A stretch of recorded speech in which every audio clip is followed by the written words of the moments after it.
It was too late for them to run now. Night Empress was wrathful, and she gestured with her hands to blanket the helpless spirits and creatures with a scornful darkness. They mustered every ounce of strength they had left in a bid to repel the malevolent dark, but it was a futile resistance. Their powers were consumed by the looming black, as if it fed on their offerings. And it wasn't long before the dark ravaged their bodies like a hungry beast before an open feast, in dire need of a feeding. "Pa, I see through your tricks." No God Emperor bellowed, thrusting forward towards Night Empress with his no God sword. His arrogance was blinding, and he did not believe demigods could return from the fourth God's sanctuary and enter the third God's sanctuary. He thought this was all a ruse, an illusion conjured by the trickster Lotus, or a doppelganger formed by some force through past memories and history. Seeing no god approach her, Night Empress was unconcerned. She was as real as the night, and as real as the darkness with which she swarmed the imperious emperor. This had all transpired over the course of a few measly seconds, and then, as quick as it had begun, it ended. The darkness was removed from the area. Hansen looked around, noticing all the creatures and spirits had disappeared with the violent black. "Where are they? Where did they go?" Hansen asked. "They are dead," Night Empress said. Hansen asked, "Can they respawn?" "No, such a killing is absolute," Night Empress answered, with perfect certainty. Night Empress then frowned, but that spirit stone can allow him a respawn. Not bad. "Mother, are you referring to no God Emperor?" Lotus Empress asked. Night Empress nodded, then told her, "My time here is limited. Why don't you come with me to the fourth God's sanctuary? I can guarantee your safety there." "I can come with you? As easily as that?" Lotus Empress asked in wonder. Night Empress assured her, "Of course, you should know that. Why else would you summon a demigod? Why else would you summon me? I didn't summon you." After Lotus Empress said this, she eyed Hansen. Night Empress said, "Then I'll bring him, too." Hansen was quick to reject her offer. He told her, "Thanks, but no thanks. You should just take Miss Lotus with you." As pleasant as his words were, beneath the surface, Hansen was hissing a fire directed at Dragon King. His information had been incorrect once more. Summoning a demigod was a shortcut into the fourth God's sanctuary, and a method in which a being wishing to ascend could bypass the 10 steps of the holy door and its cleansing flames. As much as Hansen appreciated the offer, he would prefer to walk the purifying steps. And that aside, he had yet to open his 10th gene locks. And furthermore, Hansen knew he could just step into the evolution pool for a shortcut of his own. "Mother, I will take the steps as you did," Lotus Empress said. Night Empress ran her fingers through the hair of her daughter and smiled. She told her, "It is good that you wish to pass through the holy fire. Not only does it speak to your strength of heart and resolve, the benefits are tremendous." Night Empress then proceeded to summon something dark. She handed it to Lotus, telling her, "I don't have much time. Take this. If no God Emperor returns for you, use it. Use it to destroy that monster." Night Empress then walked back to the altar and became a statue of stone. "Hey, don't go yet. I was the one who summoned you, after all. Where's my gift?" Hansen pleaded as she went, but she gave no heed. She was a statue before he finished, and he knew he wasn't going to receive a response. The altar then disappeared in a final flash of darkness, and the next time Hansen and Lotus Empress looked around, they were back nearby the luminous stone. The luminous stone was webbed with cracks unlike before. And after an uneasy tremble, it shattered completely, collapsing into a mound on the ground.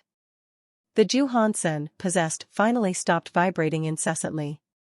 Hansen was gutted, though. Despite his efforts to summon Night Empress, he hadn't received a single goodie. "Haha." Lotus Empress was laughing, in a cheery mood Hansen had not known she could display. She went ahead to comfort him, offering, "How about I give you a gift instead?" "What gift would that be?" Hansen thought getting something off Lotus Empress wouldn't be half bad. But then Hansen's eyes drifted to the black jewel she had been gifted by her mother, Night Empress. A streak of envy crossed his mind, and he thought it'd be great if he could have it. Hansen knew she wouldn't be giving that to him, though. Lotus Empress swung the jewelry in front of Hansen and told him, "It's this night gem." "Wait, you're giving that to me?" Hansen was made exuberantly happy, but he was jumping to conclusions. Lotus Empress pulled back her hands that caressed the lovely thing, saying, "Of course not." "Then why swing it in front of me?" "Are you taunting me?" Hansen asked, with a dried attitude. Lotus Empress was emitting a vibrant radiance, and she seemed to be genuinely happy after all that had happened. She said, "Yes, haha. But don't worry, I have something better for you." "You can offer me something better?" Hansen didn't think anything could beat a gift that was given by a demigod. "Yeah, do you want it?" "Yes or no?" Lotus Empress asked. "I'll take anything you are willing to give me," Hansen answered. Since Hansen had already taken a bunch of holy baby fruit, he was down for something else off her. Besides, he was the one who summoned Night Empress. Hansen thought he was due a reward for that deed, for sure. Lotus Empress then walked around Hansen in circles. He admired the delicate grace of her steps through an intense observation of her body. She was gorgeous. Before Hansen could figure out what she was doing, though, Lotus Empress told him, "How about me as your gift?" "You mean?" Hansen couldn't believe the stunning offer he had just received. "Yes. I am your gift. Isn't that better than a measly night gem?" Lotus Empress spoke with a seductive drawl to her words, in an attractive lure. "Oh, you're right about that. You're much better than a silly jewel. Do you need to pack a bag, or are you already prepared to come with me?" Hansen looked at her with avaricious eyes. Lotus Empress followed Hansen to the underground shelter. She brought Empty Witch and a super creature comprised of vines with her, too, the latter being named Green Vine. They were also told to adhere to Hansen's authority whenever needed. Lotus Empress still required Hansen's help, as she had dubiously explained during their initial conversation, and it prompted the formalities for a trade. It was something Hansen agreed to. Before he opened 10 gene locks, the night gem would allow even him to defeat no god emperor easily. Regardless, Hansen asked her about his body. She told him that when a body was attuned to and focused on one gene locks were easier to open. If a person could be proficient across a number of elements, the lack of an anchor made the process of opening gene locks much more difficult. Hansen was stuck in a rut due to this, and over an extensive amount of time, no matter what he tried, he had been unable to open his 10th gene lock. It was revealed that it would take something like a holy baby fruit to help. But Hansen was only able to eat 9 of them, and being lucky enough to eat the real one was all down to the roll of the dice. It would all be down to luck for most beings. After news of what had occurred in Evil Lotus Shelter spread, it felt as if the very foundation of the third god's sanctuary had been violently shaken. The thought of that vast number of emperors and super creatures being sacrificed was crazy to imagine, but it was a sad reality to most, with the rapid expansion of humanity. With Moving Star Emperor having been among those sacrificed, Hansen was able to happily expand his growing empire and assert dominion over his shelters and lands. No god shelter was nowhere close to there, and news about him had been scant since the day of the sacrifice. Regardless of what he was up to, he didn't show. Hansen took Purple Emperor with him, and they did what they could until they reached Cup Demon's shelter. Then, they stopped their advance. Cup Demon Emperor was the third son of God. He was very powerful, and thinking he wouldn't be able to defeat the spirit, Hansen thought he should play things a little safer and not invoke his ire just yet. Hansen wanted to open his 10th gene lock next, focusing on that first and foremost. So, he shelved his plans for expansion until the day he grew stronger. Hansen consulted Lotus Empress, and then decided upon opening Jadeskin's 10th gene lock. He did not want to open the Bloodpulse Sutra's 10th gene lock just yet, as its benefits weren't all that profound. They mainly strengthened his genes and provided him super sperm to benefit his future descendants. For the here and now, it was best avoided. And Hansen wanted to level up the Dongxian Sutra by himself, as that was his bread and butter, his pride and joy. Therefore, it made the most sense to open Jadeskin's 10th gene lock. Hansen kept 7 of the fruits and gave the rest out to his companions. And of course, Hansen held on to the real one he had collected before No God Emperor Gate crashed the event like a big party pooper. While he went to a secluded spot to enjoy every last morsel of the genuine fruit, he told Zero and Silver Fox to go outside and guard the area. After consuming the juicy fruit, he quickly cast Jadeskin and allowed it to absorb. As soon as this occurred, he felt as if his body was crystallizing. The longer Jadeskin ran, the more Hansen's body became like crystal. He was swiftly becoming what looked like a sculpture of ice. Hansen's brains and organs could be seen via his body's transparency, and even they too were starting to appear crystallized. Eventually, he became a statue devoid of any life force. It took a while for something else to occur, and when it did, the crystal began to adopt the creamy color of jade. Catcha! A crack began to creep across the creamy jade, until it split and zigzagged across the entirety of Hansen's new, statuesque form. Dring! The jade shattered, revealing Hansen's true self once more. Hansen felt as if he had just been reborn, and every aspect of his body had been replaced. His hair shone with the sparkling beauty of starlight. Hansen's entire body was glowing, and he looked rather weird. Even a demigod wouldn't have been able to tell if Hansen was a living person. It wasn't because Hansen was dead, though, it was because his life force was now hidden inside his body. It had been cloaked. Hansen opened his eyes, which now held the glittering beauty of jewelry. The holy baby fruit had indeed helped him open the 10th gene lock of Jadeskin. It might have only been 1 gene lock up, but the difference between a being with 9 gene locks and a being with 10 gene locks was staggering. And Hansen could feel the power inside him now, almost to the point of scaring himself. It was frightening how mighty he had become. After opening this 10th gene lock, his senses were incredibly powerful, too, but in a different way than they were with the Dongxian Sutra. From what Hansen could see now, the world looked different. Hansen donned his armor and went outside, escaping the notice of Zero and the Silver Fox without even trying. To get them to notice him, Hansen had to speak. "Zero, attack me with your bone dagger," Hansen asked.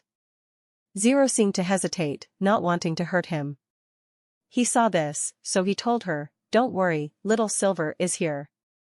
Zero nodded, and then a red light came flying towards Hansen. He felt as if he was unable to dodge it.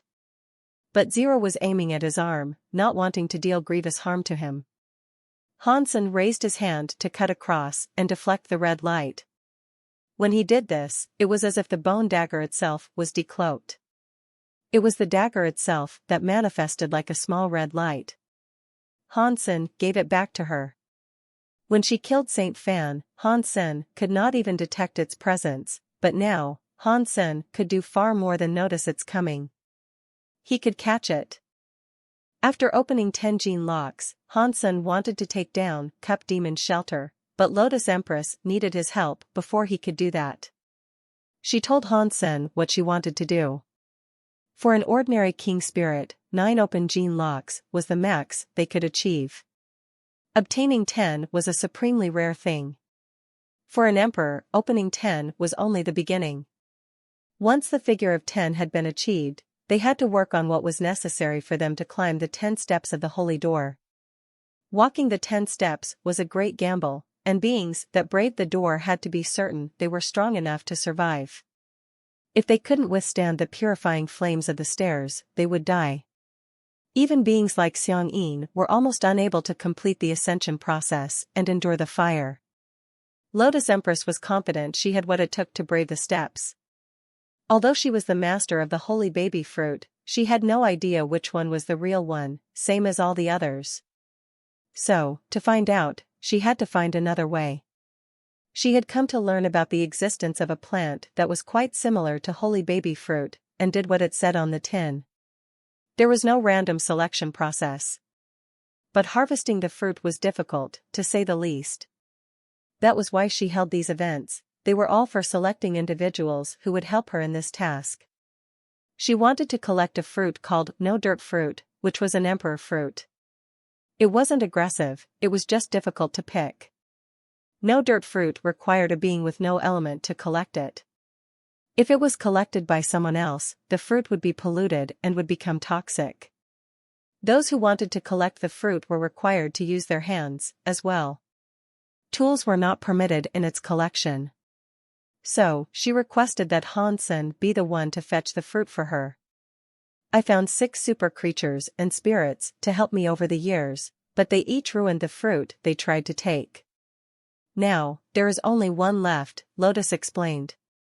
Sister Lotus, I can take the fruit as you ask.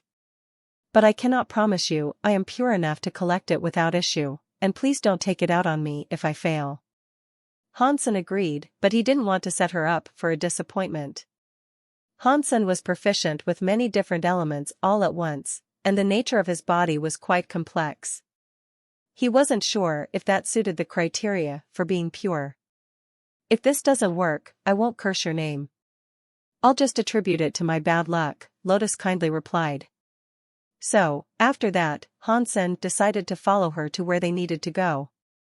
He himself was rather interested in seeing whether or not he'd be able to collect the fruit without making it toxic. The no-dirt fruit grew on an island situated someplace on the endless sea. Even with their teleportation-like speed, it was a far-off place to get to, and it'd take a while. Further, she could not use her skills forever to get them there. So, Hansen asked Flying Fish King to take them to the endless sea. The Fish King was one speedy boy, and it carried them there at a pace that far exceeded their own teleportation capabilities. Ji Yanran had brought Bauer back as Hansen was preparing to leave, so when she heard he was going off with the Fish King, she raced over to go with him. Hansen asked Empty Witch why Bauer was what she called a holy spirit, and the answer he received was that Bauer was a pure being. Ordinary people couldn't sense this, and she herself only found out when the empty vine itself was maturing.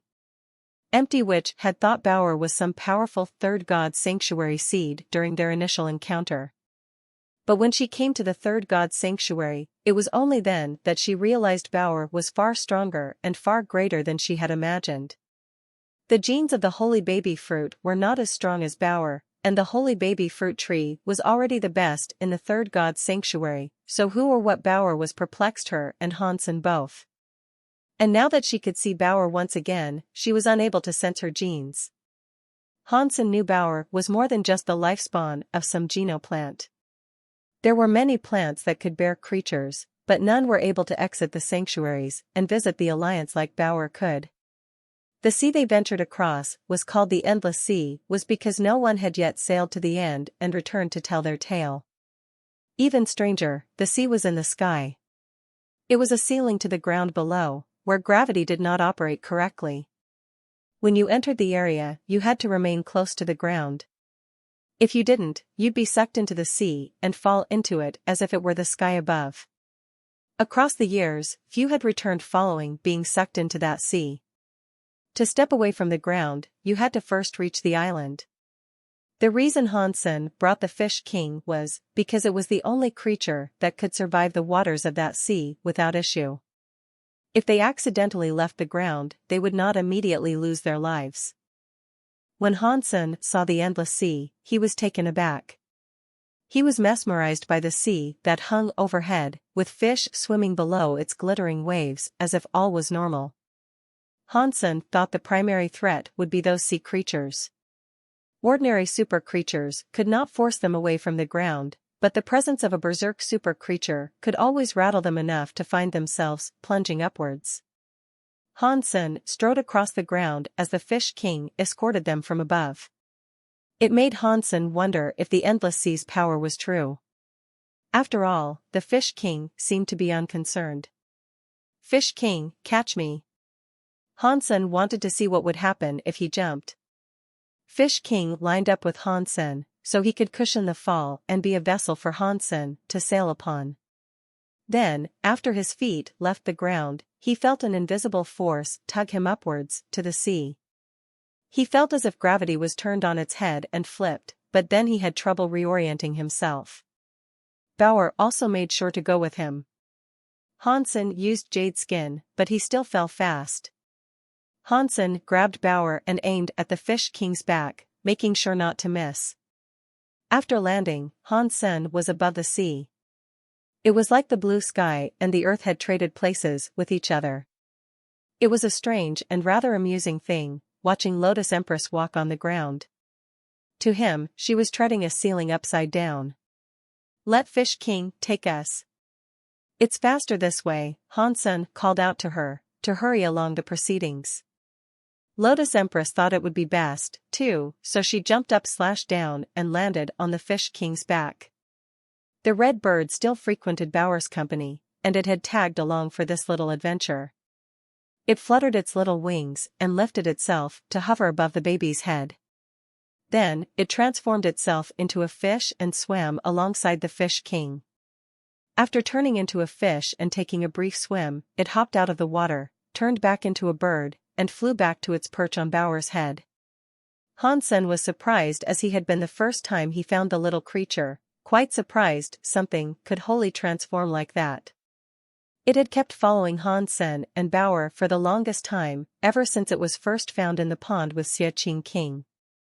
But aside from the ability to transform between a bird and a fish, it hadn't proven useful in any other capacity. It was pretty much a useless tag-along.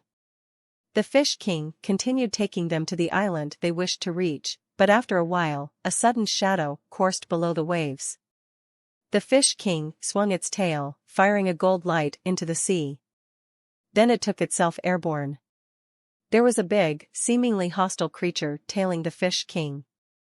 It looked like a shark with two heads, and it had left the water in a similar flight, too. Unfortunately, its intelligence was lacking. It tried to bite the Fish King. It was only a super creature with 9 gene locks open, so it was a futile attempt from the get-go. The Fish King swung its tail to smack the creature away, and it was reminiscent of an old-fashioned face-slapping. Mind you, it was stronger than the average one. And it occurred multiple times until the nasty squelch of a broken watermelon sounded. One of the heads was broken. The other shark head screamed in a display of fright. Then it tried to swim away. Hansen didn't want to let it go, though. He finished the job with a sword, lopping the second head clean off. Super creature two-headed shark killed. No beast soul gained. The flesh of this creature is inedible, but you may harvest its life geno essence. Consume its life geno essence to gain 0 to 10 super geno points randomly. Hansen wanted to grab its life geno essence, but the fish was sinking very fast. It was sinking far faster than was normal, as if it had been latched to an abyssal vortex that dragged it down quick. The bird suddenly turned back into a fish, though. Then it dove into the sea. Not long after, the fish came back with a life geno essence in its mouth. Not bad. It looks like you're good for something, at least. Hansen was surprised, as not even the Fish King was willing to go down for it. The fish turned back into a bird and landed on Hansen's shoulder, then it tweeted to him. "Let's return to the ground.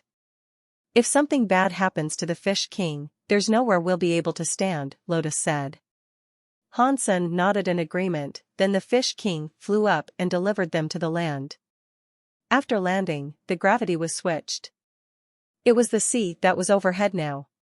The Fish King returned to the sea and continued following them, just in case it had to catch them. After a half-day of travel, nothing else bothered them. But suddenly, a large group of fish came swimming their way. They kept on jumping up towards the surface. They looked like 3-meter-long swordfish, but they behaved like hungry piranhas. "Are they coming to us?" Hansen wondered with a frown. They are the endless swordfish, quite common. Their ranks range from ordinary to super class, but they aren't hostile. There must be a reason why they're all scrambling in this direction, though. Lotus Empress was frowning, too. In great haste, a swarm of endless swordfish was headed in Hansen's direction. They didn't come for him, but simply sped past him as if they were attempting to get away from something that lay in the direction Hansen was traveling. Hansen understood their behavior, acknowledging that they were fleeing some unseen menace on the horizon. They weren't there to cause trouble. After peering into the distance all around him, Hansen finally saw it, a shadow, accompanied by the sounds of disturbed water. When the endless swordfish passed by the fish king above, the sound of restless waters became louder than ever. And that was when Hansen saw it clearly. The monster was like an octopus. Reminiscent of the kraken, its arms writhed in unrest, hitting the water to create noise as if for fun. The arms and tentacles were peppered with countless suction cups, and it was clear that being grabbed by such a fiend would deny even the mightiest of creatures a chance of slipping its grasp. The octopus was blue, and on the other side of its arms were a number of eyes in asymmetrical distribution. The lack of cohesion in the placement of the eyes made the entire beast even scarier to look at. Another super creature? Hansen was delighted. He didn't need life geno-essences anymore, but he'd never shy away from the possibility of earning another beast soul.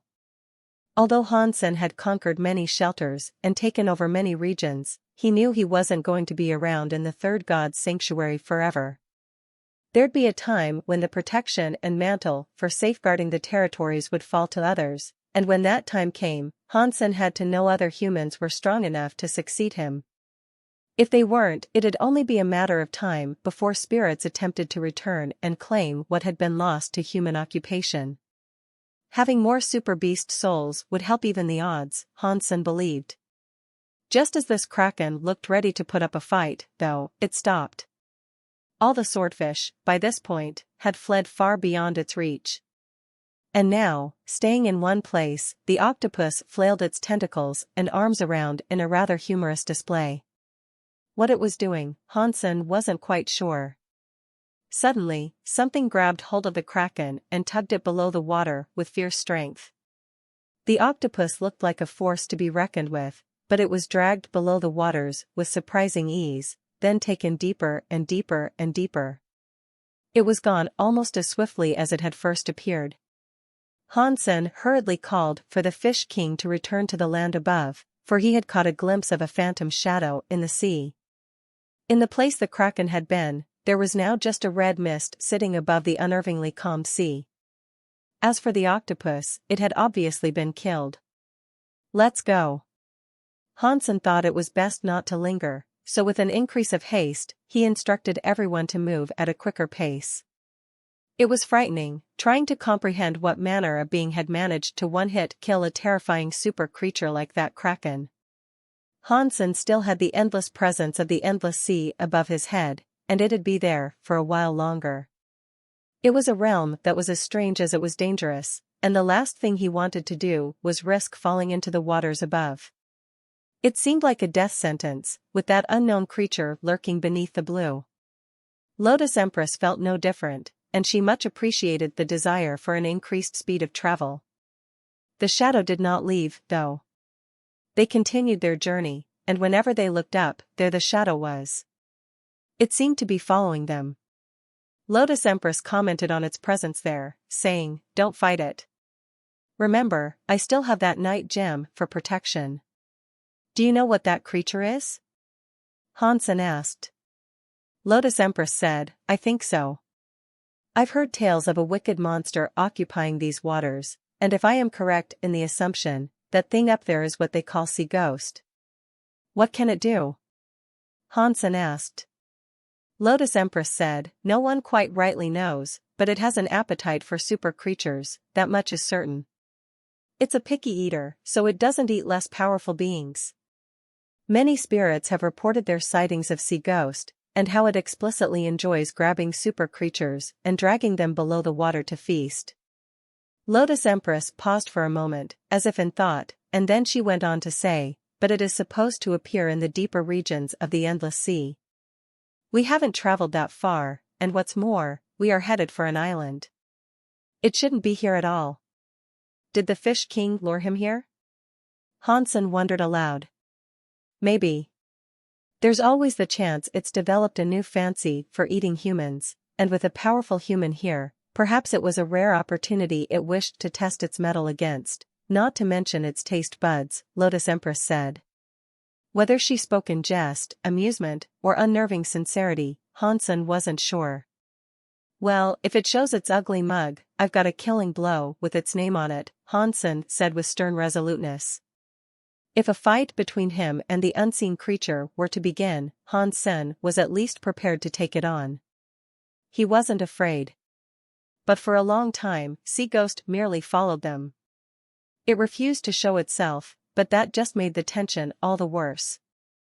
And due to its appearance there, the entire region looked dead. No other life was to be seen. The sun was rising now, where it should have been sinking. It came up from the ground, melding with the horizon of the sea above. Nighttime was coming. Then, an extra-large moon appeared, alongside its retinue of silver stars. Hansen thought the Sea Ghost would try its luck under the veil of night, but still, nothing came about. It remained where it was, as if it was watching them, studying their every movement. With a monster hiding above, Hansen felt uncomfortable. He felt as if it could swoop down at any moment. Swooping was bad, after all. At midnight, Hansen saw the faint image of a mountain in the distance. It was very tall, and its peak seemed to be poking the sea that was still their sky. That is God Mountain.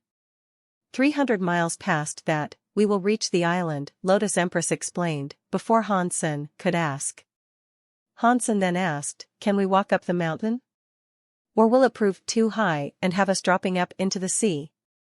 Lotus Empress said, there are stranger things on that mountain to worry about than the distortion of gravity.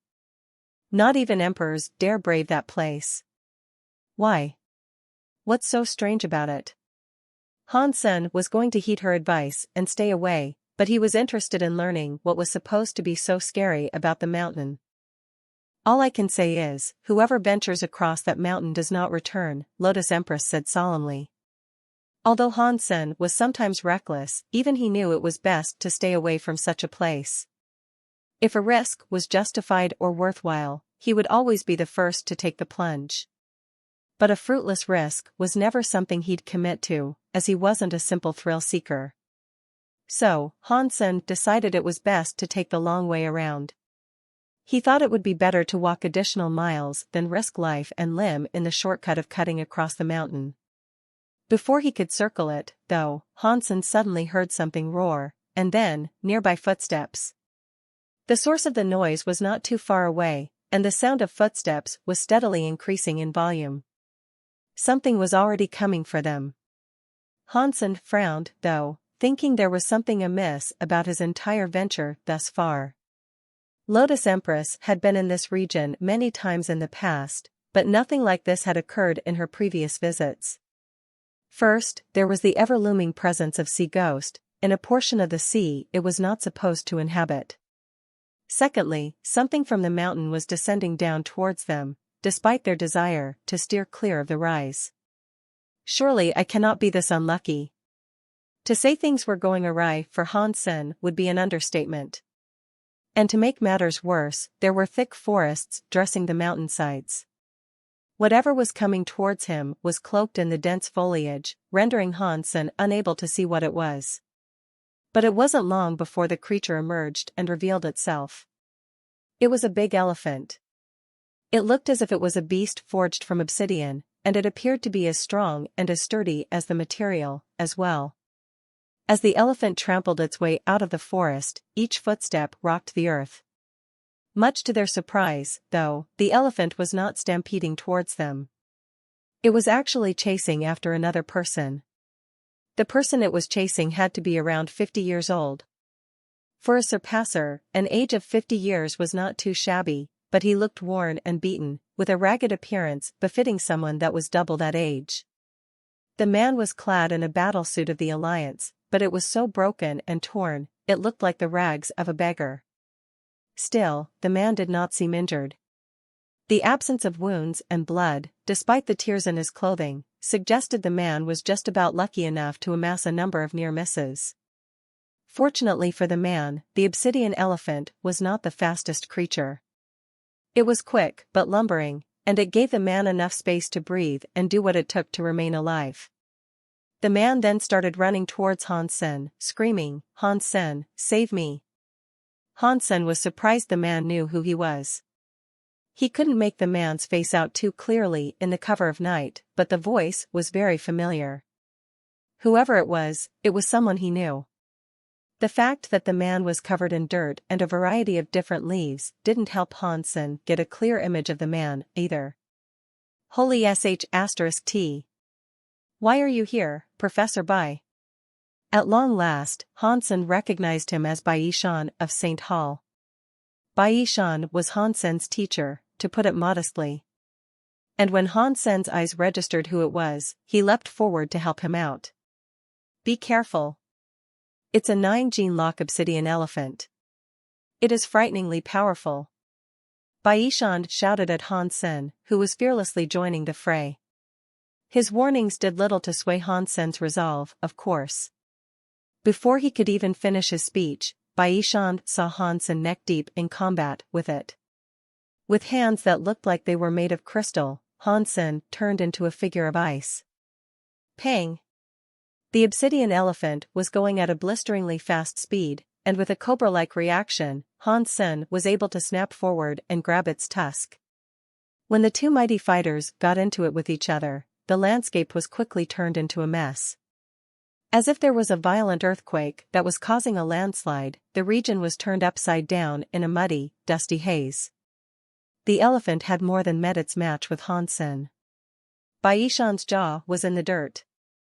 He had spent the last 10 years studying the creature, observing its energy flow. Needless to say, Baishan knew a lot about this creature. At the very least, he knew it was not the sort of creature a person should jovially jump into battle against. Of course, he knew it wasn't the greatest of creatures. While it did have immense strength, its speed was its Achilles heel. Still, its power was of such a height that it could one-hit kill any other 9-gene lock creature it came up against. He had seen many creatures unknowingly stumble across it, turn tail, and flee. It was a monster no creature or spirit was willing to mess with.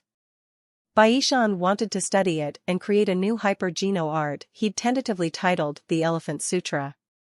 Fortunately, its slower-than-ideal speed was exactly what enabled Baishan to study and investigate the creature for such a long time.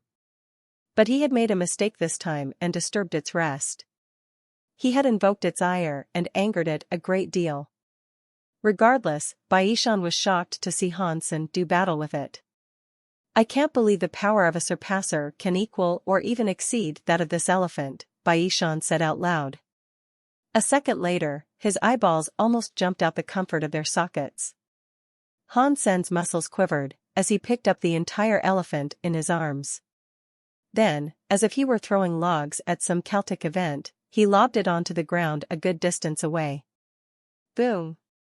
A 50-meter-wide crater was formed in the ground, which Hansen quickly leapt into to re-engage the elephant. Baishan ran forward to catch a glimpse of what would happen next, and he accidentally stumbled into the hole. Hansen wondered why the elephant, despite the height it had been thrown at, did not get pulled into the sea above. Hansen! What have you been practicing? Baishan said, standing back up. He had been creating the Elephant Sutra in the hopes of formulating a hyper-geno art of incredibly raw, unbridled strength. After seeing the feat Hansen had just performed, he was starting to think he had wasted his time. Before Hansen could answer, the elephant was back on its feet, charging towards him. To keep his teacher from getting hurt, Hansen pushed Baishan out of the way. Then, with his fist primed, he launched a punch directly into the elephant's sturdy head. The elephant came to a sudden stop. It didn't fly away or even reel back. Like a car driving head-on into a concrete wall, it hit Hansen's fist and stopped still. Silence returned to the ears of all there for a moment, right before the elephant slumped to the ground. Pang! Another crater was formed as it dropped. The obsidian elephant's body was incredibly strong. It stood up and looked at Han Sen with angry eyes that burned with a flame of hatred. Han Sen could sense the elephant's power growing, but strangely, its body was growing smaller. The progress of its metamorphosis went with its heartbeat, and after the 10th beat, the elephant's size had reduced to that of a cow. The obsidian body was hardier than ever now, due to its more condensed size. It has opened 10 gene locks. Lotus Empress called out. Han Sen acknowledged this, realizing that it had only opened its last gene lock after he had delivered the brutal hit it had just received. Bai Shan had long studied this elephant, but it was like a foreign creature now. It was surging with a power unlike anything he had ever seen before, and the terror made it difficult for him to observe the event. Bai Shan had also forgotten he was standing on what had become the arena for the two titans to fight upon. He was in harm's way, and he knew he had to remove himself from Han Sen's side for a time. Fortunately, the elephant was not attuned with a specific element that unleashed widespread damage. The creature was purely physical, and thus, Bai Shan had not been caught in the crossfire. "Help me out by taking care, Professor Bai." Han Sen issued the command to Lotus Empress. Lotus Empress then cast her protective lotuses to shield Bai Shan. With Jade Skin firing on all cylinders, Han Sen was ready to fight the elephant. It was his first 10 vs 10 gene lock battle, and he was hyped. The conditions of this fight would be ideal as well. The elephant wasn't a tricky being, and it relied purely on physical strength. It was the perfect environment for Han Sen to test the extent of his power. But unfortunately for him, the elephant did not come. Instead, it started to retreat, stepping backwards ever so slightly. Or at least, that's what it seemed like at first. The elephant looked to be as angry as ever, and its intent was to get a better run up. After walking back a good distance, it was as if a levee had broken. The elephant came racing down towards Han Sen with the speed of a bullet train.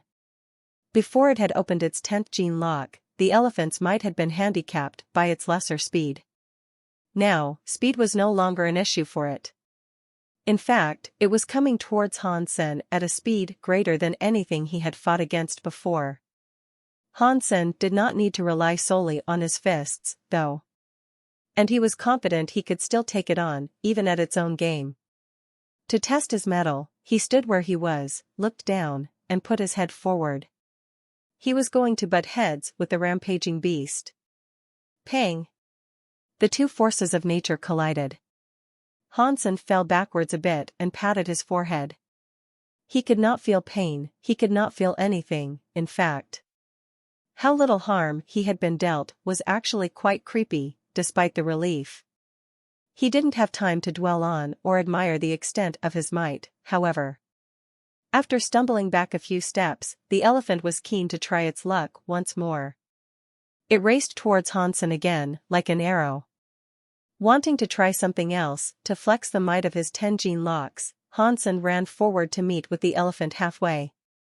Han Sen and the elephant went at each other like this for a long time. The region around started to look like a ruined and charred hellscape. Rocks were broken, trees were uprooted, and large chunks of land were cast and flung into the air, to be dragged into the sea above. It was a mesmerizing sight to watch unfold. The stamping of their feet was enough to ruin and upturn the ground underfoot, as well. "You can do it, Dad." Bauer called out. In support of Han Senator, she waved her bottle around as if it were a foam finger. Bai Shan was frozen in shock. The obsidian elephant possessed a power unlike anything he had ever seen before, and he knew full well it had opened its 10th gene lock. But with that being said, he wouldn't be too surprised if Han Sen overcame such a foe. He was, after all, the person who had taken down an emperor's shelter. It didn't detract from the awe-generating spectacle that was their battle, though. It was incredible to watch him fight as he was. How in the sanctuaries did he become that strong? He's like a demigod that has cheated his way into the third god's sanctuary. This is amazing. Bai Shan's mind reveled in admiration for Han Sen. He had researched and worked on his Elephant Sutra for the longest time, and even if he was successful in creating a brilliant hyper-geno art, the technique alone wouldn't make a person as strong as Hansen was. Pang! Pang! Pang! Hansen's forehead was a little red and sore, but the elephant's forehead was starting to bleed. Lotus Empress was in shock, too. Few emperors possessed the strength Hansen did.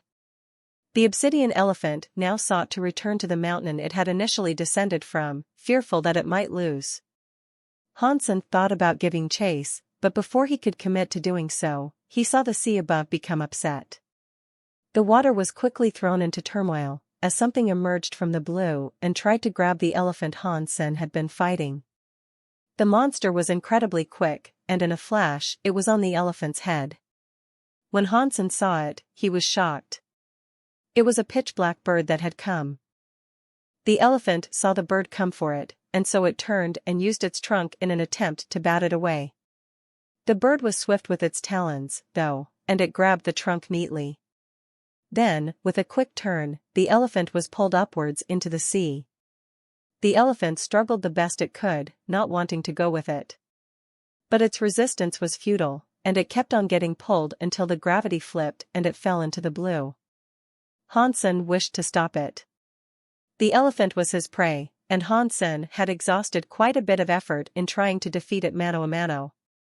But unfortunately for him, the bird was too fast, and it was too late for Hansen to stop its snatch.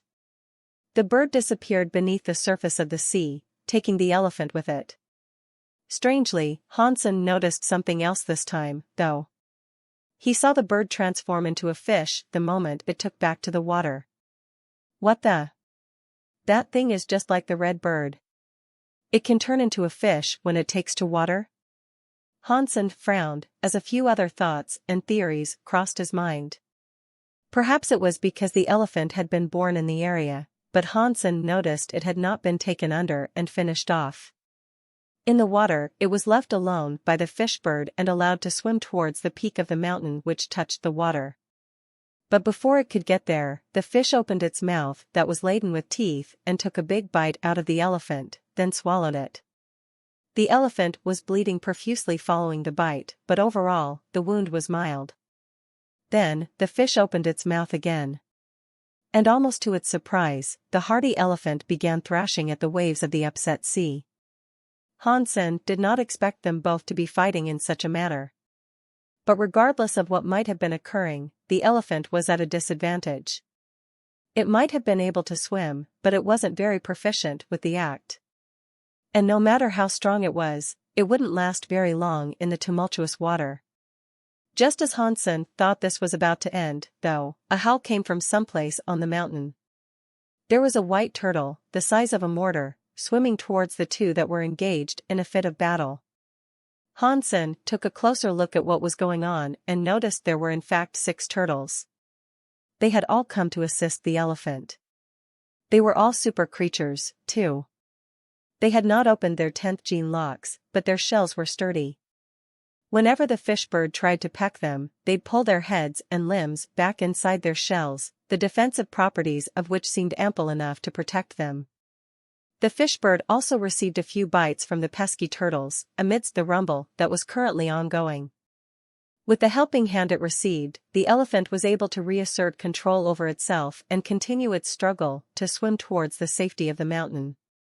The fish looked angry over the intrusion and the fact that the elephant was getting away. So, it turned into a bird once more and grabbed 2 turtles in its beak, then it tossed them into the sky.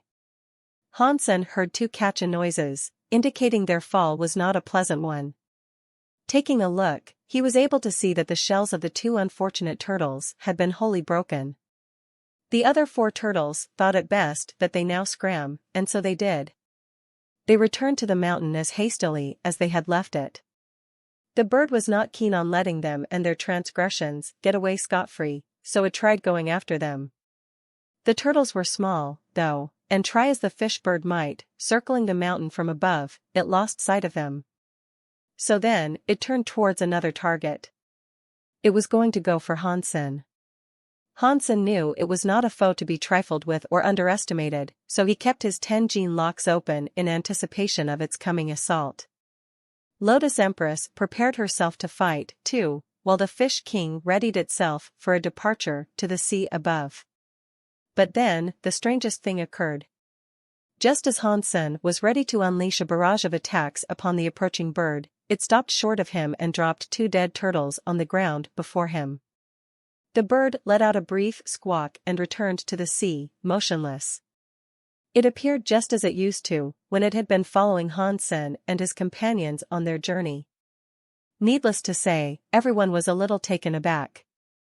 They were shocked to see the birdfish had delivered 2 of its kills to Hansen. Lotus Empress was very confused, in particular. Perhaps I was wrong. Perhaps that wasn't Sea Ghost after all. Lotus frowned, after issuing her best attempt at an explanation. Hansen looked at the red bird next, and thought to himself, they can both shapeshift between bird and fish. Perhaps they're related? Maybe the big birdfish wants to take care of the little red birdie fish. He wasn't going to let the turtles go to waste, so the next thing Hansen did was pick them up. After removing their shells, he received another 2 life geno-essences. After that, he cleaned up the flesh and gutted them, then prepared them as food. If their flesh was edible, that would prove they were second-generation super creatures. Sea Ghost continued trailing Hansen and his fellows after that, but it did not attack. Under its protection, for that was what they now assumed it was, they reached the island in safety and without further incident. Why is Sea Ghost protecting us, I wonder? Lotus Empress asked Hansen. She thought he might have an answer, but the truth was, he didn't. And not being sure of what Sea Ghost was thinking, he could not reply. So, instead, he decided to ask Baishan something.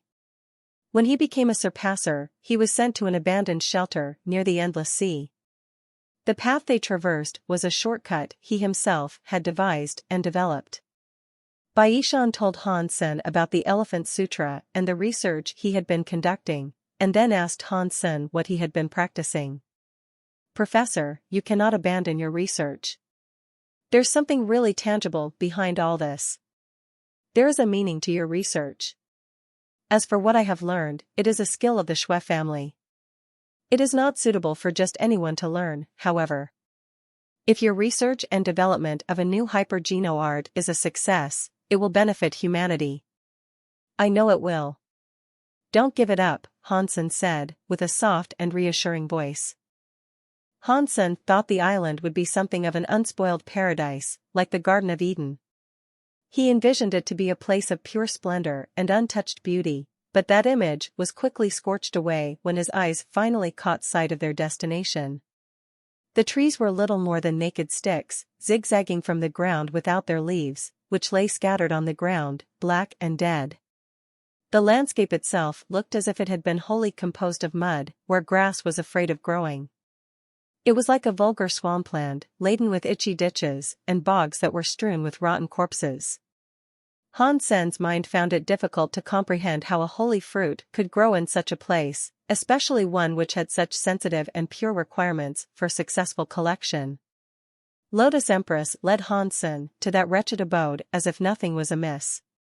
Before long, they came across a tree that was standing short at a height of around 3 feet. The tree was growing out of that wet muddy ground, yet strangely, its roots were sparkling clean. In the midst of that ugly, wet dump, the tree was emitting a fragrance that was actually quite pleasant. It was a strange and garish contrast to the landscape that now encompassed them, but the smell was so sweet that, if you closed your eyes, you could almost forget you were knee-deep in mud. This is the no-dirt fruit, Lotus Empress said, with a soft gesture towards the tree. Before approaching it, Hansen looked at a neighboring tree and squinted. Then, he quickly pulled her back and away from it. Does the sanctuary's #1 jester need to play assassin to get the drop on his enemies? Hansen said loudly, for someone unseen to hear. Lotus Empress was startled by his words, and she turned to where Hansen looked. There, as if out of nowhere, no God Emperor was standing. No God Emperor knew she would go there to collect the fruit, and that was why he had come. He had been waiting for their arrival. It was a risky place to have a confrontation. They were near the Endless Sea, and leaping about could have them twisting and turning through indecisive gravitational pulls. Furthermore, there was no guarantee they could beat no god emperor, even if they fought him on a place with proper footing. Han Sen could not summon a demigod there either. The conditions of their encounter now were poor, and there wasn't much leeway to navigate away from having one last decisive brawl with the spirit that seemed to enjoy hounding them. No god emperor's voice boomed when he spoke. How it comes about means nothing. Death is death, its deliverance uncaring. You think you can kill us? Han Sen smirked. I know I can. I know I will. Night Empress is no longer around to help you this time, boy. No god emperor walked forward with his black sword raised, ready to strike. He didn't walk fast, just slow and steady. He was incredibly intimidating, and he knew it. He lowered the sword and pointed it towards Han Sen, the person he most despised. That was his target, there was no doubt about it. He didn't even care to grace Lotus Empress with a glance. I didn't need to summon her to kill you, I just thought it'd be nice to see the old lady. As Han Sen entertained no god, he passed Bauer over to Lotus Empress. Then, he started to glow and mask his life force.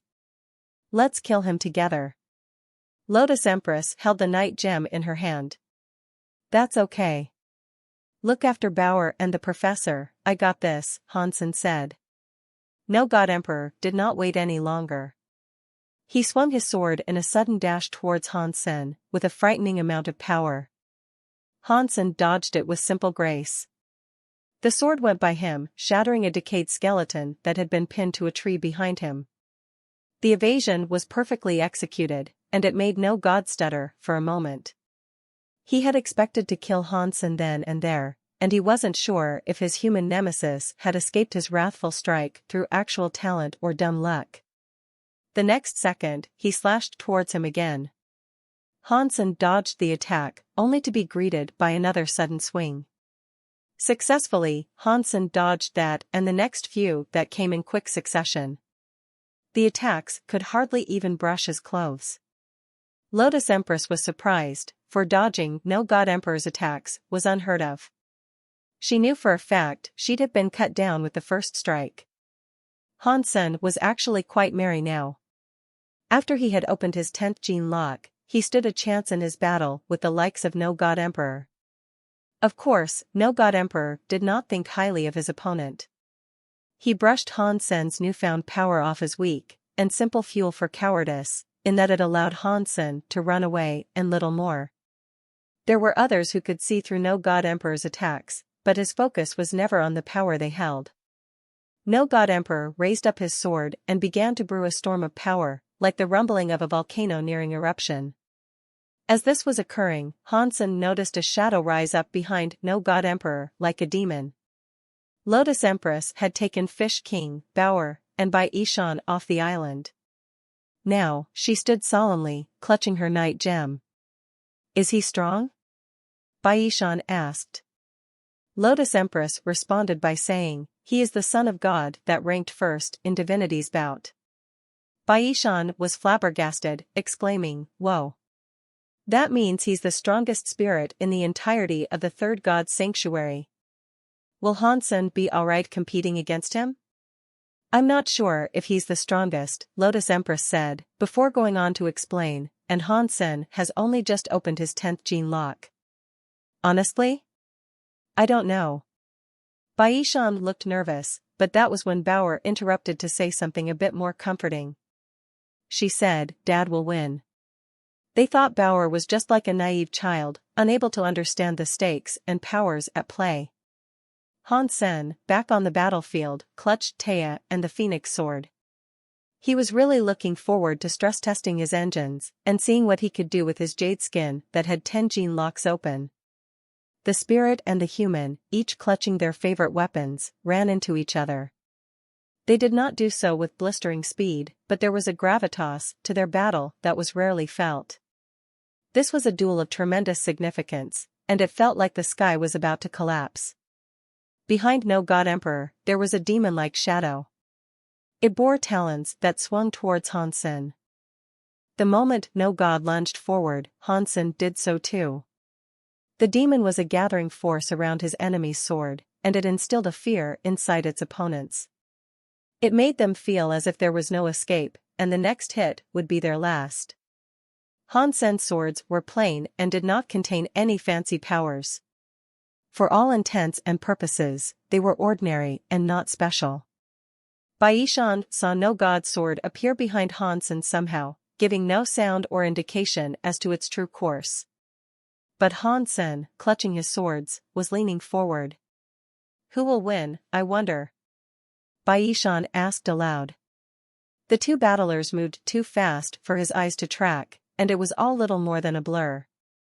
Lotus Empress shook her head and remained quiet. She did not know. She saw the phoenix sword strike no god, which was good, but Taya did not block the attack coming for Han Senator. Fortunately, no god emperor's attack did not connect. No god emperor's chest was delivered a wound, which swiftly began to cascade blood.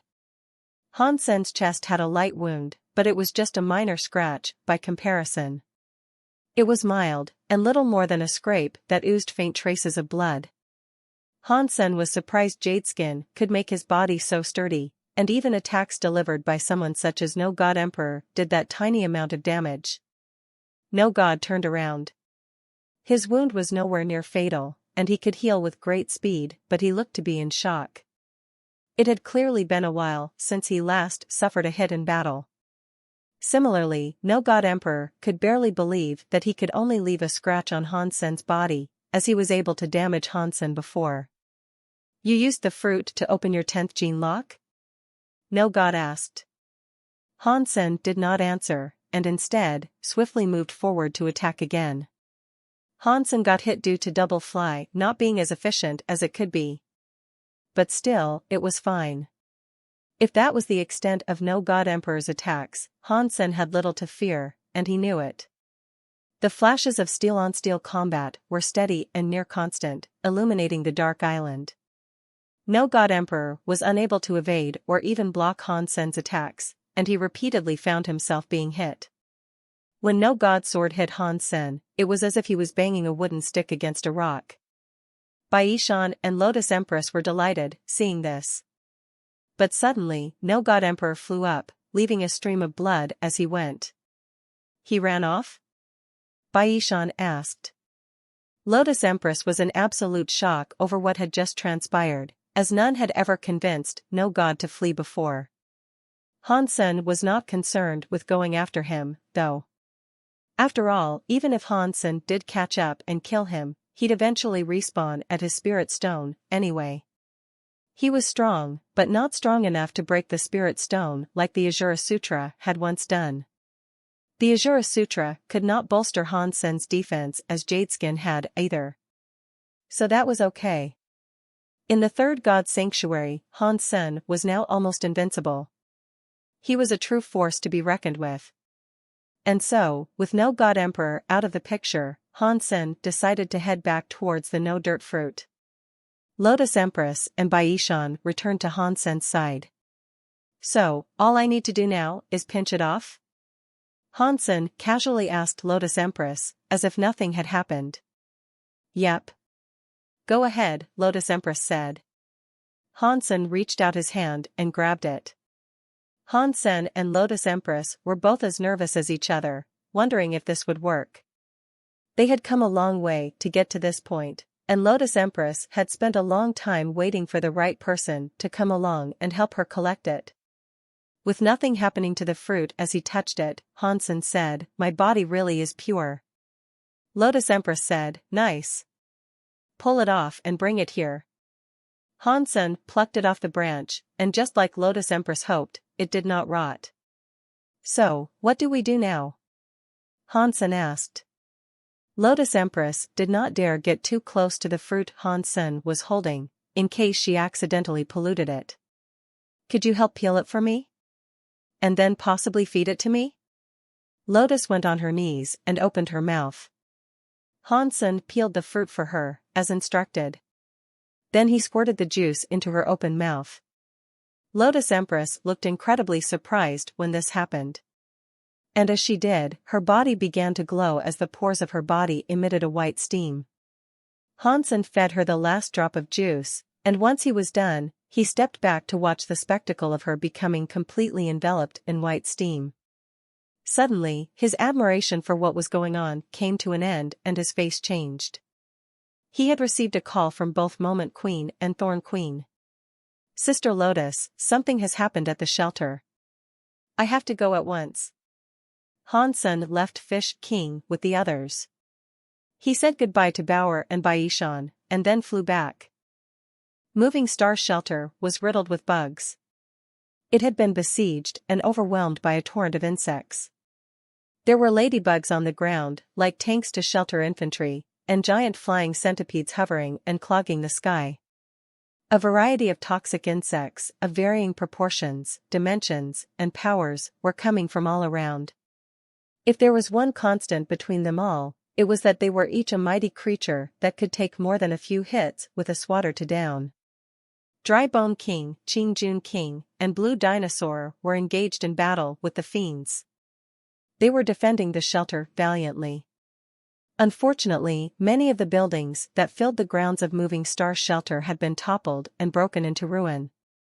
Moment Queen was currently fighting a knight that rode atop one of the bugs in the sky.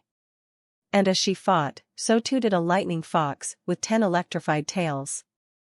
This furry creature was engaged in combat with an emperor spirit. Purple Emperor battled a blue centipede, and he arced the skies with bloody trails as he swiped the foe. Moment Queen looked up higher from where she was, and she saw an emperor clad in chitin-forged armor. He looked down on the chaos that unfolded below and smiled in wretched delight. There was a gold, humanoid super creature standing beside him. D*mit. Moment Queen sputtered out. Cup Demon Emperor had come to the shelter alongside an entourage of 4 additional Emperor spirits, each with 10 gene locks open. The host of creatures that accompanied them were nothing short of mighty either. The Silver Fox and Purple Emperor were able to engage and keep one Emperor busy each. Cup Demon and the Berserk Gold General did not engage in the proceedings of the battlefield yet, though. As if they commanded the charge, they just watched and enjoyed the anarchic display down below. Moment Queen was in the midst of combat against a duo of super creatures that had both opened 9 gene locks. The rider was called Bug Knight, and the super creature it rode upon was called Toxic Bug.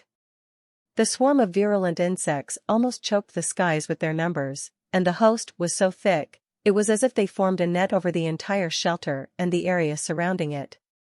Those who had been occupying the shelter were stuck fighting for their lives, whether they liked it or not. All the occupants aside from the Silver Fox and Purple Emperor, that was. If things turned too awry and they either had to flee or die, only those 2 would likely be able to make an escape. Moment Queen could only hope Hansen would heed her call and return soon, but with how fast things were going wrong and how far away her master had traveled, she believed she'd be dead alongside the rest when he finally made it back. Snowball was, of course, hiding as all this transpired.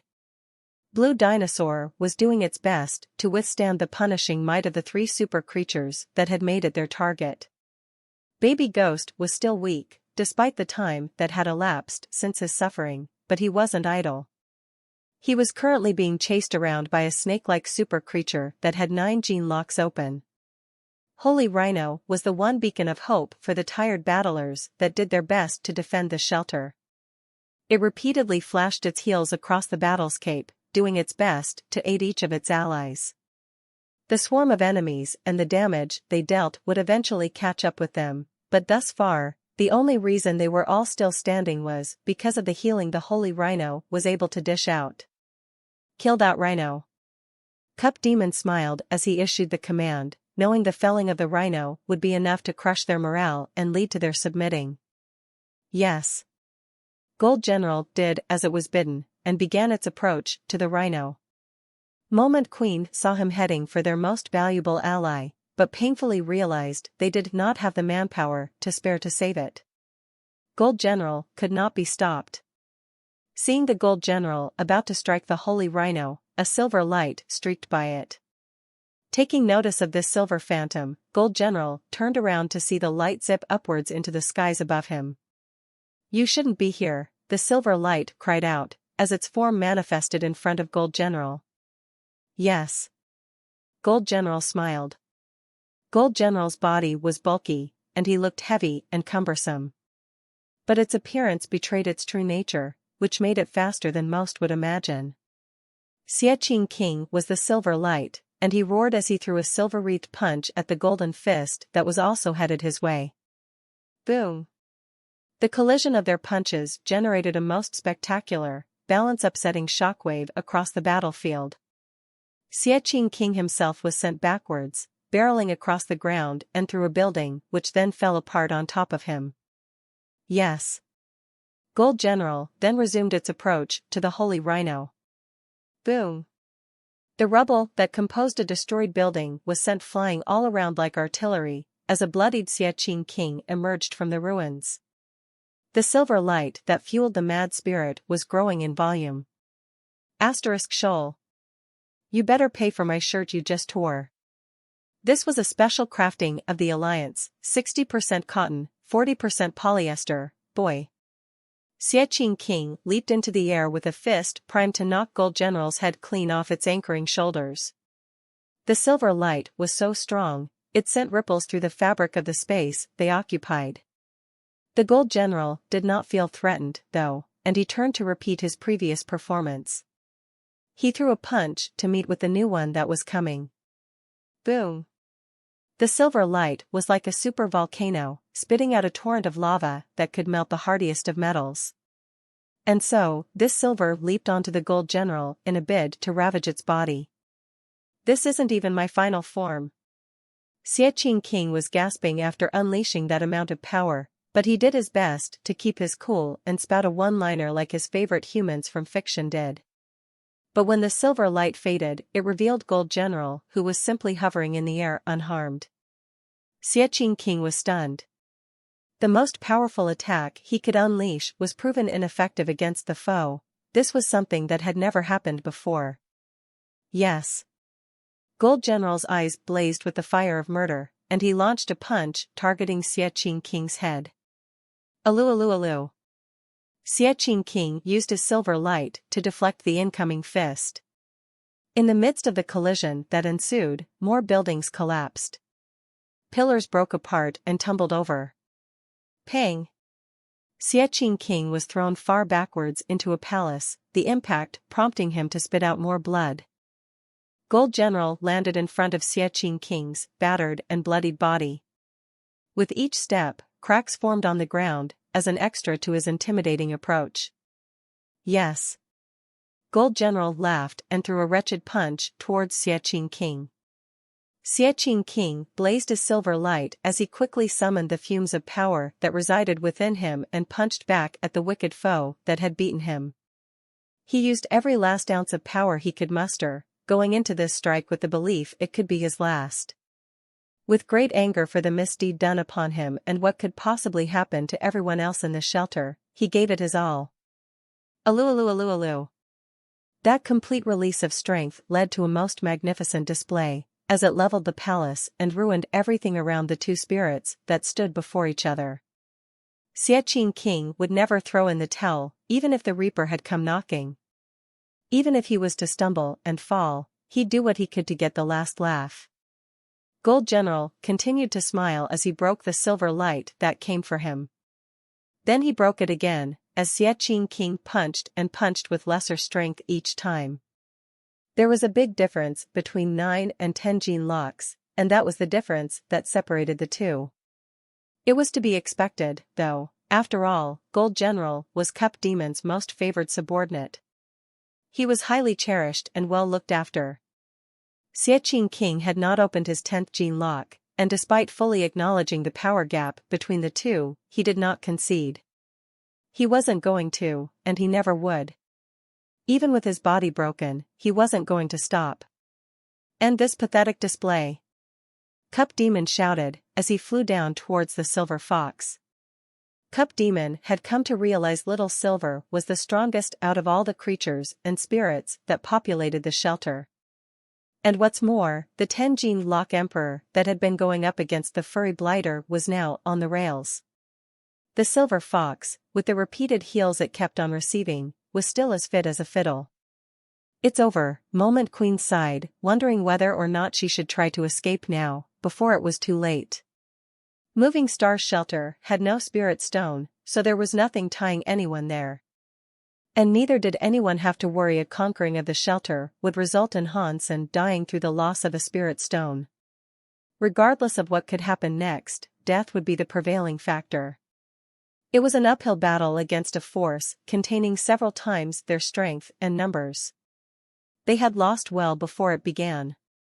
Staying there could only lead to one thing, and that was them dying a fruitless death. Death could come for her even if she did try to escape, but it was better that than the 100% certainty she would be killed by remaining. If Moment Queen was the master of the shelter, she would command those defending there to flee. And if anything happened to the silver fox right now, she didn't think Hansen would show much mercy to her or anyone else. But Moment Queen was out of ideas on how she could remedy the situation or at the very least save the fox under fire. No matter how strong little Silver was, there was no way he could fight an emperor with 10 gene locks open and the third son of God at the same time. But just as she saw Cup Demon approach the silver fox, something else appeared to stop the leading spirit. Moment Queen was unable to fathom who might have come to their aid so suddenly. It was a little girl Moment Queen saw, one with a purple horn, purple hair, and amethyst eyes. In her hands was her signature weapon, the bone dagger. She looked like the human girl that always used to accompany Hansen and rarely spoke. Moment Queen had never seen her like this before, and she couldn't be sure it was Zero due to her life force being rather different. But even if it was, she didn't think it mattered too much. She didn't think Zero was all that powerful, even in this new form she was taking on. There was no way she could hope to stop Cup Demon Emperor's approach, she thought. The little girl must just want to do her part, or something like that. If now was the end, it was now or never, anyway. As Moment Queen pondered this peculiarity, she saw Cup Demon Emperor frown, commanding a legion of bugs to intercept her. His command to the bugs was fast, almost panicked, yet in the face of all those insects, the little girl's resolve did not change. It was almost creepy, seeing how emotionless she was in the field of battle. She lifted her dagger as a red light began to gleam across it. The light pierced through the host of bugs before her, with its ultimate target lying past them, in the region of Cup Demon Emperor's forehead.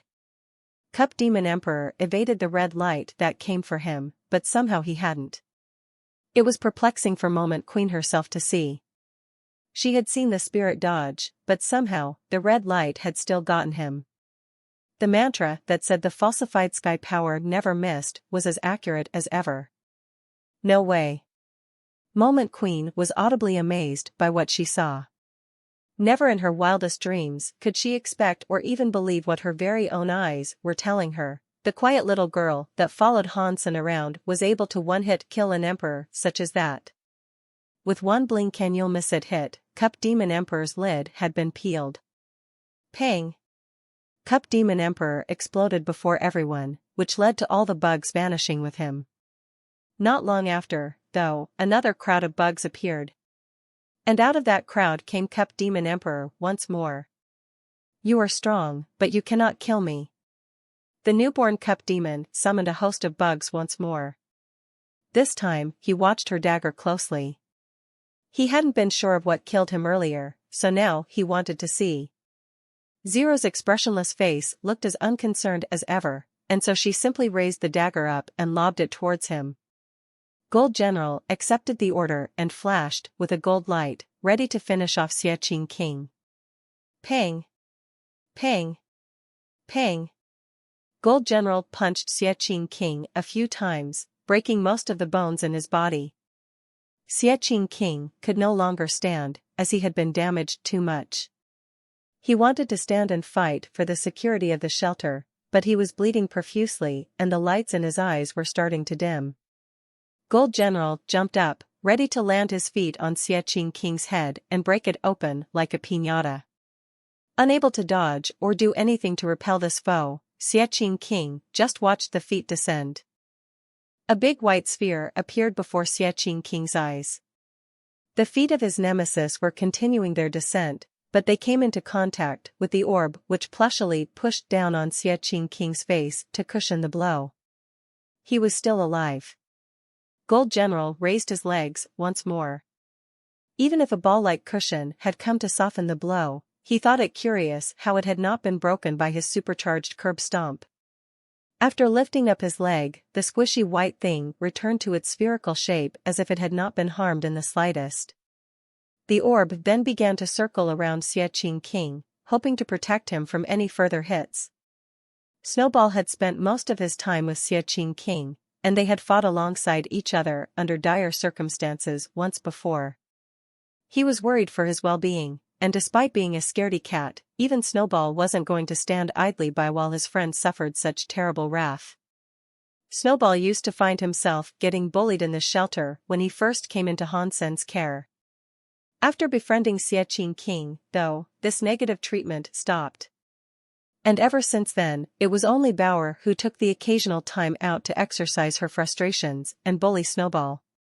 Snowball was afraid of stepping out, risking his life for others. But he couldn't bear the thought of letting Xie King die when he had the chance to do something. So, with a grand mustering of courage, he shielded himself in the white sphere, ran out to Xie King, and tried to be as spry as he could to protect him. Woof! Woof! Woof!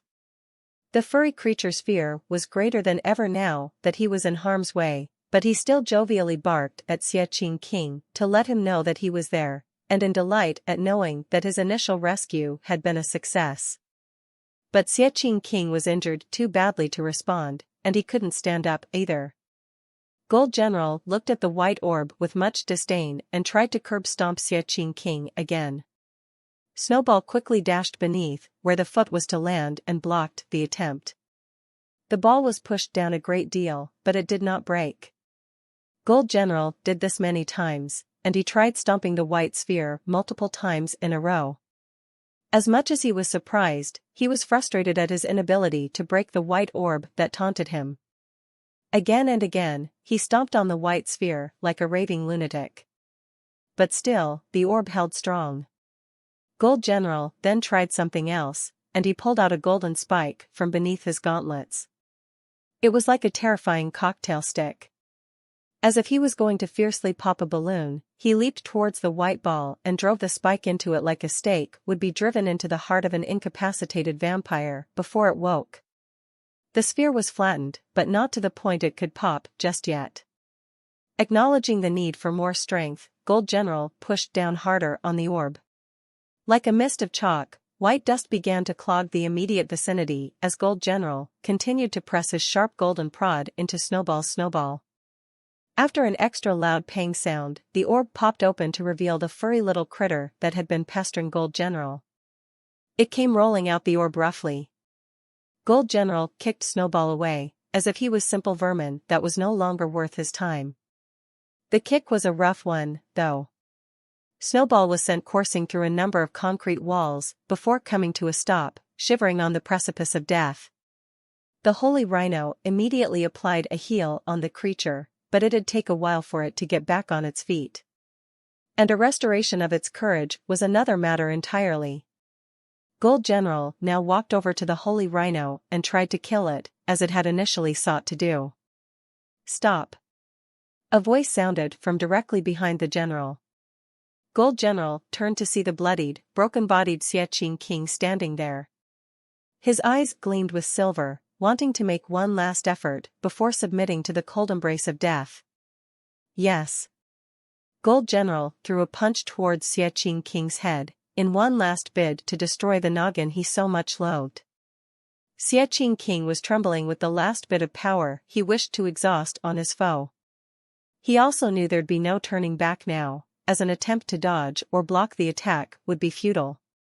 One of Snowball's eyes had been squished like jelly after the kick it received earlier, and now, with its other one half open, it looked at Xie King and barked in sadness. And unable to dodge the attack, all Seachin King could do now was hope he had bought the Holy Rhino enough time to supply everyone with what they needed, and for Han Sen to possibly return before it was too late. Seeing the fist bear down on him, ready to finish him off, Seachin King looked at it with wide eyes. He wanted to see that which was trying to kill him, he wasn't going to turn away. And as he watched it come, he watched as another fist reached out from nowhere and blocked it. Gold General was as shocked as Seachin King was, acknowledging it was Seachin King's own hand that had somehow stopped the hit despite his grievous injuries. Seachin King grabbed the fist and smiled with a seething hiss. In my comic, *T characters like you don't survive more than 3 chapters, Seachin King said, as his lips formed a faint smirk. Yes. Gold General threw another fist at Seachin King. Seachin King grabbed this fist, too, and said, I was going to be nice and let you live, despite the fact you're some emperor's yes-man jellyfish. But then you go and hit my little homie over there? Bruh, you done goofed. It's time to write you out of this. I'll see you on the cutting room floor. After that, Seachin King's body blazed with a silver light unlike anything anyone had ever witnessed before. No Gold General could feel Seachin King unleashing the true extent of his powers, and he could quickly feel that strength overwhelming his own. His hands were like chains, latched tightly around his fists. There was no escape. Gold General, in his panic, tried to do all that he could to break free. He began swinging his legs like a madman in a bid to escape. Gold General was happy that Seachin King had not tried to dodge his fierce kneeing, but that slight modicum of joy turned to shock and fright a second later. His knee was only 1 inch away from striking Seachin King's belly, but it could go no further. No matter what he tried, his knee kept stopping 1 inch short of its target. No.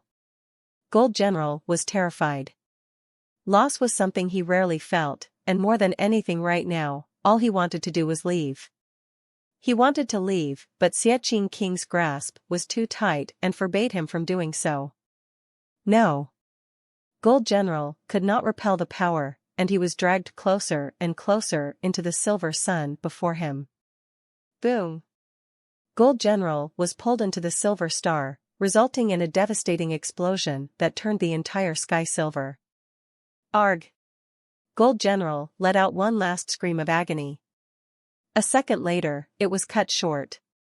Moment Queen herself was shocked seeing this, and she watched as half the shelter was turned to gravel and dirt by the release of that power. Everyone fell back seeing this.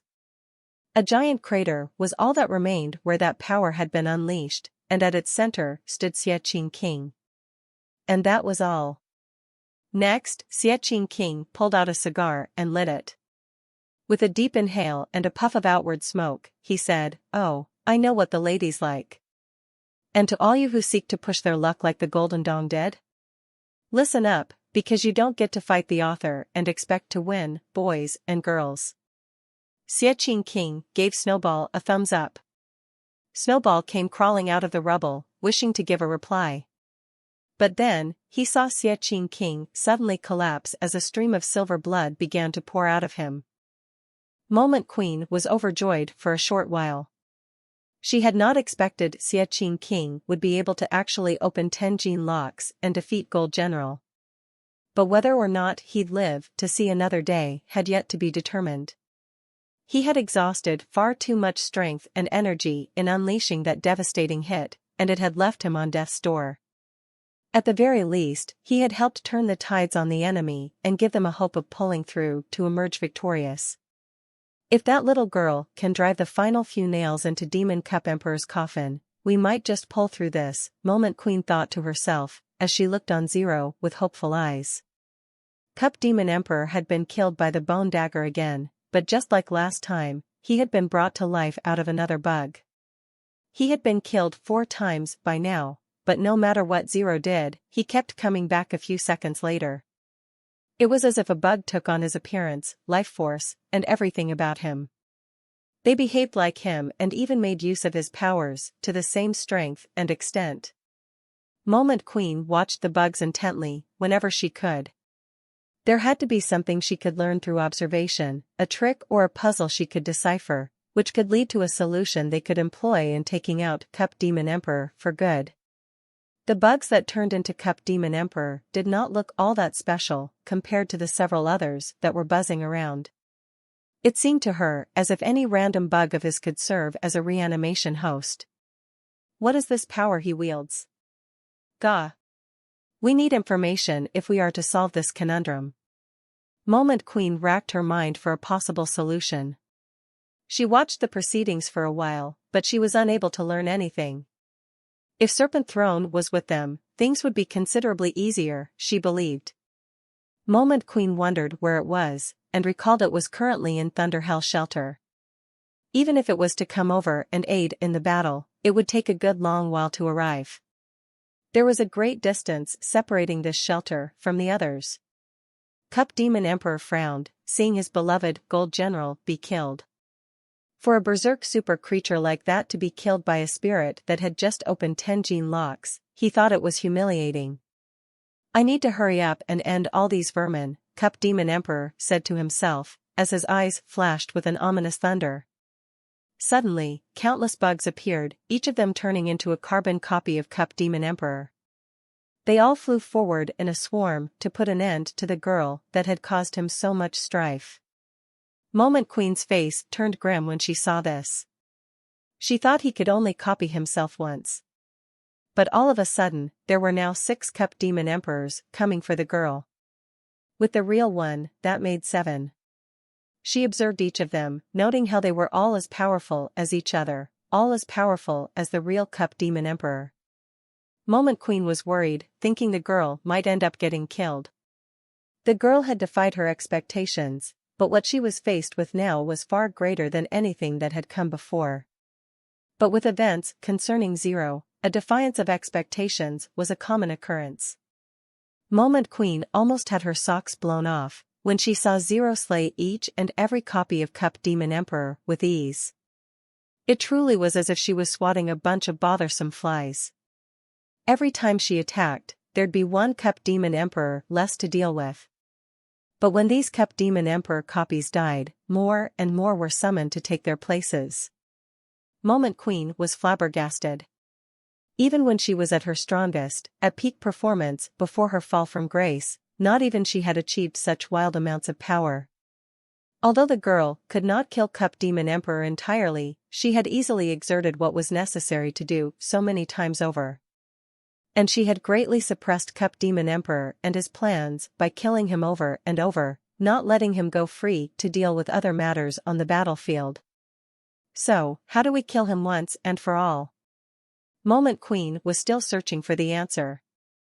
She noticed 10 was the max number of copies he could create of himself at any given time. I may not know what power he possesses, but there is no way he can keep respawning so easily. Unless his true body is not connected to these or something? Would that mean none of those bodies are real? And if that was so, where does his true self lie? Moment Queen's mind was a tangled brush of questions right now. Moment Queen's eyes then flashed. In her mind, she recorded the precise moment a bug turned into a copy of Cup Demon Emperor. She kept replaying the sight in her mind, over and over again, desperate to learn something new or find the trick to this entire shenanigan. And eventually, she did catch something strange. She smiled, thinking she might have learned something. She said to herself, they really aren't real.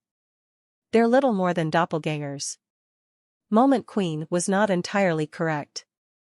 If it was a doppelganger, Zero would have been able to kill the real one just as easily. The Azura Sutra could destroy the Spirit Stone when killing the spirit itself, after all. The fabricated emperors were like pets of Cup Demon Emperor himself. He placed his power in one bug and turned it into a copy of himself. When that cup was killed, he could make another one just as easily as he had made the first. And because Cup Demon Emperor had opened 10 gene locks, he could create 10 active cups at the same time. Unfortunately, that did not matter much. Moment Queen only wanted to find out where the real Cup Demon Emperor was. Cut off the head of the snake, and the body dies, after all. Suddenly, she smiled again, saying, "Aha! I found you." Moment Queen had been looking for the true spirit, but in her constant rewatches of the video she had recorded in her mind, she did notice something. With every bug that became Cup Demon Emperor, she saw another smaller bug writhe around them. It was like a little football, but its dominant color was black, and it possessed a cup on its back. It was camouflaged well, so it didn't stick out.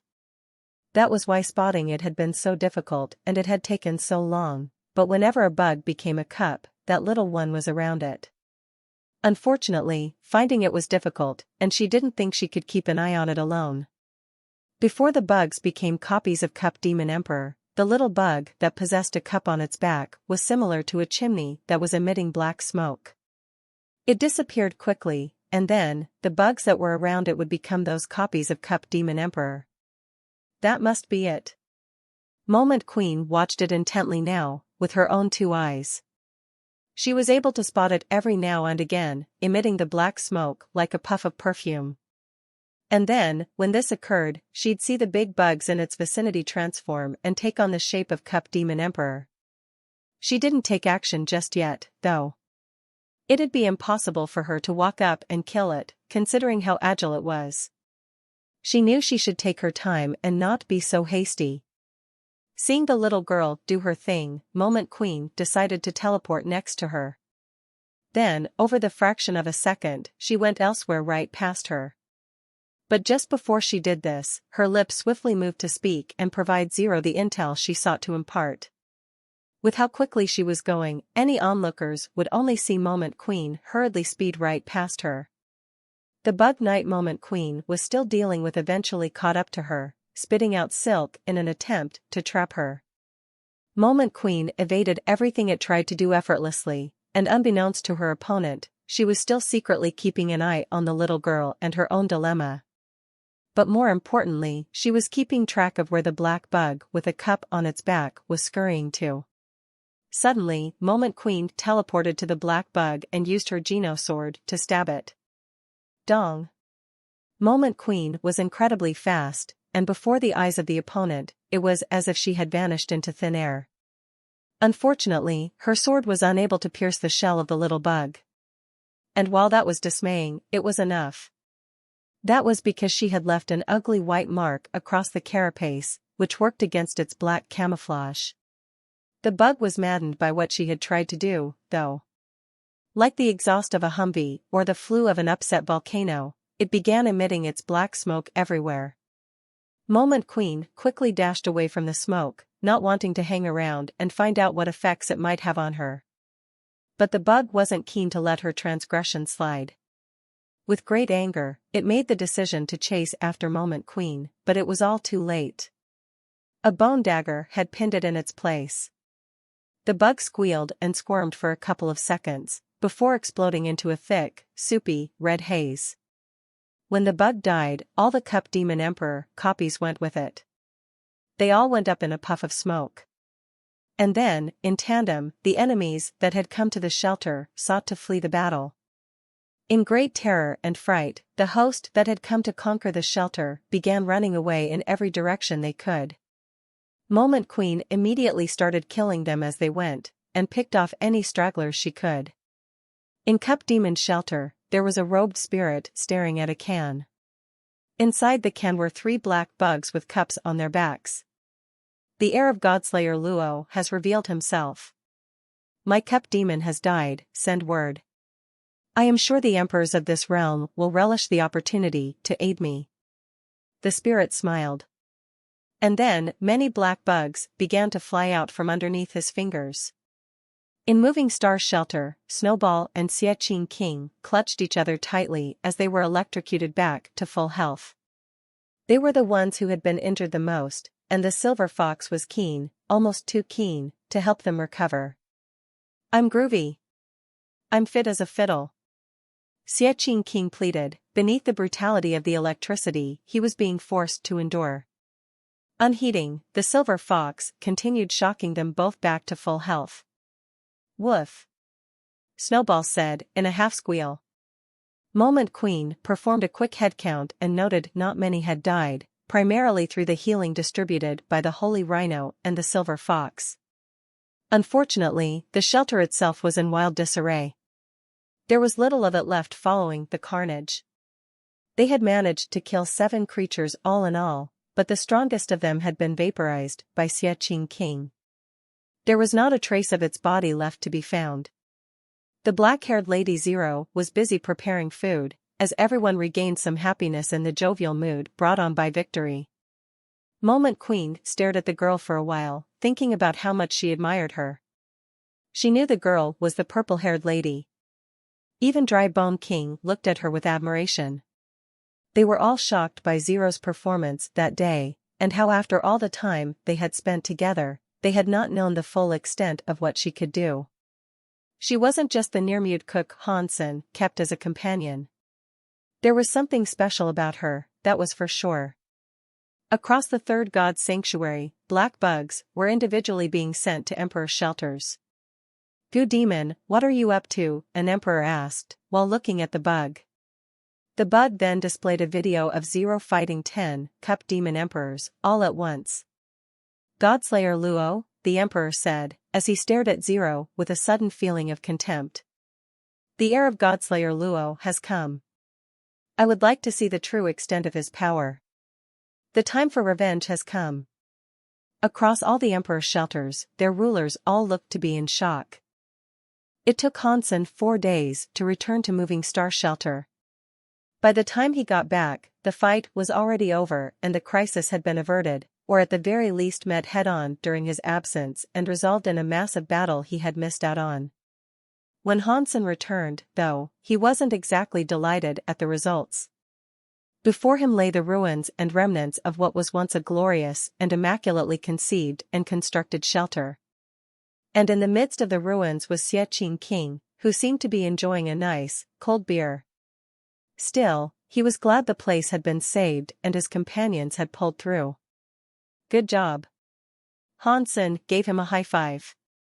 Hansen had heard what had transpired through Thorn Queen, especially what Xie King had managed to pull off in order to kill Gold General. "I am Xie King, not Xie Emperor," Xie King said. "I thought you were a super emperor now," Hansen said, in hysterics. Fortunately, no one had died during the siege. An incredible thing, too, given how hairy things became.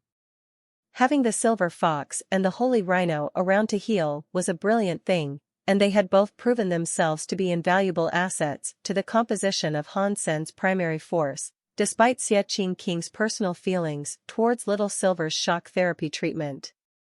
The talent of healing was quite rare, overall. Individually, such creatures had a hard time surviving due to their weakness in attacking. And because of that, it was difficult for them to level up.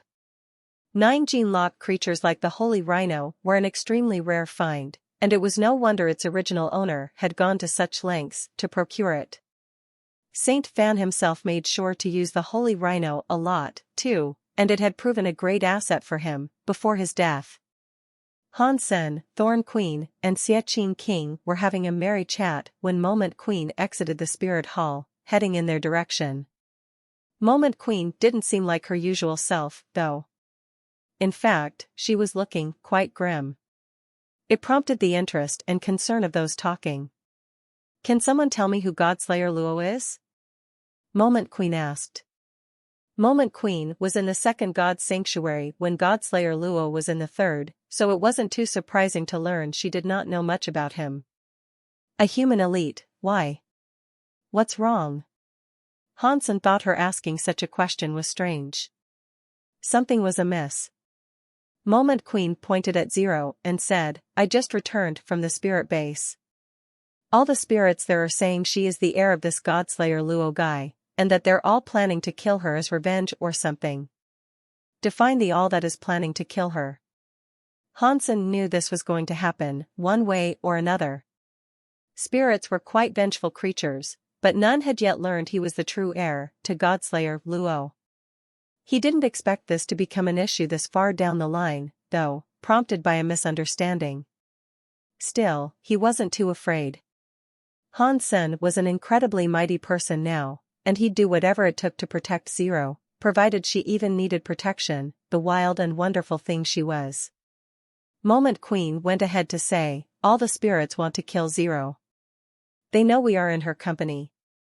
We're on our own out here. This is bad. Well, what can we do about it?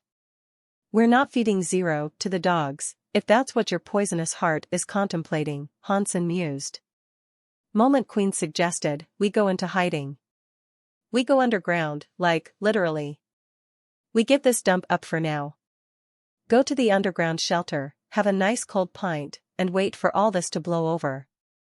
And what about the humans we've ensured the security of? Hansen asked. Hansen had asserted control and assured the safety of many shelters by this point. There were many humans, far more than the underground shelter could offer refuge to. Maybe they can go hide in that alliance place Xie King likes to drone on about. Moment Queen offered. Hansen rejected the idea, saying, no. If we lose the shelters, we might as well off them ourselves. Moment Queen said, I fear you are having difficulty grasping the gravitas of the situation here. There are at least a dozen emperors coming, all looking to plant Zero's head on a pike. She's a remarkable fighter, I'll give her that, but this is a threat that is too much for any one person to even dream of defeating. I'll help her fight, and fine, tell the humans to return to the Alliance while we sort this out, Hansen conceded. And how do you hope to stop this enemy force? It'll only take one punch off one of them to end our lives. Moment Queen thought Hansen was overestimating his own talent. He was jeopardizing everything by being so cocky and boisterous, she believed. Moment Queen composed herself and then said, the 2nd, 4th, 5th, and 7th son of gods are on their way. We hide or we die, it's that simple. Let them come. I will kill them all, Hansen said, casually. Yeah, what are you fussing about? Back in the day, when I had to face a siege, I didn't have any fancy schmancy super creatures to heal. We had sticks. 2 sticks, and a rock for the whole shelter, and we had to share the rock. Buck up, girl, you are one very lucky spirit. Xie King said, chucking the remainder of his beer away. It was difficult to tell if he was being serious or not. This is madness. Moment Queen had no clue what was going through their minds anymore.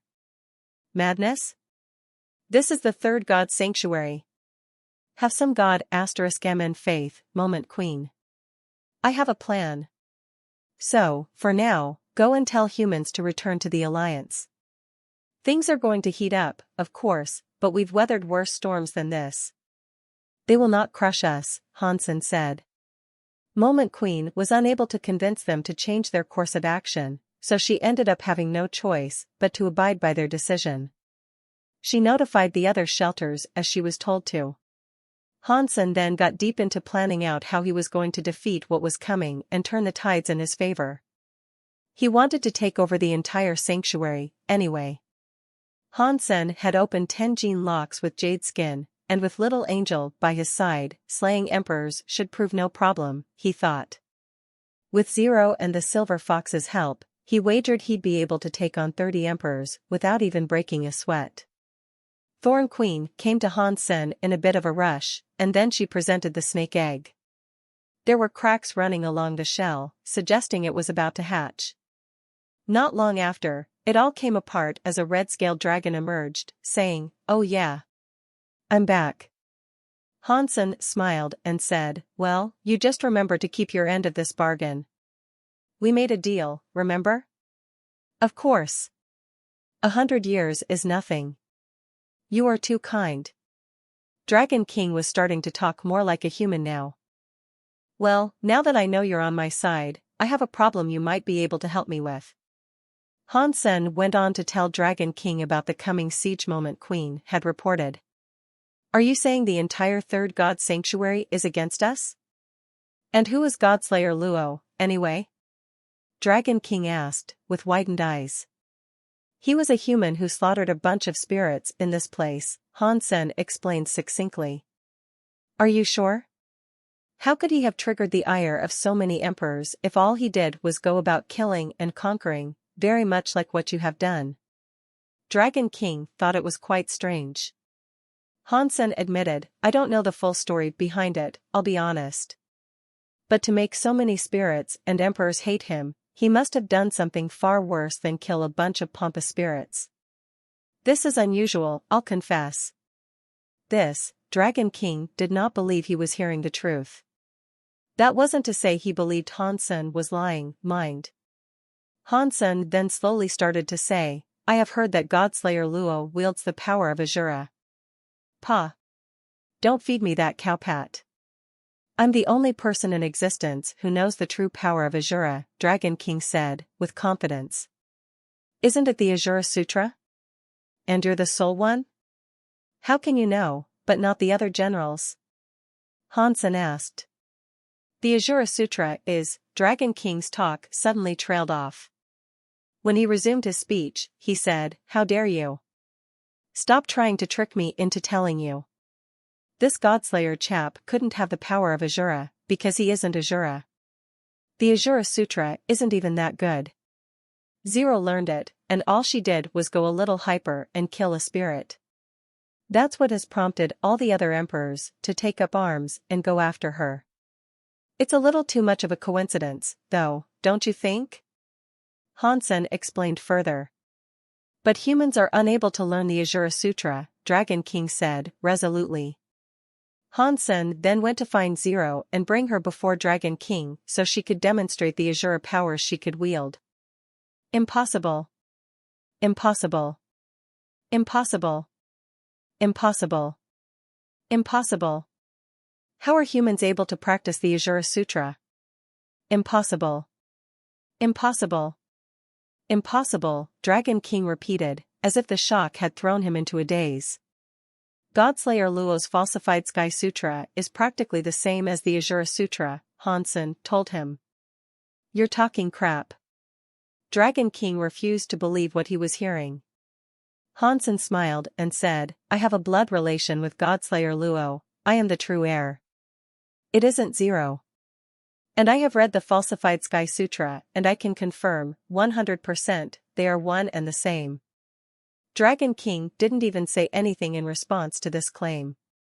So, Hansen spoke again, telling him, My sister has practiced the falsified Sky Sutra, and I have seen her use it in action. The powers are the same, and now, I have a personal stake in all this trouble.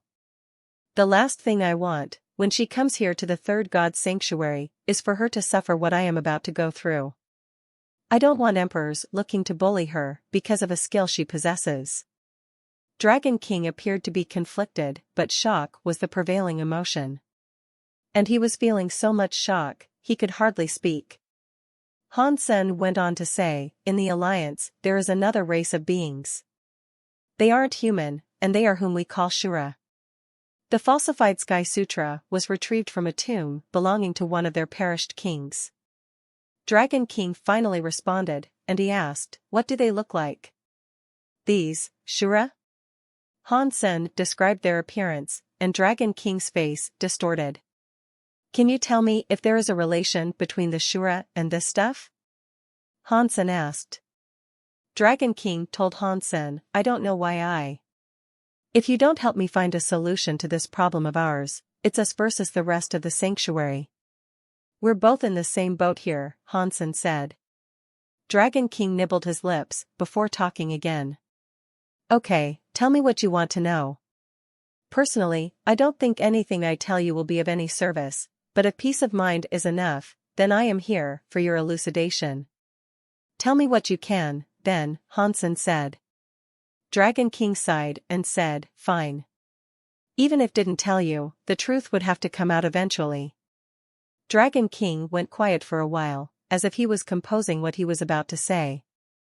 Then, after a period of silence elapsed, he said, You were right. Mr. Ancient Devil summoned a demigod with a demigod Geno core, but you were wrong in the suggestion that he used us as the sacrifice. He was able to summon the super creatures and spirits necessary, but that aside, he required my help. Help? Hansen did not understand what help Dragon King could provide, or if the summoning of a demigod even required help when he was able to do it so simply. Dragon King said, I told you that demigods will help you after being summoned. But, as with all things, it depends on their mood on that particular day. And what's more, Ancient Devil Emperor did not summon a demigod for aid. What did he want, then? Hansen had a guess in mind, but he still wanted to ask for confirmation. Dragon King said, he wanted to kill the demigod and take the core for himself. Hansen was able to guess this, but still, hearing that was what Ancient Devil Emperor wished to do was rather unnerving to hear. And what happened then? Did he succeed? Hansen asked. Of course, Dragon King paused, and then went on to say, well, success is all relative. And what is that supposed to mean? Hansen frowned. Mr. Ancient Devil did trick the demigod, but it wasn't him who killed the summoned one. And it wasn't him who took the core, Dragon King said. Azura? Hansen was shocked. Yes.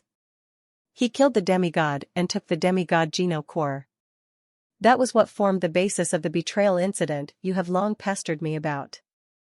Hansen waited for Dragon King to finish his speech, but he struggled to believe the validity of the tale he had just been told. If Ancient Devil Emperor wanted to fight a demigod, would it even be possible for him to be careless enough to allow a subordinate to not only stealing his kill, but take the demigod Geno core, as well?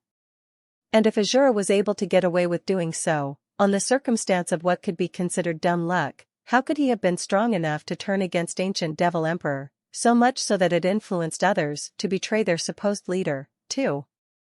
Furthermore, Ancient Devil Emperor already had a demigod Geno core of his own. Why would he risk everything by using it to slay another demigod, just so he could obtain another? Just like the Jew Hansen possessed, they weren't artifacts that boosted the abilities of a person in any way. Dragon King and Yiksha, up to this point, had not spoken a single word concerning the betrayal. Although Dragon King had now stepped forward to elucidate a few minor details, the majority of the mystery Hansen had long sought to uncover still remained fogged and unlearned. Hansen's mind was clogged with a number of questions, just as it always was. And he earnestly hoped Dragon King would be willing to give him the answer he wanted most. But it seemed as if he had overstepped his own boundaries, because he had reeled back now and quit being so talkative. He was Hansen's servant now, though, so Hansen wasn't going to stop prodding him for more answers. After learning the few tidbits he had, Hansen was hungry for more. He decided to ask, how did Azura manage to kill a demigod? What did he get out of doing that? Dragon King's lips trembled and tripped over each other, holding in words that weren't quite willing to part his vocal box. He looked away for a moment, as if to consider what exactly he should say. When he was ready, he turned back to look at Hansen and said, it's complicated. The entire thing is like a feverish dream when I remember it now. Truth be told, we weren't entirely sure whether or not it was a demigod we had actually killed. Hansen wasn't really sure what to make of that, so he pushed for more and asked, didn't you just say you summoned one? How can you not know you summoned a demigod, when you went through the necessary steps for the summoning of a demigod? Dragon King was still remaining mum about the crux of the issue, skirting around the subject as best he could. Hansen was worried Dragon King would buckle. It was obviously a difficult subject for him to talk about, and it was impressive he had given up as much as information as he had. Hansen didn't want him retreating back into some sort of shell and refusing to say more. Dragon King said, Mr. Ancient Devil used the core to summon a demigod, but it was weird. What was so strange about it? Hansen inquired. Dragon King said, Mr. Ancient Devil planned on summoning a weak demigod. He could learn the strength of a demigod by examining their altar before he committed to the summoning ritual. He had more than one demigod Geno core, and eventually, he settled on one for the sacrifice. The altar, however, was so weak that it was unable to consume a super creature that was offered in sacrifice, alive, leastways. And this weakness was reflected in the demigod himself, when he was fully summoned. No matter how weak demigods are, they must have a fitness of at least 5,000. That's right, isn't it? Hansen asked. Hansen had learned about demigods through the G family. The fourth god sanctuary's weakest creatures had a fitness level of 5,000, and that was the bare minimum. Survival in such a place, for any human, was a trial and a half. Grandpa G told Hansen that even if he did manage to obtain a greater fitness number than 5,000, he should never underestimate the creatures and spirits of that place. Even if they were weak in the third god's sanctuary, they'd be no laughing matter in the fourth god's sanctuary. He was going to use our collective power and Geno treasures to kill a demigod. Even if we were unable to kill the demigod we summoned, making it bleed and collecting its blood would make the venture worthwhile. After all, it was a being that inhabited the fourth god's sanctuary we were summoning, and it was only natural for us all to be afraid and nervous with the task at hand. But when that demigod appeared before us, it was already on the precipice of death. Killing it would have been an easy job for any one of us. Whoa, you guys were that lucky? Hansen was surprised to hear they were that fortunate. Lucky? Dragon King gave Hansen a strange look before proceeding to say, none of his plans were of any worth, so Azura stepped forth and killed it. Then, he took his power. It was like the savage twist of a knife, and suddenly, there was division in the ranks and contention amongst the generals. A fight broke out, and it resulted in the utter ruin of ancient devil shelter. It sounds like Azura did a good, old-fashioned kill-steal. I don't really see what the big fuss is about. Couldn't you guys have just talked it out? Hansen was a little underwhelmed, learning this was the answer to the mystery he had long wished to be revealed. Dragon King looked at Hansen strangely once more, and he told him, I said the demigod looked weird, didn't I? Yeah, weird. As in, it's weird this emperor we summoned is dying weird, right? Hansen said. It would have been lucky if that had actually happened. Dragon King paused and sighed for a brief moment, before explaining, before the demigod died, he said something that chilled our very bones. Okay, and what did he say? Hansen asked. He wished Dragon King spoke a little faster, as it aggravated Hansen when every word and syllable was delivered so slowly. He said he was God. Dragon King's voice trembled to speak that final word. God? Hansen had heard a lot about some figure proclaiming itself to be God, and he didn't think Dragon King was preaching about the big cheese of Christianity when saying this. It sounded just like the god figure Han Jinji was said to have met. Well, it might be normal for some demigods to refer to themselves as gods, right? It's in their title, after all. I know enough stuffy spirits around these parts that have a god complex, Hansen said, grasping at straws for a possible reason why the spirit might have called itself God. Well, those thoughts crossed our minds, too. And thinking it to be arrogance, we wanted to kill it even more. That, however, was when the spirit said something else. When Dragon King's sentence came to a close, his face drooped into an unsettling grimace. Hansen did not ask or prompt him to tell what was said, he just stared at Dragon King intensely. With bent vocals, Dragon King stuttered out a few words. He said, whoever kills God will be erased. Hansen didn't think much of it, at first. More than anything, he believed the demigod that called itself God was merely bluffing. It was like a riff on the cliché of, if you strike me down, I'll become more powerful than you could possibly imagine. That sort of thing. It would either be that, or I'll haunt your *SS from beyond the grave.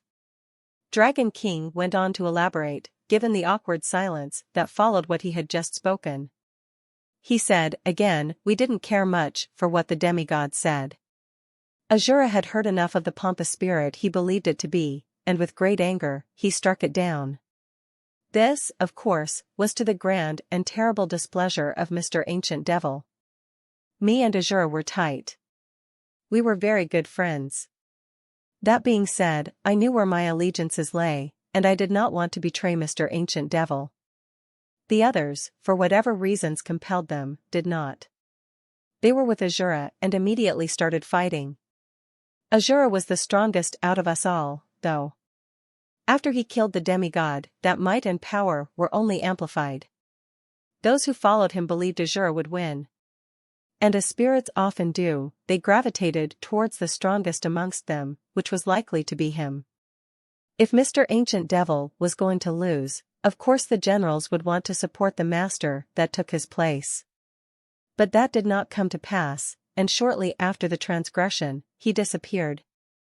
Dragon King almost looked afraid, speaking this. "What do you mean exactly?" Hansen asked. The tale was riveting, and he was eager for an elaboration of every detail. He disappeared. He vanished. He was simply gone. The prevailing belief over what might have occurred was split between two ideas: either he was taken to the fourth god's sanctuary, or he legged it and had no need for anyone else. Dragon King's speech stumbled once more, as it frequently did. After a breath for composure, he went on to say, aside from those of us who accompanied Mr. Ancient Devil in the hopes of slaying a summoned demigod, everyone seemed to forget Azure's existence. He was a famous spirit, and his name was heralded far and wide.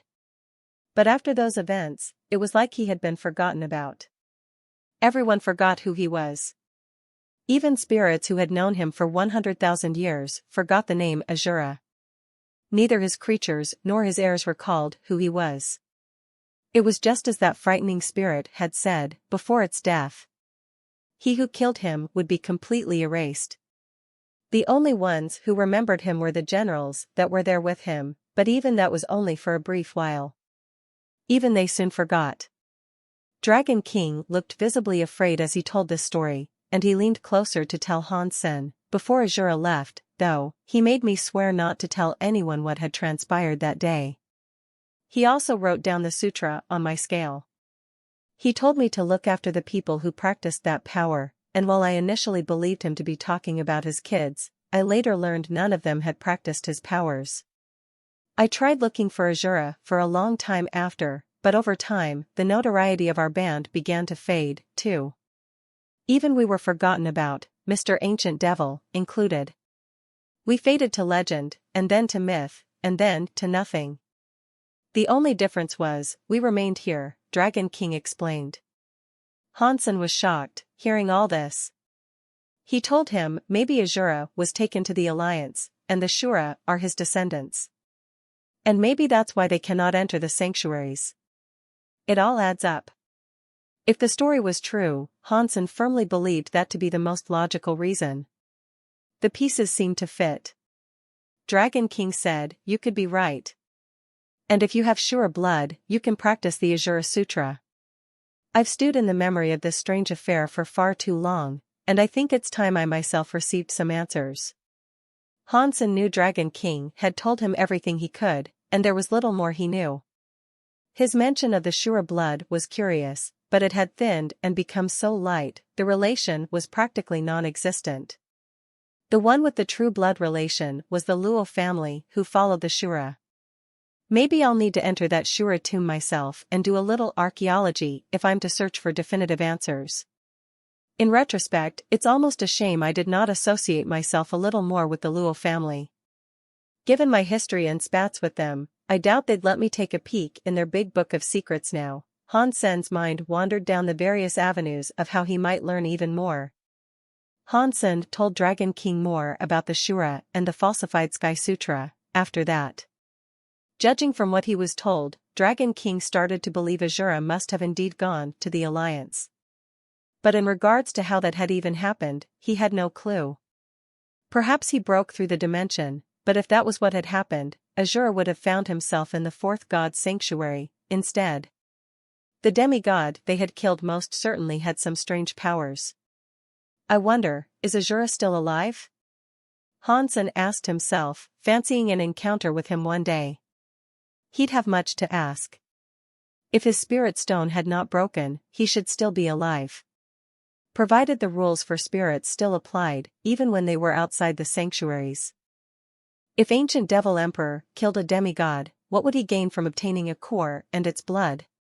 Minus the whole being erased business, mind you. Hansen wondered this, reflecting on all he had been told in his conversation with Dragon King. With the magnitude of ancient devil emperor power, he was the sort to have no problem ascending to the fourth god's sanctuary and becoming a demigod. From what he had heard, there would be no need for him to try something as risky as challenging a demigod in the third god's sanctuary. There must have been a great benefit or bonus to achieve and retrieve by willingly summoning a demigod and attempting to kill one. Even the weakest demigod would be no laughing matter to deal with.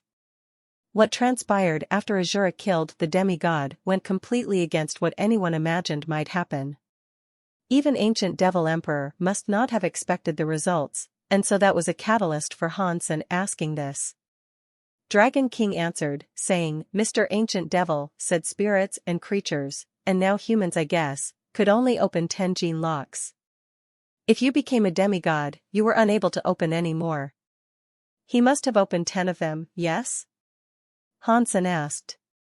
He thought this was a given, but asking for confirmation did not hurt. Dragon King said, he did, yes. But he was driven by the belief that more could be unlocked.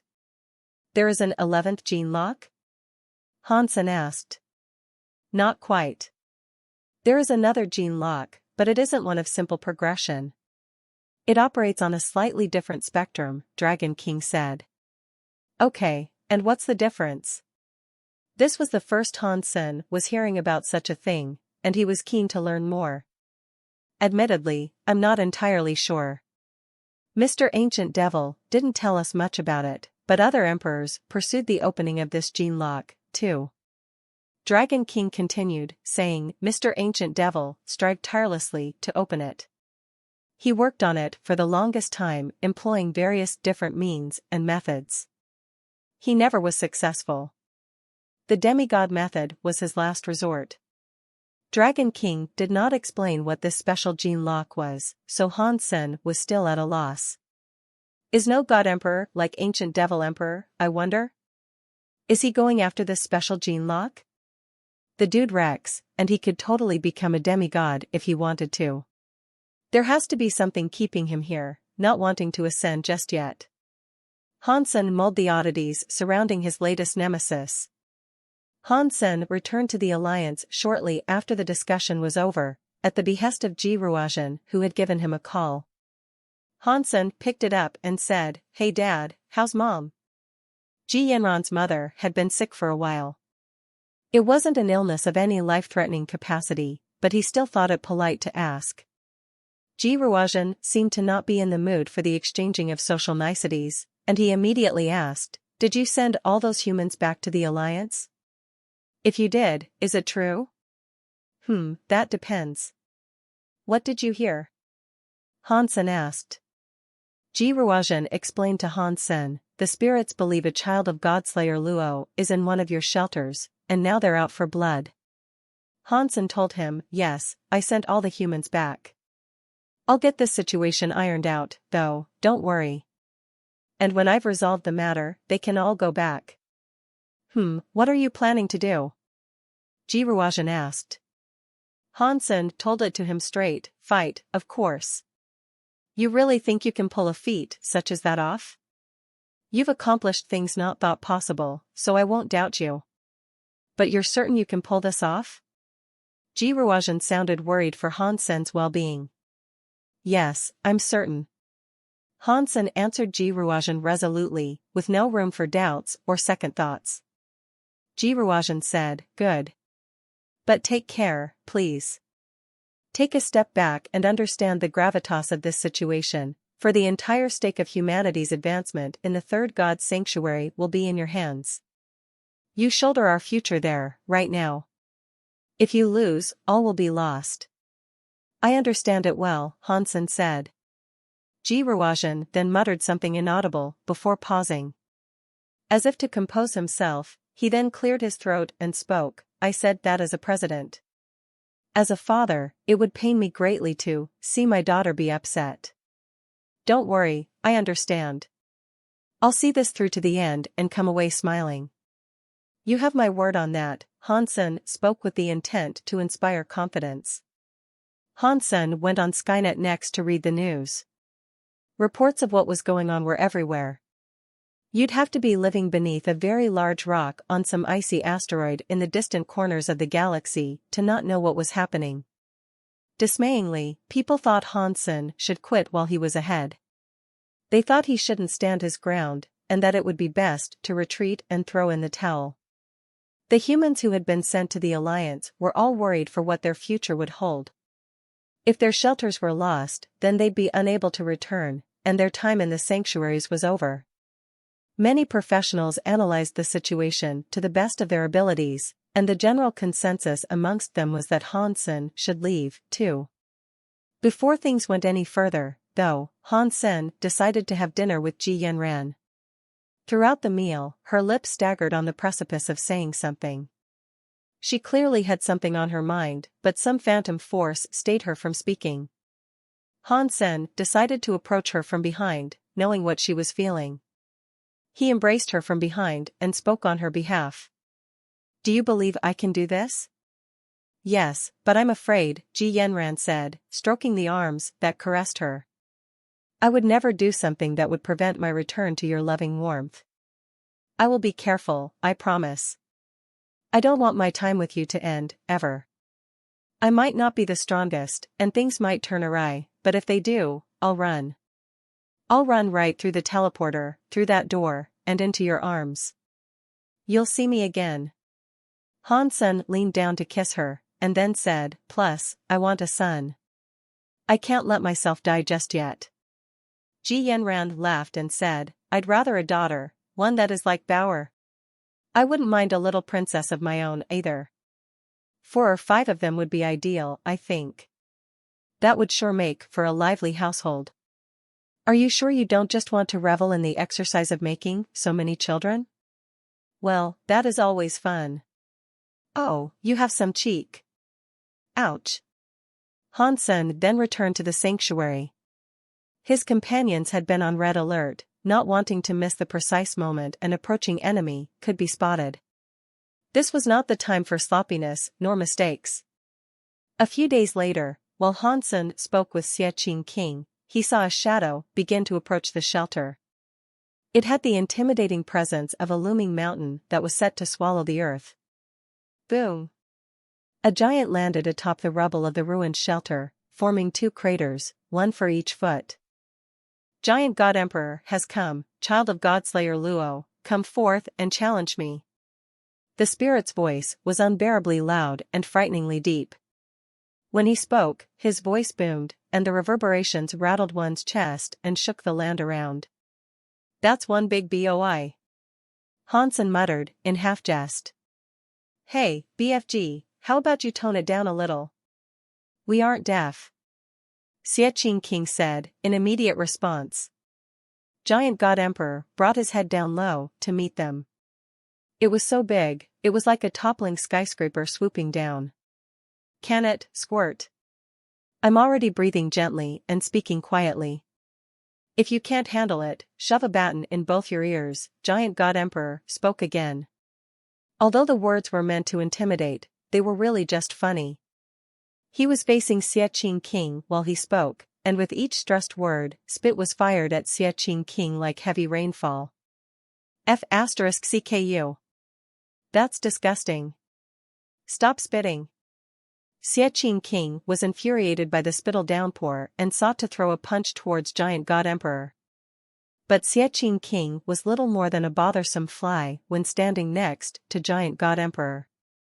Still, Xie King was unfazed by this difference in size, and so he made his fist blaze, right as he leaped forward to clobber the larger spirit's forehead. A big thumping sound followed the hit, and the massive body went flying backwards to ruin what little was left of the charred shelter behind him. It was a weird thing to see. Hansen said, "Hey, you shouldn't fight here. Look at that thing. The shelter can't take much more of a beating." Giant God Emperor stood up with a displeased grimace. He did not speak, and just immediately threw a punch back towards Xie King. Xie King dodged and flew up into the skies. The two then fought, eye to eye, level to level with Xie King's airborne assist. There was no beating around the push or clever tactics being employed by the Alualu puncher, and he was going as direct as one could be. The silver fists repeatedly went up against the giant ones with surprising, and amusing, competency. The shockwaves that erupted non-stop were rather dizzying, though. Hansen was shocked, seeing how powerful Xie King had become after opening his 10th gene lock. It had made an impressive change. And as the two battled, Moment Queen approached. She turned and looked to the skies and then watched. Moment Queen commented, "Whoa. He's the 6th son of God. You should run while you still can." Hansen merely smiled and continued to enjoy the spectacle, as if he were watching a friendly bout. On the peak of Moving Star's shelter, 3 other spirits were watching the fight as well. One of them was robed in a black cloak. In his hand was a can. This was Gu Demon Emperor. Beside him was the all-too-familiar No God Emperor, who had become a bit of a pest for Hansen in recent times. The third spirit was unknown to them, but he was a little spooky to see. He had a large third eye lodged in his forehead. Xie King is quite impressive. It is no wonder he was so famous back in the day, this three-eyed spirit said. Age has done little to rust the grumpy old coot. If Xie King starts firing on all cylinders, I don't believe Giant God Emperor can defeat him. Unfortunately, his special powers can only be used twice, Gu Demon Emperor said. He had watched Xie King defeat Gold General. The felling of that creature was a Goliath task even for them, so he was well aware how strong Xie King could actually be. The three-eyed spirit replied to his observations, saying, "Killing the big lug shouldn't mean too much. We have many more emperors on the way, all eager to rip this lot to shreds." The three-eyed spirit then looked around and asked, "And that aside, where is Godslayer Luo's child?" "That's what we came all this way for, wasn't it? Inside the shelter someplace, or what's left of it. Either that or she's retreated to the Alliance, like all the weakling humans would when put to the test." Gu Demon spoke with clear contempt for the human race. "We tried going after Godslayer Luo himself once before, did we not? Even he was too much of a chicken and clucked off. We can't make mistakes this time, and our vengeance has been a long time coming." The three-eyed spirit echoed the hatred Gu Demon Emperor was speaking with, and he looked bitter and spiteful. Gu Demon Emperor responded, saying, "I sent word to many emperors. I can only presume they're on their way, and I suspect once they're here, we can finally let the slaughter commence." No God Emperor chimed in to say, "You're all so blinded by the need for revenge against Godslayer Luo, you're failing to acknowledge the real problem we face. And that problem is the man down there. Do you see him?" The other two now turned to look at where No God Emperor was aiming his eyes. They all saw Hansen, who almost looked relaxed as he spectated the battle that was ongoing. The three-eyed spirit asked, "Hey, there's a thought. Do you think he might be another heir of Godslayer Luo, as well?" "Probably not. But believe me when I tell you he'll be an even harder foe to deal with." "Don't underestimate him," No God Emperor said. The three-eyed spirit said, "It almost sounds like you're complimenting the boy. Sheesh, where did your spine run off to? If he's not an heir, as you say, then he doesn't have that one-hit kill power the girl does. If he doesn't have that, then we have nothing to be afraid of." Gu Demon Emperor was surprised by what No God Emperor had said, but he viewed things differently than the three-eyed spirit. Understanding No God Emperor wouldn't say what he had lightly, he asked, "Can you elaborate on the powers he possesses?" No God Emperor said, "His body hardens to become the strongest material I have ever had to deal with. I fought him, and not even my No God sword was able to bring him harm with a clean hit." "What? You jest, surely?" Gu Demon Emperor and the three-eyed spirit were both taken aback by what they had just heard. They knew how powerful No God Emperor was, and the power wielded by his blade of choice. They thought a resistance to its killing power was impossible. If even he could not slay that man, then he might actually be a foe to be wary of.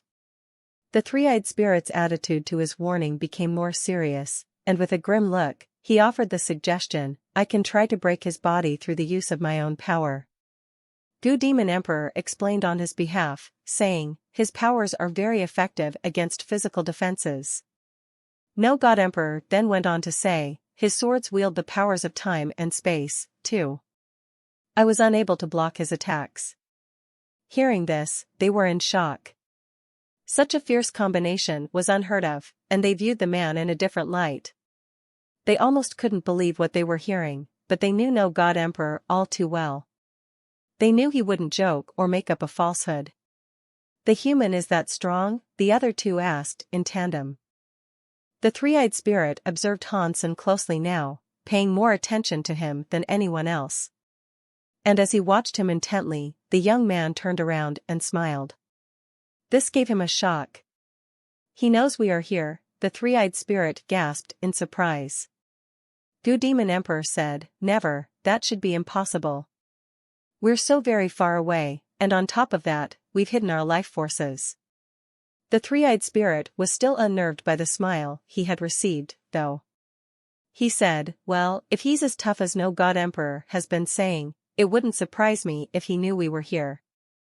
If anything, it gives credence to his claims.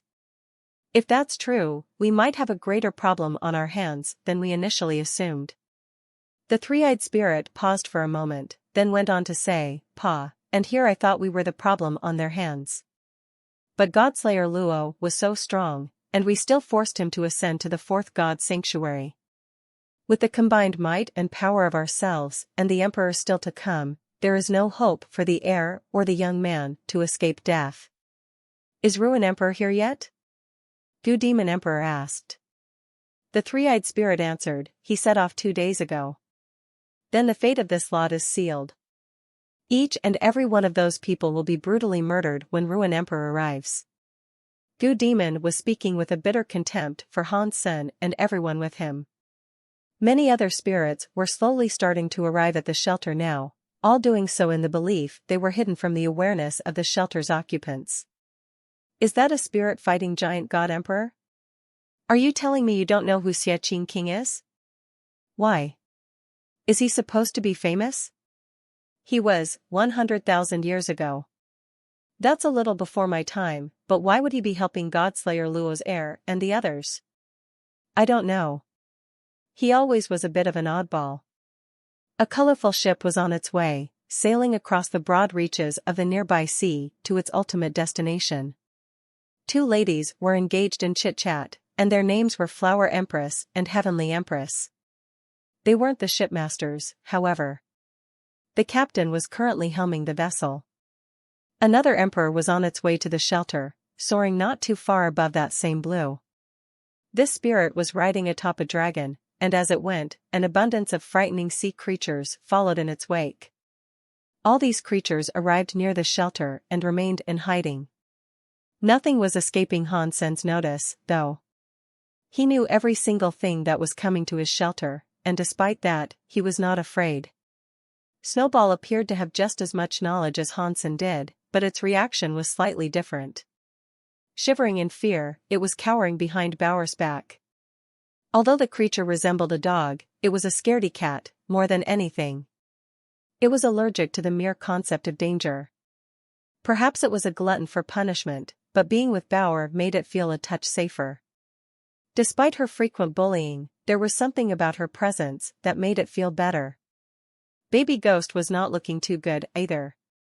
He had only opened 7 gene locks, so his strength was still far below all his peers. There'd be no hope of him competing with any of the spirits or creatures that had come, mouths drooling with a bloodlust. How can this nincompoop acquire so many enemies? We're doomed. Yes, we're doomed. Baby Ghost was not fond of the idea of staying there to fight it out, as he thought there was no chance of victory. His mind feverishly searched for a way in which he might escape his current predicament and live to see another day. Moment Queen's life was in Hansen's hands, as it had been for a long time. But now, it was teetering near the space between his fingers. This was a decisive moment for them all, with repercussions that could shape the future of the third god's sanctuary. She had to fight, despite the slim chances of survival. And while she had had her fair share of ups and downs with Hansen, she was going to do all she could to see him through. She knew of the enemies that were closing in, but she also knew that was not the brunt of it. The worst had yet to come. And this was a thought that planted a seed of unsettling emotions in her mind. Despite her determination to try, she and the others successfully defending the shelter and emerging victorious was not something she could see happening. Even though Zero had an infinite vat of power, and she'd undoubtedly bring down more than a grand count of spirits and creatures during the fight, she was not invincible. Her body was still that of a frail young girl. It was a numbers game now, and the odds were stacked against them tenfold. And to make matters worse, she wasn't even there. Ever since Hansen took her back to the Alliance, she had yet to show up again. He wouldn't keep his best weapon locked up. What is he planning to do? This is Hansen, after all. He always has a trick up his sleeve, Moment Queen said to herself, pondering the events to come. Hansen knew the spirits had all come for one target in particular, and that was Godslayer Luo's heir. If they did not see Zero there, he believed, they would not begin an all-out assault. If they did proceed forward with an attack, despite her absence, then Hansen would give Zero a call so she could come and catch them all off guard. Boom! Giant God Emperor began to stumble and fall, as a sharp silver light plunged deep into his chest. Giant God Emperor had been killed, and with Xie Qing King's typical cockiness, he stepped forward to ask, "Who's next?" "Me. I hope you're ready to meet your maker." A spirit answered the call, pointing a wheel at Hansen. "He kind of looks like the king," Flower Empress said. "Maybe, but that's not him," Heavenly Empress said. "Heavenly, where is Godslayer's heir?" A female voice sounded, from someone else on the ship. Heavenly Empress turned and gave a bow. She said, "I scanned the entire shelter, but as far as I can tell, she is not yet present. She must be in the Alliance." "Then we wait," the Empress said. "Yes," Heavenly Empress said, returning her gaze to the battleground. Xie Qing King had taken down 5 emperors himself by this point, but tiredness was starting to catch up with him. He finally needed a breather. "It's my turn to show off, don't you think?" Hansen said, stepping forward to provide Xie Qing King with a rest. "Okay, boss man. Have fun up there."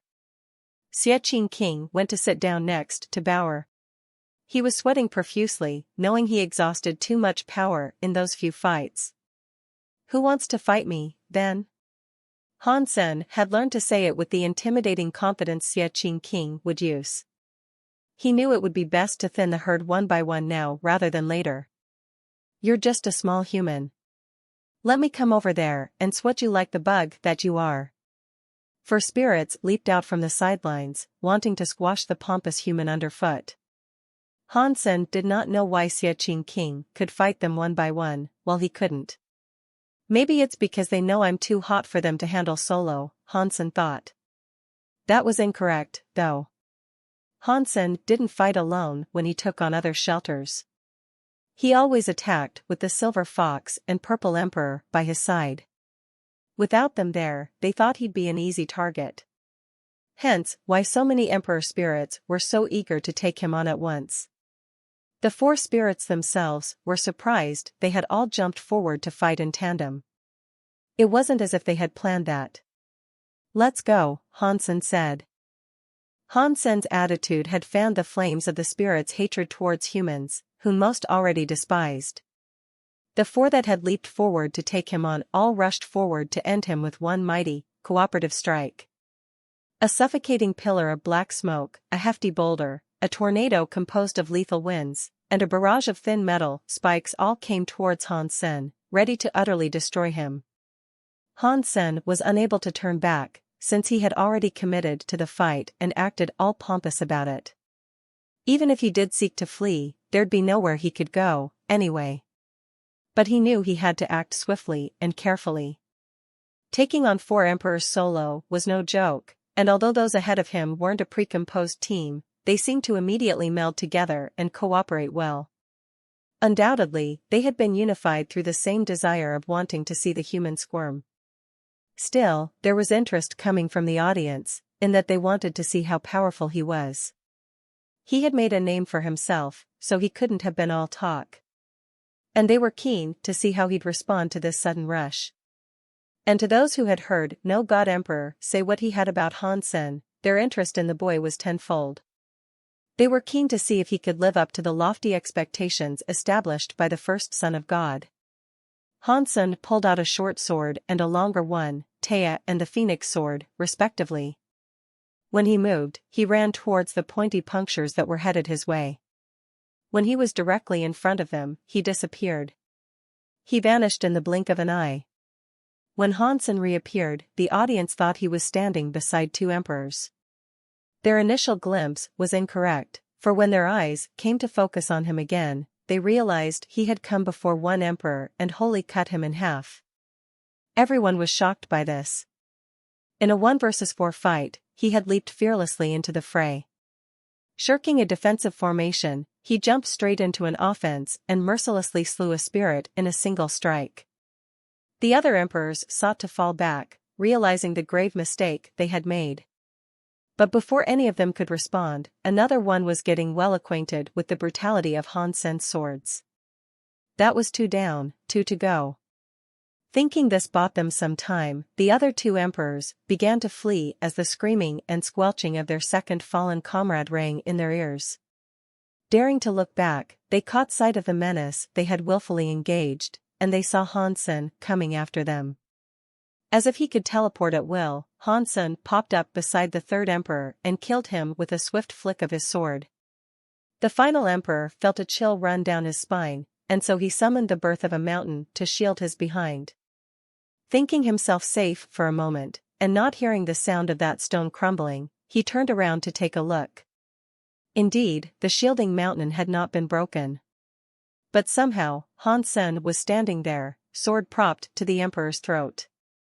Even if Han Sen had gone around the mountain, it didn't seem likely he could be that fast. As he thought about how Han Sen had gotten to him so quickly, his thoughts began to drift. It was then that he realized he was now airborne. When he thought about why the land below seemed so distant, he belatedly realized Han Sen had hewn his head from his shoulders and sent his severed head flying through the air. Everyone was shocked at the power Han Sen could wield. They didn't think such might was achievable, and they each and all felt a little apprehensive about their impending attack. How can a human be that strong? What if he is the heir of Godslayer Luo? His sword skills are impressive. Is that the manner of power Godslayer Luo wielded? Flower Empress asked. It is not, that human is employing space and time, the other woman on the ship said. Wait, are you saying he uses both of those elements? And he can use them both together, at the same time? Flower Empress asked again, with her mouth ajar in shock, hoping she had misunderstood. Yes, but the kills aren't 100% guaranteed like the Godslayer. That man never missed, the woman said. How do we beat that man, though? Flower Empress asked. The elements of time and space were woven into the fabric of all. Flower Empress couldn't even begin to fathom a viable solution for how they might surmount Han Sen's abilities. Soon you will find out, the woman said, before going silent again. Flower Empress was curious to learn more, but she didn't dare ask. If the Empress wished to tell her, she would have already. As such, she wasn't going to push the subject. This Empress was a strange one, after all. The three-eyed spirit said, the powers of space and time? Although that is not the power Godslayer Luo possessed, I would not say it is any worse. Fortunately, the hits are delivered by hand and do not wholly escape the watchful eye of a combatant. It is possible for an emperor to break his attack, Gu Demon Emperor said. And who might be able to do that, the three-eyed spirit asked. Him, Gu Demon said. The three-eyed spirit looked forward to see an emperor coming, riding atop a black dragon. He wielded 2 hammers and had come before Han Sen. The three-eyed spirit looked rather happy, and he said, now I understand. Flower Empress and Heavenly Empress weren't really sure what was going on, and what might have been so special about the new challenger that had come before Han Sen. Are you saying this emperor can break Han Sen's power? Heavenly Empress asked. Yes. His name is Ming Xing, and he too wields the combined might of both space and time. If anyone can take on the human emperor, it would be him, the woman said. Flower Empress quickly turned back to look at him. My name is Mingxing Emperor. I have come to kill you, Mingxing said coldly from atop his black dragon.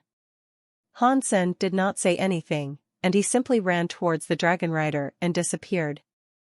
Han Sen wasn't much in the mood for talking on this day, especially when spirits were keen on recycling the same sort of rote dialogue that was supposed to be threatening. All Han Sen wanted to do was kill them and get the assault over with. Mingxing Emperor drew both his hammers and banged the two together. When the hammers collided, a black hole formed. His hammers can create black holes, and Han Sen should be drawn into them as he goes. If he slips into one, there'll be no return, Flower Empress said, understanding the situation. Yes, that is correct. Although the black holes are only temporary, they should be enough to trap him and forever remove him from the field of play. His body will be twisted in the broken dimension, so using space and time against Mingxing is suicidal, the woman explained, with further clarity. Moment Queen saw the black hole and understood why Mingxing Emperor was so keen to come forward and fight Han Sen, despite the stunning display in which the human had mercilessly slaughtered 4 emperors. In the black hole, time and space were distorted. It would twist like a vortex and swallow whatever came near. If Han Sen was pulled inside, he'd be killed. The occurrences of someone surviving a black hole were rare. She wouldn't be sad if Han Sen died, but his death would result in her own.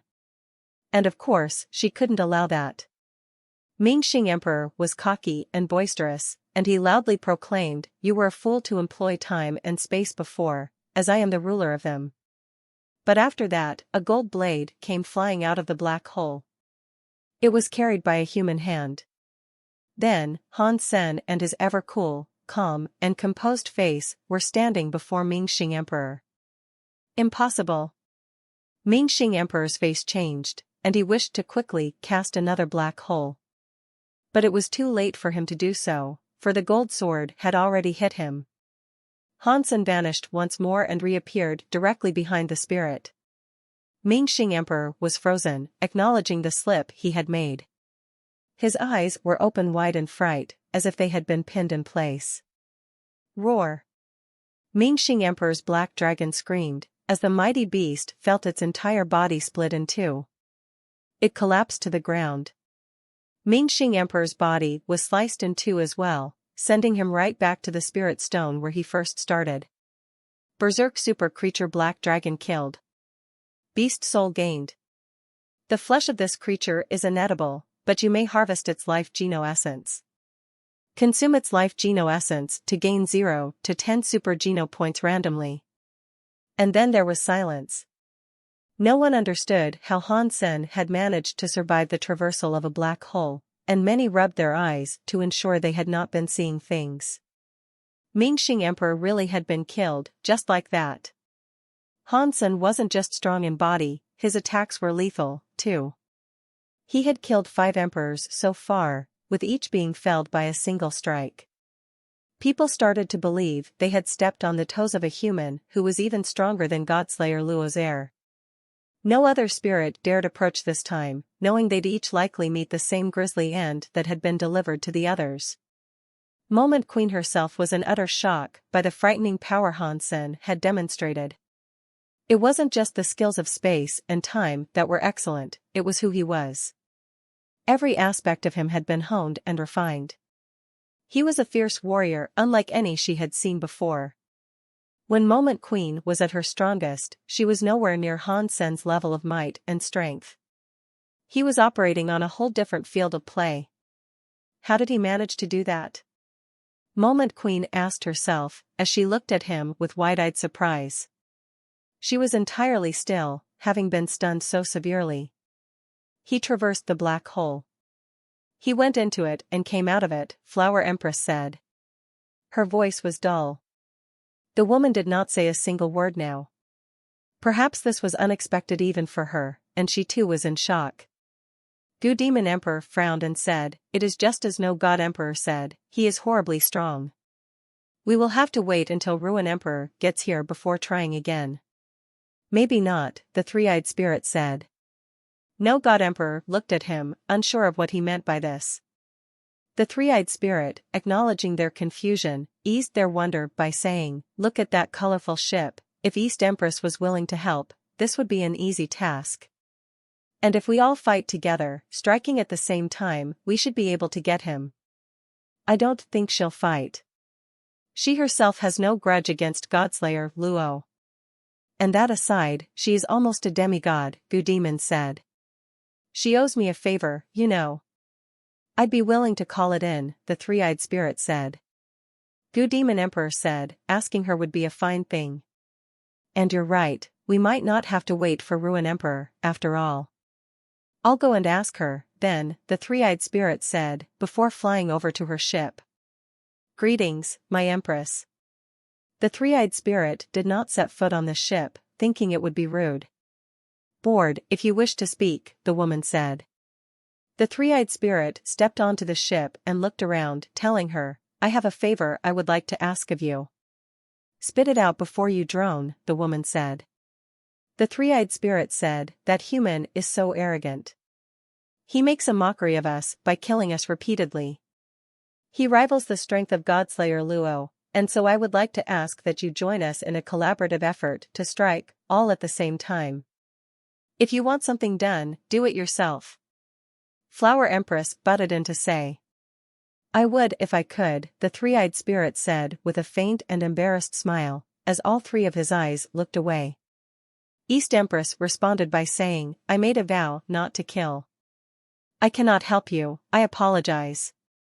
The three-eyed spirit looked disappointed, but then she said something else. "I haven't forgotten that which I owe you. Take this, perhaps this will settle the debt."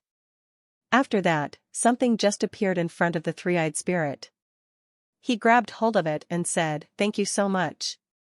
I will kill this human for the restoration of our pride. This is a repayment. What you do with it, and whether you succeed in killing your enemy, is no concern of mine," East Empress said. The three-eyed spirit was not hurt by these words, he just gracefully said his goodbyes and left. He returned to the sides of No God Emperor and Gu Demon Emperor. "Did she say yes?"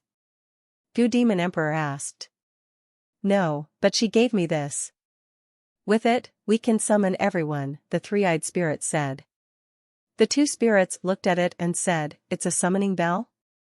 What did you do for her that warranted such a gracious gift?"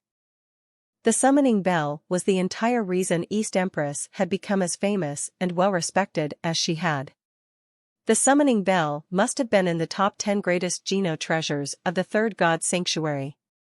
Three-Eye Emperor must have done her a great favor to be given this as a gift. Three-Eye smiled and said, "What I did doesn't matter, but now that I have the bell, we should strike." After that, the three-eyed emperor put out his hand and balanced the bell on his palm.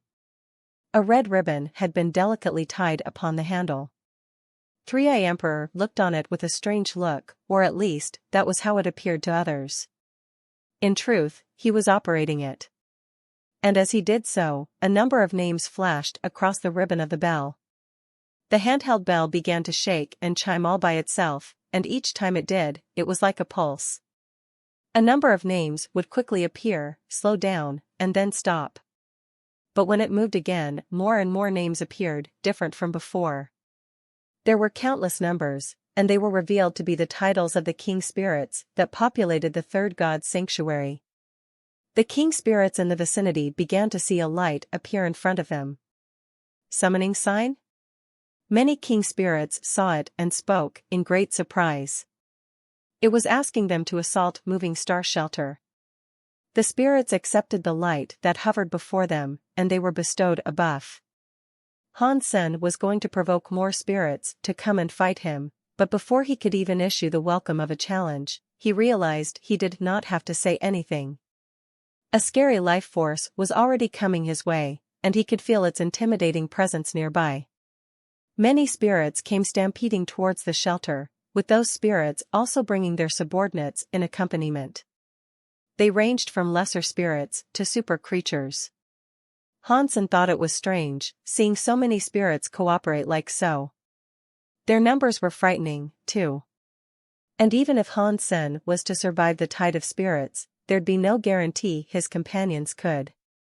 Xie King was already worn out, so the chances of his survival were up in the air. Still, he knew it wasn't the time for panic. Instead, he remained calm and simply said, "Save me, sister." Moment Queen understood Han Sen was going to stand firm and hold his position, despite the direness of the circumstances and the futility of even trying.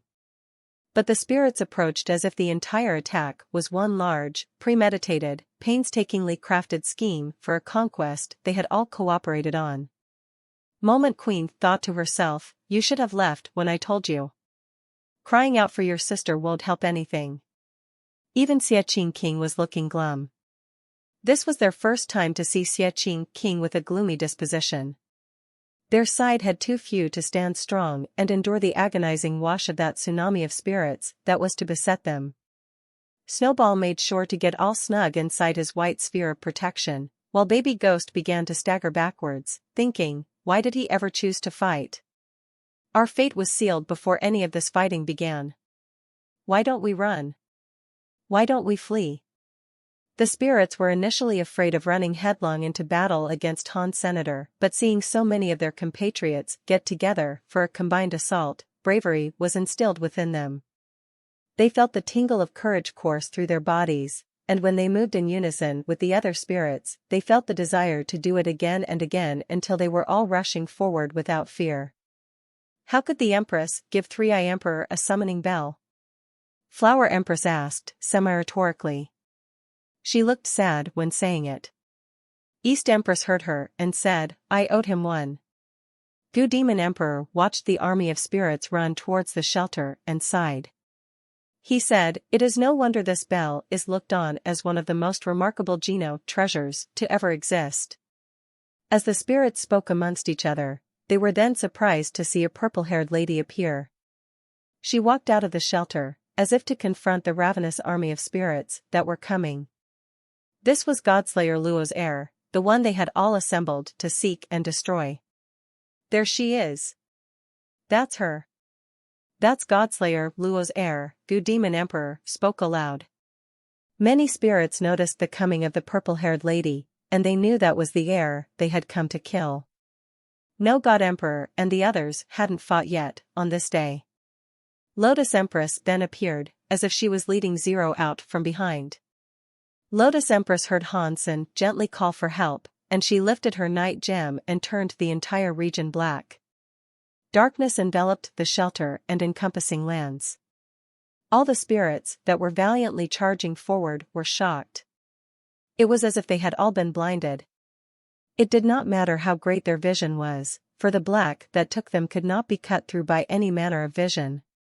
Some fire element spirits tried casting fire spells, in the hopes it would help illuminate the area.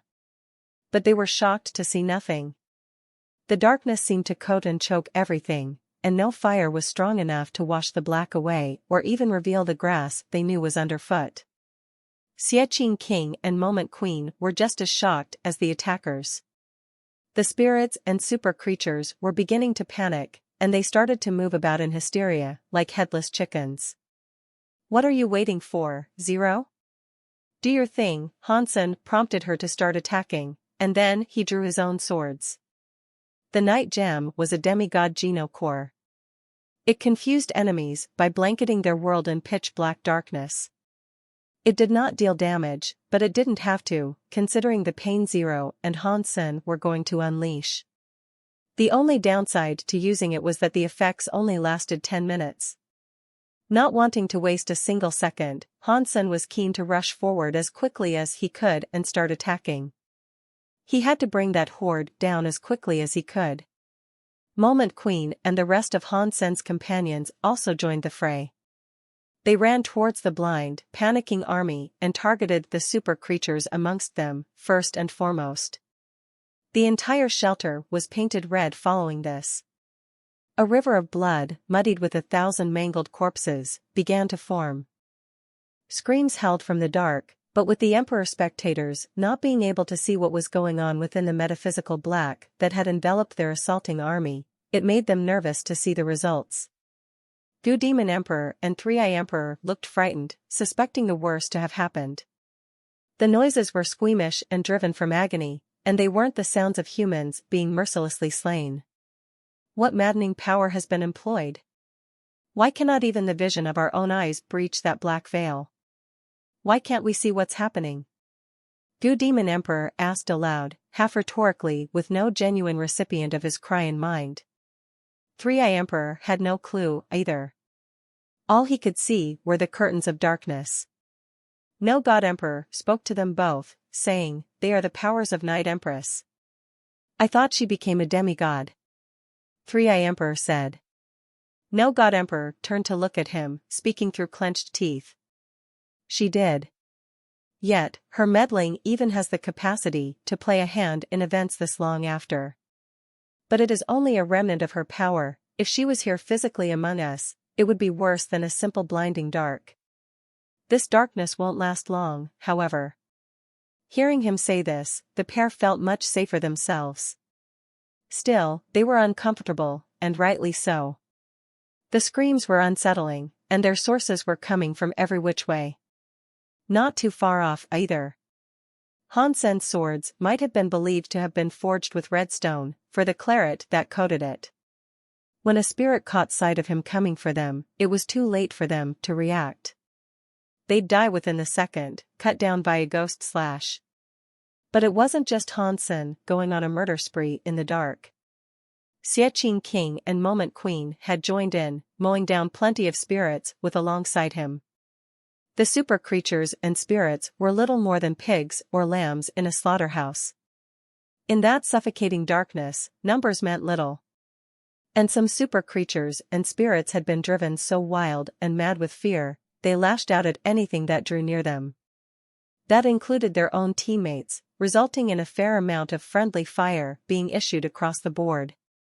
Aside from Han Sen and his companions, none could make heads or tails of what was going on. 10 minutes later, the darkness was lifted. When the black curtains rose, the diorama left on display shocked the hearts and eyes of all who saw it. Flower Empress and Heavenly Empress almost threw up due to the grisly sight. The entire shelter was a monument to blood and death now. Only a handful of the army had been left alive by this point, a mixture of king spirits and super creatures that were revealed to be helplessly fleeing, drenched in the blood of their fallen compatriots. Han Sen and his people were standing strong, also. Not a single member of his band of allies had been touched. Han Sen and his companions ran forward to immediately cut down those who had been left alive, finishing them off in one last ghastly display, as if to intentionally provoke the audience that had been sitting at the edge of their seats for a glimpse of what had happened before the veil was lifted. One spirit even killed himself, to spare the pain and shame. He was so afraid, he wished to return to his spirit stone by his own volition, in fear his stone would break via the power Han Sen wielded. Other spirits tried doing the same as well, thinking it a good idea. But only a few could do it in time. But this had already happened quite a bit earlier, when it was dark. Flower Empress and Heavenly Empress could not believe that the army of spirits and creatures that had been amassed had been utterly laid to waste in the space of 10 minutes. Goo Demon Emperor and Three-Eye Emperor could hardly believe what they were seeing either. They didn't even think it was possible, and if it was, this was the sort of event one could only be around to witness once every 1 million years. Three-Eye Emperor himself wished to flee, in fear that it was only a matter of time before Han Sen had him in his sights. Gruesome scenes were nothing foreign to him, but that mangled mess made his stomach churn. His mind started to become blank, crushed under the struggle to comprehend how such a powerful force had been squashed so easily by a human and a few of his fellows.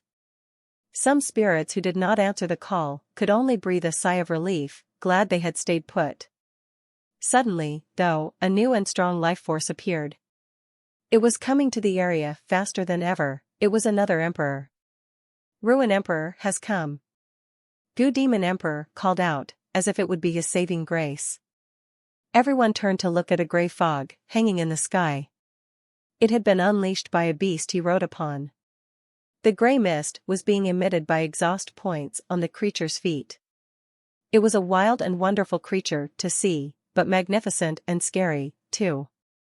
You are Godslayer Luo's heir, correct? The Emperor immediately asked Zero.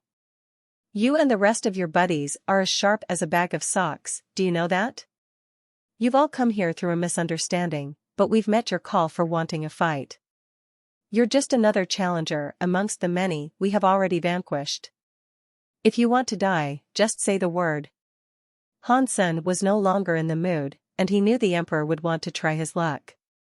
So, without even waiting for a response, he grabbed his swords and took off running towards Ruin Emperor. To show them who was boss, Han Sen knew he'd have to meet every challenge and challenger. He couldn't back down if he wanted to assert dominance and avoid a repeat of the day's events in the future. The Emperor saw Han Sen disappear, but he did not move to dodge. Dong. The Phoenix Sword's power of time and space had suddenly stopped working. And it was at that point, Han Sen realized his own body's power of time and space had been sapped away. With Han Sen's companions seeing his powers suddenly cease to work, they rallied to his side to provide him aid in the fight against the Emperor. When they tried attacking the Emperor, though, even all their attacks disappeared before him. They were each in shock, all feeling as if their powers had been robbed from them. Ruin Emperor from Ultimate Mountain. Moment Queen looked as if she had been shaken to her very core, upon realizing who their latest foe was. He is Ruin Emperor? Dry Bone King looked petrified. It wasn't just those two feeling like that, either. They each and all did. No God Emperor was the #1 son of God of the third God Sanctuary, but that was the first rank among the spirits that competed in Divinity's bout. Not all emperors showed interest in the affair. The general consensus among spirits was that the mightiest throughout the entire third God Sanctuary was a spirit called Ruin Emperor, an emperor that far exceeded no God Emperor's capabilities, as well. Ruin Emperor's greatest ability was the one that trapped the powers of his opponents. All attacks were rendered useless, and repeats were disabled. Ruin Emperor's power was something none had ever been able to beat or overcome.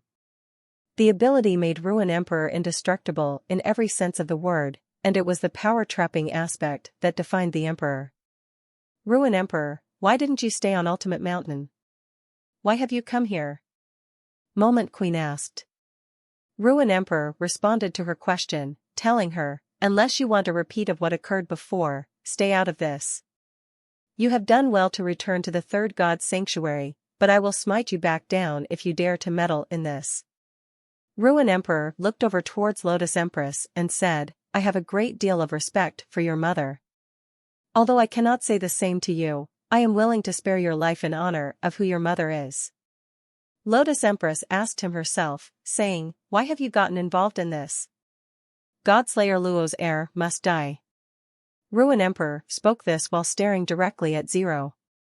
No God Emperor, Goo Demon Emperor, and Three-Eye Emperor then leaped forward to join Ruin Emperor in battle. Moment, you dare show your face here? How typical, for you to spend your days with these wretched vermin. I will finish you once and for all today by destroying your spirit stone, No God Emperor said. Ruin Emperor and No God Emperor are both here? They'll mop the floor with the human and his mates. Ruin Emperor should grab a seat.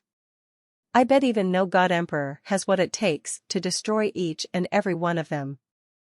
With their powers trapped, they are dead men walking. Mr. Ruin is the strongest in the entire sanctuary. None can stop him.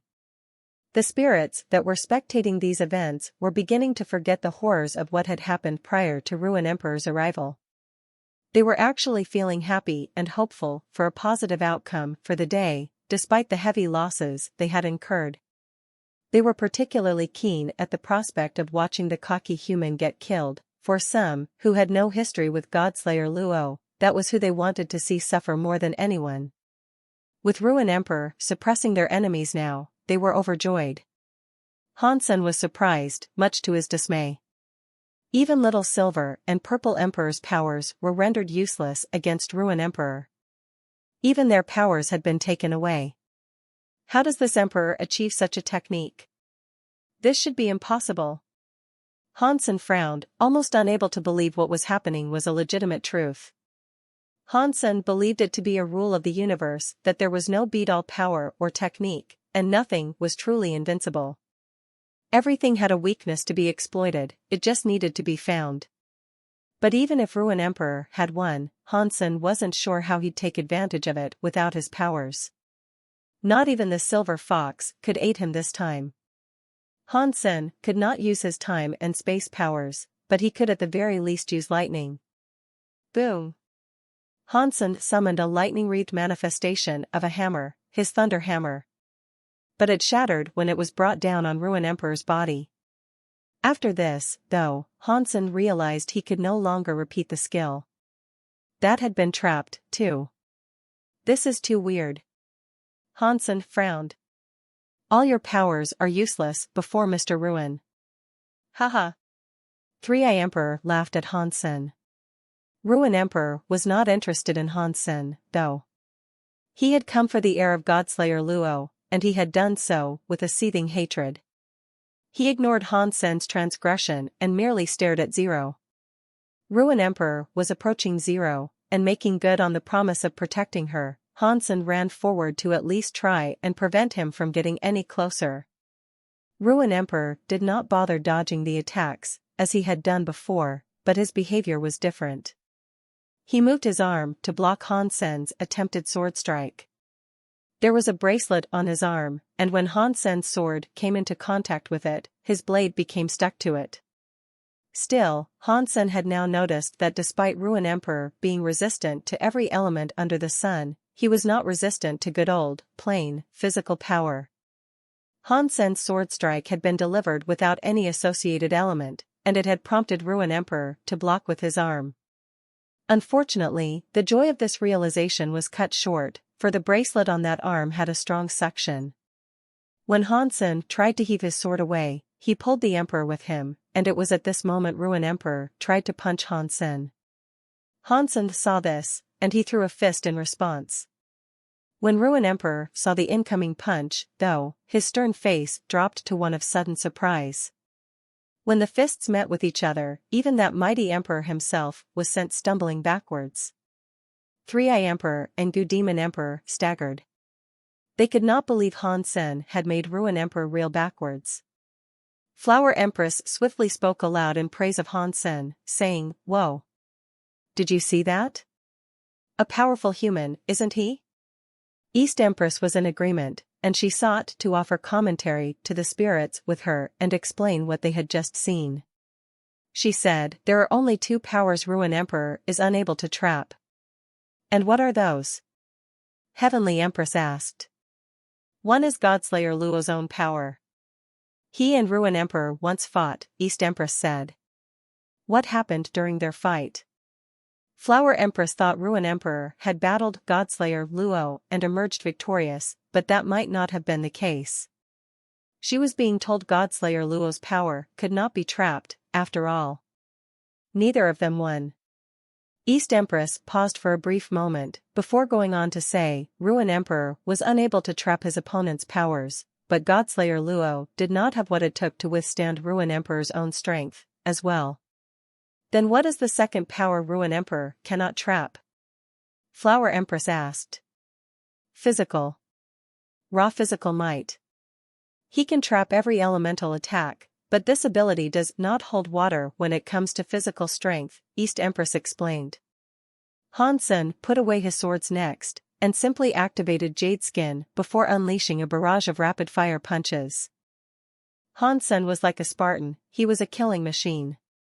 With no other weapons at his disposal or powers he could depend upon, this was the only thing he could do. Ruin Emperor was no slouch, though. He understood the threat that he was now faced with, and he arduously tried to counter every attack brought towards him. Fists cracked against fists, as legs kicked against legs. If it weren't for the remarkable talents of the fighters, this would have been nothing more than a brutal street brawl. Moment Queen was stunned by the display. Hansen was using his physical attacks to suppress Ruin Emperor, so much so that the all-powerful and supreme spirit of the third god's sanctuary was on the defensive. How strong is he? Moment Queen asked herself once more. She had asked herself this many times, as of late. And it wasn't just Moment Queen thinking of things this way, either. Everyone pretty much was, and that included the audience on the colorful ship and East Empress herself. Ruin Emperor was indisputably the mightiest spirit of the third god's sanctuary, and for a human to have achieved the strength to contest such a spirit was something that could only occur in a spirit's deepest, darkest nightmares. It signaled the dawn of change for the sanctuary. Han Sen's physical power was being driven by Jade Skin, and Ruin Emperor's powers could not trap and suppress it. Unfortunately, he was not able to use Ghost Slash. While he might have posed a threat to Ruin Emperor, his chance of ultimately defeating the Emperor and achieving victory was low without such a powerful, killing attack. Ruin Emperor was undergoing something he hadn't had to suffer for a very long time, though. Under this sudden onslaught, his face turned grim. He did not expect he would have to properly fight another human before going after Godslayer Luo's heir like he had come there to do. Ruin Emperor tried attacking in return whenever he could, but Han Sen was like an indestructible statue. He was immune to everything the spirit sought to do. He actually believed himself to be at a disadvantage, and on a long, slippery slope to loss, failure, and shame. Three-Eye Emperor and Goo Demon Emperor moved to attack Han Sen's companions. While this happened, they thought killing Han Sen's companions would deal a blow to his morale and distract Han Sen enough for him to be thrown off guard, leaving him open to a killing blow by Ruin Emperor. It wouldn't be difficult for them to take down Han Sen's companions either, because their powers had been robbed by Ruin Emperor. The Silver Fox and Xie King were defenseless, and all the two emperors had to do was watch out for Zero. Goo Demon Emperor had thought of a way to get Zero out of the way, too. Goo Demon Emperor summoned a number of toxic bugs and sent them over towards the ravaged shelter. He slapped his can and 3-cup demon goo appeared, just like before. Black smoke flower out of the cups, then, composing a number of cup demon emperors. Zero was going to use her dagger to attack, but one of the cup demon emperors suddenly became bloated. It rapidly grew in size like a swiftly inflating balloon and then exploded. Zero had the powers of Azura, but her body was weak. She couldn't withstand the attack, so she had to soar off into the sky and avoid what damage the bloated cup might deal. And after she dodged, she was not out of the proverbial cup demon woods.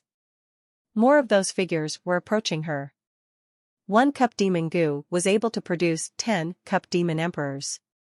With 3 of them in play, that meant 30 of them could be produced. And 30 of them had been made, and now, they were all going after Zero. Zero was preoccupied with defeating the doppelgangers on her tail, as Goo Demon Emperor had planned. And that meant he was free and clear for now.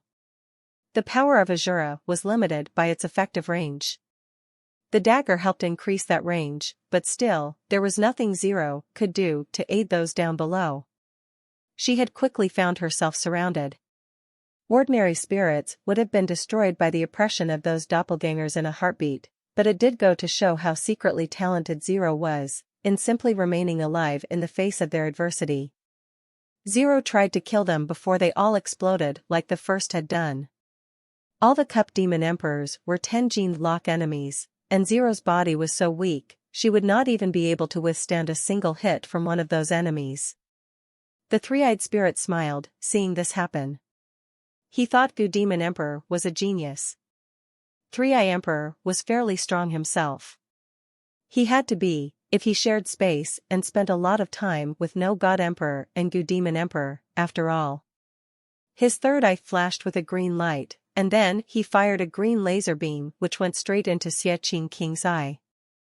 The green arrow was relentless, and it went straight in with no resistance. Xie King tried to block the beam, but it was too late for him. It had taken him by surprise. Xie King's right eye had been broken, smashed into jelly. Blood began to pour profusely from the gruesome wound. Blue Dinosaur roared and ran to engage Three-Eye Emperor in retaliation. But there was nothing the poor beast could do. Three-Eye Emperor only had to look at Blue Dinosaur to send it falling backwards with a destroyed eye. Enjoying the pain he was able to inflict, Three-Eye Emperor took a step forward and peered into Blue Dinosaur's second eye. Then, boom! Another of its eye sockets was a soggy mess. Blue Dinosaur writhed around on the ground, squealing in agony. The pain was awful, but the blindness was horrifying. It tried getting up to flail around and attempt to hit Three-Eye Emperor, but he was able to dodge with ease. Blue Dinosaur was very slow with its broken vision now, and try as it might, it just couldn't muster the speed necessary for hitting Three-Eye Emperor. Pang! Three-Eye Emperor leaped forward and punched Blue Dinosaur with a fist fueled by a creepy green light. The poor creature was sent flying several hundred meters away by the ferocity and power of that blow. Fortunately, Holy Rhino was still there with them. He had deployed heals to the wounded, and he was even able to fix Blue Dinosaur and Xia King's eyes. Three-Eye Emperor realized the annoyance the rhino could pose, so he said aloud, "Well, I certainly need to take you off the board first." After that, he fired a beam of green light at one of Holy Rhino's eyes. The eye of the rhino cascaded blood. But suddenly, someone appeared before Three-Eye Emperor and obscured his vision to prevent a follow-up. When Three-Eye Emperor and Goo Demon Emperor moved to fight, No God Emperor decided to join in the fray, as well. But he wasn't going to fight Han Sen's companions, he was going to assist Ruin Emperor in his duel instead. No God Emperor had come to understand Han Sen was a far greater threat to the spirits in the third God's sanctuary than Godslayer Luo had ever been. And he believed him to be far worse than the girl who appeared to be Godslayer Luo's heir, who was currently doing battle with the Cup Demons. Han Sen's powers of time and space were still trapped by Ruin Emperor. So, No God Emperor no longer had to be afraid of a sudden kill by his fearsome ghost slash. Dong. Han Sen used his arm swiftly and effectively to block a surprise attack delivered by the No God sword. His jade-like arm was delivered a fair scratch. Ruin Emperor threw a punch towards Han Sen's belly. After deflecting the No God sword, Han Sen had a short window to execute a dodge. He did so without worry. He was exemplary, and if anything, No God Emperor's decision to help out only made this situation more embarrassing for the spirits. Han Sen was able to deal with the two of them together just fine. The spirits were all frozen, watching this. They each welled up with a mixture of different emotions. No God Emperor and Ruin Emperor, despite working together, were unable to defeat the human emperor. It was a human, it should have been a one-and-done affair. That is one powerful human. Ruin Emperor and No God Emperor can't kill the guy when working together? Is this for real, man? Is that even a human, man? What's going on, man? I didn't think it was possible for humans to achieve such power. Since when have they been able to reach such lofty heights of might? The spirits could hardly believe what their eyes were telling them, and it began to change their perception of humans. They weren't weak if they were given the opportunity to prove themselves and grow. And in the third God sanctuary, up until now, weak humans were all they ever saw. And seeing such weakness prompted them to keep them down through brutality and slavery. Only a few humans had what it took to take on a royal spirit. And fewer still could take on a king class. Han Sen was now battling with Ruin Emperor and No God Emperor, two of the strongest spirits in the third God's sanctuary, simultaneously. And what's more, he was showing no sign of losing. Oh my days! You're telling me that pretty boy over there is a human? Flower Empress exclaimed, almost smitten by the man. Although most humans are weak, there is the occasional smattering of strong ones. And more often than not, they can be the falling of small stones that start an avalanche, East Empress said. Have you met or seen any of these other strong humans? What about Godslayer Luo? Heavenly Empress asked. East Empress told her, no, not Godslayer Luo. There was one I knew, but that was a century ago. That human was able to kill Dark Ghost Beast. A human killed Dark Ghost Beast? Heavenly Empress and Flower Empress were both shocked, both obviously familiar with the name Dark Ghost Beast. It was a berserk super creature that had opened 10 gene locks. The beast was almost as strong as no god emperor. The human dominated the creature, East Empress said this and trailed off, as if she was plummeting back into a fond reverie of days long gone by. What kind of human was he? Flower Empress asked. East Empress responded to her, saying, I'm not sure. And I'm even less sure of what happened to him or where he went. I recall his name to be God's retribution. Han Sen wouldn't be surprised hearing this, for he had encountered him before. He was a member of Blood Legion, with blue blood. It was no surprise, with the strength he demonstrated, that he would be able to kill berserk super creatures. Flower Empress did not know who he was, though. And so she said, I'm afraid the only person who might actually be able to defeat Han Sen would be the king. It's been a long time since we saw him, and I can only suppose he'd be calling himself the Emperor by now. I'm not sure if he has opened 10 gene locks. But he did grow in strength very fast, and it wouldn't surprise me if he had, Heavenly Empress said. Yes, where did he go? I bet you he could beat this Han Sen. I still owe him kisses, too, Flower Empress said, while spinning on her toes. Han Sen continued to battle Ruin Emperor and No God Emperor. He realized, as the fight progressed, that it'd be impossible for him to defeat them both by solely relying on Jade Skin. Han Sen fired up his Dongxian Sutra instead. Han Sen realized his Dongxian Sutra had yet to be trapped, so he could still use it. For a fight like this, Han Sen had an inkling that the Dongxian Sutra was on the precipice of breaking through and having its 10th gene lock open. Han Sen wasn't going to squander the opportunity, so he decided to abandon his initial idea of summoning Little Angel and just kept Dongxian Sutra running while he carried on battling. Those two emperors were by far the strongest there, and the minor wounds Han Sen was being dealt were starting to add up. Han Sen's back already had more than a few wounds, and No God Emperor had just delivered another strike there with his No God sword. He had finally started to bleed. It wasn't serious, but Han Sen's mood shifted. His body was incredibly strong, but it was almost scary, learning Jade Skin could not protect him forever. But that wasn't the primary reason for why his mood changed and the expression on his face differed. He felt as if he was teetering on the brink of breaking through. Unfortunately, he kept falling short, and he couldn't surpass the verge and begin the process that would open his 10th gene lock. It was like he was being held back all that time. This latest strike had now changed things, though, and it told him what he needed to do to open the 10th gene lock. What is this? Han Sen thought to himself. Do I have to get hurt for the next gene lock? Han Sen decided to stop dodging and blocking. He stood firm and allowed his body to become recipient to the barrage of attacks that were headed his way. Han Sen had been using Dongxian Sutra to dodge, but now he wasn't. No God Emperor and Ruin Emperor were surprised and a little concerned when they saw the change of attitude. Before the rhino, there was a woman with dragon horns and wings. Her skin was scaled like a draconic beast, as well. She held a cleaver, like some butcher that had crept out of Satan's kitchen.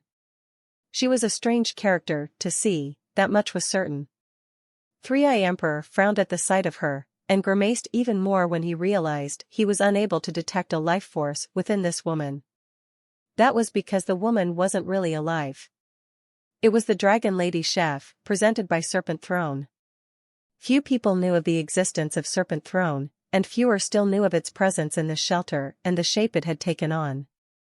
Generally, she was the cook. She was in charge of keeping everyone fed. This was something she really excelled at, and then some. This was the first time she had elected to join a fight, but given the direness of the situation, it made sense. But this gave her a slight edge, for no one knew who she was and no one knew what her abilities might be. After all, it was little more than a doll. Three-Eye Emperor was initially taken aback, and he wondered where she had come from. But it was an enemy of his, and he knew he couldn't dwell on that question very long, in the midst of all that was going on. So, he fired a beam of green light towards her eyes. His light was frighteningly accurate at all times, and again, with perfect precision, he nailed her eye.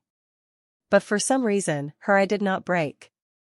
The light had gotten her directly through the pupil like a bullseye, clear as day. But nothing happened. That was because it was serpent thrown, and it was just a doll. Its eyes weren't really eyes, and the whole form it took on was little more than an illusion. But its form was composed through its power, and it wasn't an actual dragon lady chef.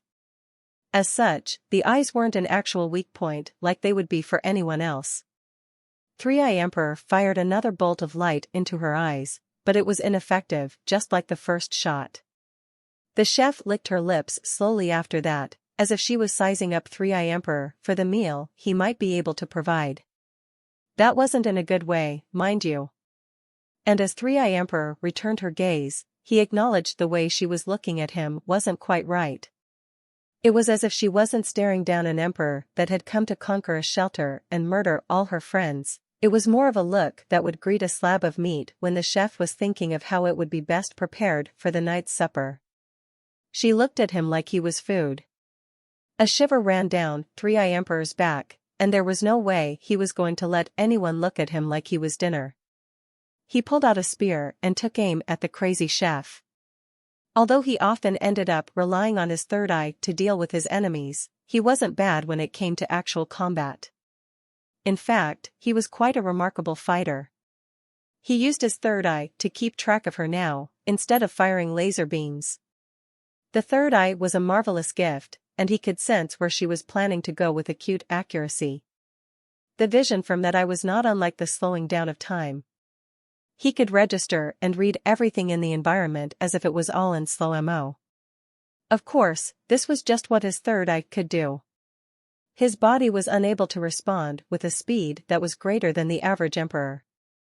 And sometimes, due to getting mixed up with the timings brought on by his third eye, his body could not keep up. Regardless, Three-Eye Emperor did not think the woman possessed a strength that was even remotely comparable to someone like No God Emperor. As such, he was ready for the challenge he thought she'd bring. Dong. Dong. Dong. Three-Eye Emperor had jumped forward with his spear, ready for a fight. But with a few swings of her intimidating cleaver, the zany chef was able to block each and every strike.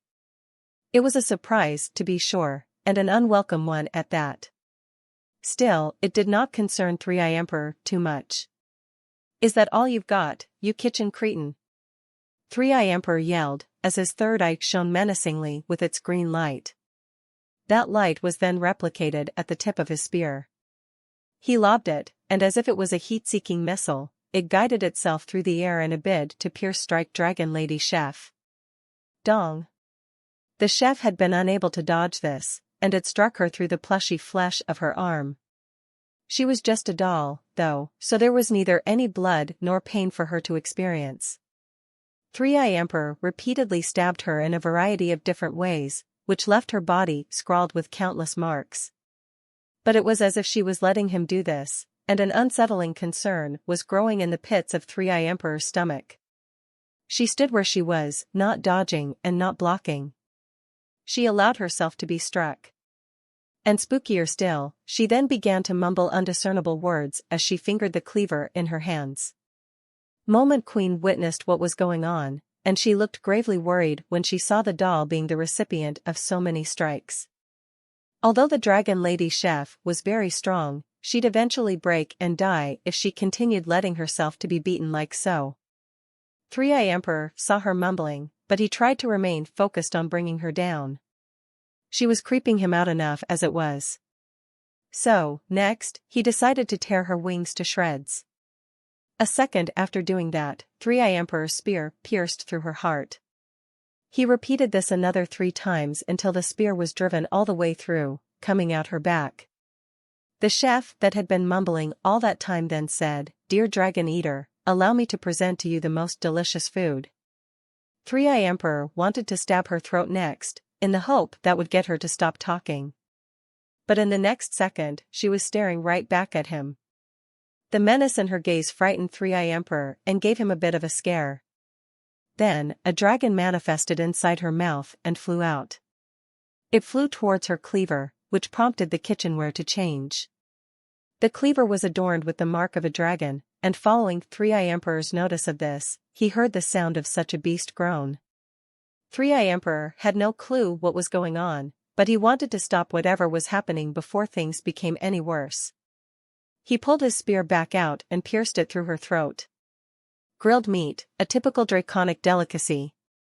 The chef finally started moving, and she spoke with a bone-chilling tone of voice. The chef finally made a move, but it wasn't in the way Three-Eye Emperor predicted. Rather, she moved her empty left hand.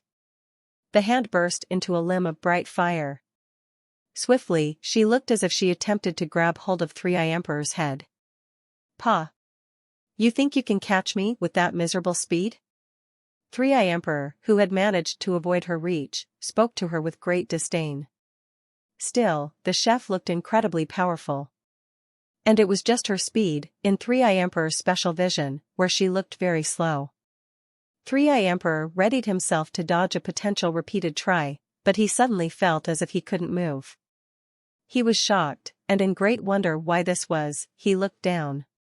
And that's when he saw it, a giant fork had pierced through his entire body. He had been skewered with a dinner utensil at complete unawares. Three-Eye Emperor had no clue when the fork had appeared.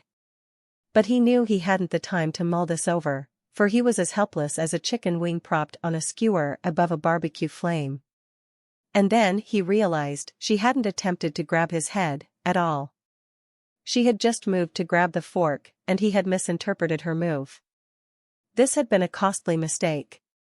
She grabbed the handle of the large fork, the prongs of which had firmly pierced through Three-Eye Emperor's meaty body, and summoned a fire to envelop it. The flames themselves looked particularly hungry, as they began to creep upon Three-Eye Emperor's clothing and ravage the spirit.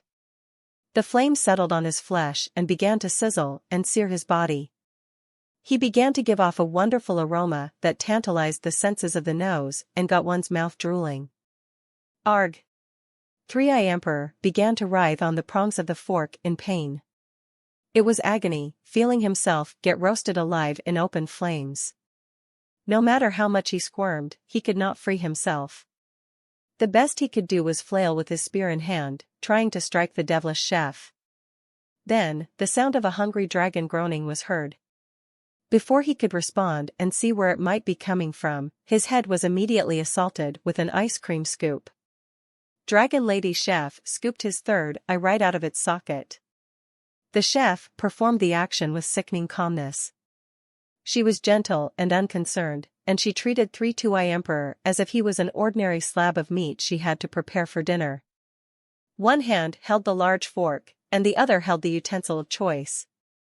More often than not, the cleaver. Getting him to a nice golden color, Dragon Lady Chef then began the carving process.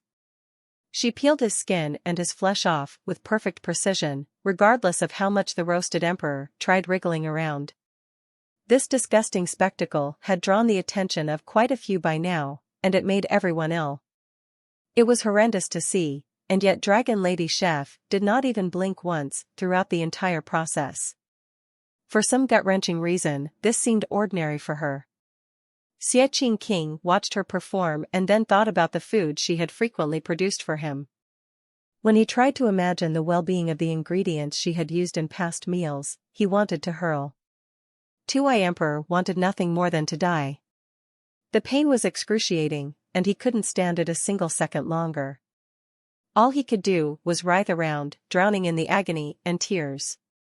But the chef continued doing her thing, lopping and slicing all the perfectly cooked meat she could. She didn't seem likely to stop until there was nothing left but his bones. His cries rang loud across the expanse, growing in volume. Eventually, he could be heard echoing down the valleys for miles around. Spirits could respawn, yes, but it wasn't as if they forgot how their deaths came about. It would come as no surprise if they were to learn Two-Eye Emperor never recovered from this ordeal, and he'd be scarred forevermore. This was not something someone could ever forget. Han Sen, while this was ongoing, was still focused on the fight with No God Emperor and Ruin Emperor. He wasn't doing as well as he had imagined. No God Emperor hit him over and over, drawing more and more blood each time. It was like he was accepting a lashing.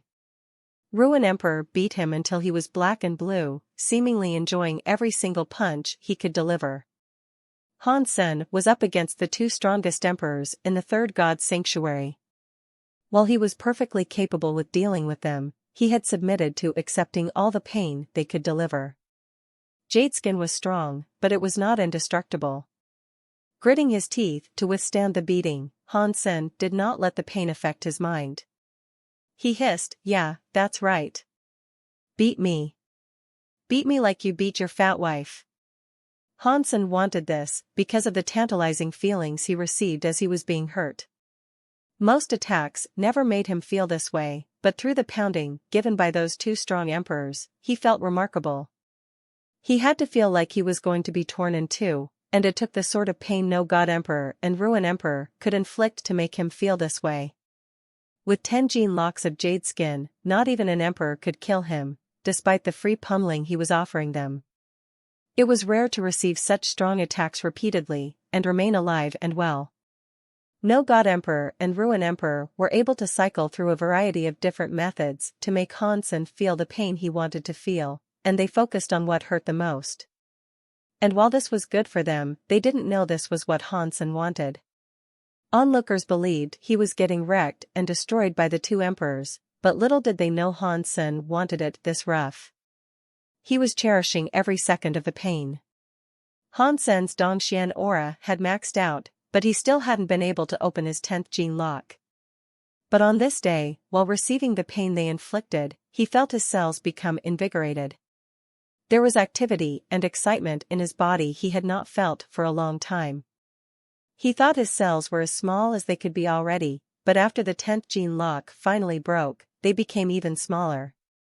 And those shattered cells looked incredibly special, beneath the light of the Dongxian aura.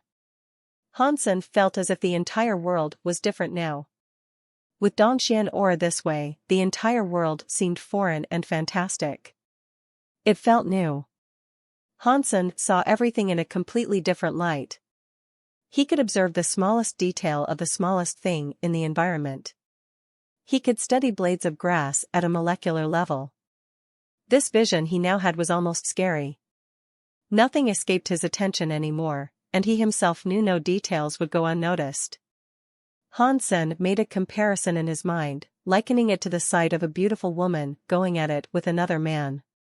Other men would only see the shape of a beautiful woman, but he could not only see every pore and imperfection on her skin, but the bacteria that existed on her. With Dongxian aura like this, the entire world looked primitive. I can see through everything? Is that what the true meaning of the Dongxian Sutra seeks to imply? Han Sen felt as if he had broken through something most remarkable, and while it was brilliant, it made him feel as if he wasn't human anymore. Ruin Emperor and No God Emperor's attacks now looked extremely strange to Han Senator. Their bodies were no longer solid. Their movements came with a flurry of colored dots around them, which Han Sen had trouble understanding right now. He believed them to be representations of power, or maybe even the smell of the emperors. In Han Sen's vision, it soon became clear they had also been built this way too. He could see right through them, as if they were just vectors and wireframe polygons. If I break the structure of these beings, what would happen? Han Sen thought to himself as he looked on them. Han Sen reached out to No God Emperor, who was now little more than binary code given physical form and shape. He reached out and tried to break him. With the 10th gene lock of the Dongxian Sutra open, everything felt different. The coursing of power in and around him felt tangible, and it all provided him a strange, yet wondrous sensation. In Dongxian aura, his own body became a sequential structure of sorts. This was what he saw himself as, all except for his hands. Before his hands came into contact with No God Emperor, the spirit's No God sword was bearing down on Han Sen's head. Han Sen brought his hand up as a barrier to brace against the sword. No God sword also looked like a sequential structure to his eyes now, but one that was different than his own. Everything around had a sequence structure, but everything was individual and unique. The sequences all ran separate to one another, but when seen all together, they seemed to run in perfect harmony. When Han Sen's fingers unfurled and closed back down on the no-god sword, his hand was able to break one of the sequences. The process, to Han Sen's newfound vision, was like the tipping of a domino. And when that first sequence broke, the others quickly followed. Others saw things the same as always, but what they saw still wowed them and had them look on at something most incredible. In Han Sen's hand, they saw the no-god sword crumble to dust and scatter to the wind. Everyone around, no-god emperor and ruin emperor included, looked at what had occurred in audible shock. Each and every one gasped, not thinking such a thing was possible. They thought Han Sen was going to die soon, submitting to their constant pummeling. Yet despite all that, they saw a man who had nearly been broken rise up from the ashes, like a phoenix. They watched him grab his aggressor's sword and break it. And of course, no god sword was not just any ordinary sword. Chills ran down all their spines. Han Sen could hardly believe it either. He was still bewildered by the rush of how things had changed, following the opening of the 10th gene lock. It was nearly scary, what was going on. Now I know how Don Xianzi was able to break through the vacuum, Han Sen said to himself, as his own mouth gasped at the realization. Ruin Emperor then followed up, swinging his fist towards Han. Senator Han Sen grabbed his fist and broke the sequence he could see, which nearly obliterated his entire body. Cracks in his very form had quickly webbed their way across him. Then, as if the action had been effortless, the cracks widened and collapsed. Ruin Emperor crumbled into dust, just as the sword had. Silence. Total silence. Everyone was silent following that, struggling to comprehend the fact that the all-supreme Ruin Emperor had been killed through one punch. And that punch had been so powerful, the spirit had crumbled into little more than ash. It was all over. The spirits now knew there was no hope for them to remain there, and so they all began to flee. They scampered back to wherever they came from. When Ruin Emperor died, Han Sen and his companions got their original powers back, too. No God Emperor looked at Han Sen with a face drained of all color. He too wished to flee, as he had once done before. No God Emperor tried teleporting away, but Han Sen was quicker on the draw. He used Ghost Slash. Impossible. No God Emperor himself then suffered the same fate, turning to dust as his sword and Ruin Emperor had. Han Sen's companions did not spring into action, as might be expected, upon the return of their abilities. Instead, they each just remained still, like statues. They looked at Han Sen as if he was a monster, not their strong and righteous leader as he long had been. And eventually, their eyes turned to Han Sen's hands. To them, they were magic hands. With all the spirits running off, it was expected of them to chase after the spirits they could. But so grand and baffling was Han Sen's deed, they forgot to go after them. It had slipped Moment Queen's mind entirely. What in the sanctuaries was that power? Flower Empress asked East Empress. Ruin Emperor and No God Emperor were the strongest spirits in the sanctuary, and despite facing them both simultaneously, Han Sen had managed to one-hit kill the both of them. Honestly? I don't know. For the first time in a long time, I don't know. East Empress actually looked frightened as she spoke, and her lips trembled to utter her response. Heavenly Empress then found herself having to ask the obvious question. Can any spirit beat him? Is there anyone left we can call upon? Yes, there is. The king. Flower Empress quickly proclaimed, convinced the spirit of her sleepless nights was just out there somewhere. She did her best to convince herself he was their last hope, and one day he would re-emerge, ready to defeat Han Sen. I hope you're right about that. If you're not, and there truly is no other, spirits of the third god's sanctuary are in danger. We could very well face extinction, Heavenly Empress said, half-entertaining Flower Empress' strained belief. The news of Han Sen being able to one-hit kill Ruin Emperor and No God Emperor in a duel against them both was heard throughout the third god's sanctuary. No one knew what the power Han Sen had employed was, so others came up with a name for it instead. Super Spank. Spirits called it Super Spank, for he had slapped no God Emperor and Ruin Emperor to death. Many spirits were worried now, for they knew there was no competing against Han Senator. If he came for their territories, there'd be no hope of resisting. And when the news reached the Alliance, no one believed it. A few hundred spirits and creatures had amassed to attack Han Sen's shelter, and having laid waste to such numbers, Han Sen had also then gone on to kill no God Emperor. Humans did not know about Ruin Emperor, but they did know about no God Emperor through Divinity's bout. They knew how terrifying he was, and the thought of Han Sen felling him with ease seemed like a stretch. While people were quick to disregard the news at first, it soon became clear it was no lie. And what's more, the news was heard through the chattering of spirits, and there'd be no reason for spirits to lie about this. If anything, repeating the story was doing them a disservice. No God Emperor super spanked to death. Good, bad, he's the guy with the super spank. The one emperor to rule them all. Han Sen did not return to the Alliance yet, though. First, he wanted to conquer the entirety of the Third God's Sanctuary. After Night Empress aided Han Sen and Lotus Empress by killing numerous emperors, and after the events that had just transpired at Moving Star's shelter, the Third God's Sanctuary was now at its most vulnerable. Han Sen was unstoppable, and the remaining spirits knew this. None would dare get in his way, and so they all obeyed Han Sen and provided him with their spirit stones when he started making rounds. Before what had just occurred, they would never obey a human, but Han Sen was too intimidating. And to them, he wasn't just a mere human like the rest were. He had a unique reputation of terror. Areas that had not been controlled by Han Sen yet discussed how they might fight back and revolt, but they all secretly knew it would be futile. Han Sen took a break after a while and went to the spirit base as a super king spirit. It had been a while since he last played the part of the king. Inside the 9th spirit base, a few spirits were discussing amongst themselves. Six Arm, did you hear about the human and his super spank? What a silly question. Of course I have, it destroyed both Ruin Emperor and no God Emperor. The human has been expanding the reach of his territory following that, hasn't he? I wonder what powers he practiced to be able to do what he did. I have heard some spirits have tried to resist him and have refused to pledge their allegiance to the man when he came to their shelters.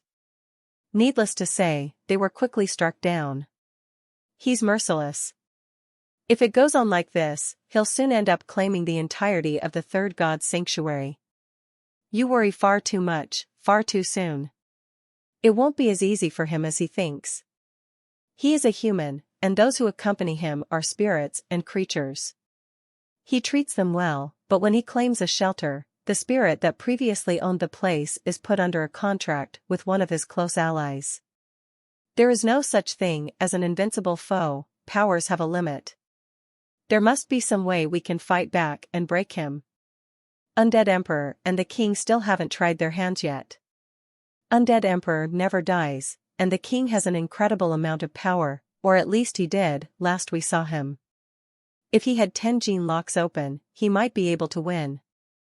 Don't jump the gun just yet. I'm sure it will still take the king some time before he opens his 10th gene lock. You and I both know the king is vastly different than most spirits. He is delightfully unpredictable, and it would not surprise me if he already had opened his 10th gene lock. As they spoke, a new island appeared at the spirit base. The king spirits looked over to see who was coming, and it was the person they had just been discussing, Han Senator. Of course, they wouldn't recognize him as such. The king spirits drove their island towards Han Sen and asked him, "The king, have you heard about the human?" Han Sen took a moment before responding, thinking to himself, well, duh. That's me, you numpties. Of course, he was far politer to them than that when he spoke. And wanting to have some fun, he smiled and told them, that is why I am here. I need to open my 10th gene lock as soon as possible, so I can kill him. The spirits were enthusiastic, hearing this. They immediately said, you can break Super Spank? I have skill negation. To fight and destroy the boy, all I need is my 10th gene lock to be open, Hansen said. How do you plan on opening it? You can't take too long, a king spirit asked.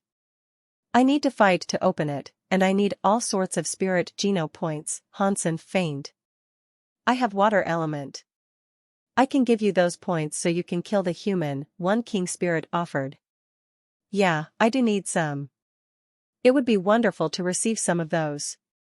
Hansen was thrilled, for he had played them like a fiddle. This was exactly what he had come to do, and they had fallen for his bait, hook, line, and sinker. It was normally difficult to gather king spirit geno points, and he could only receive 1 point for each kill. Plus, the last time he had come here, king spirits tended to avoid him.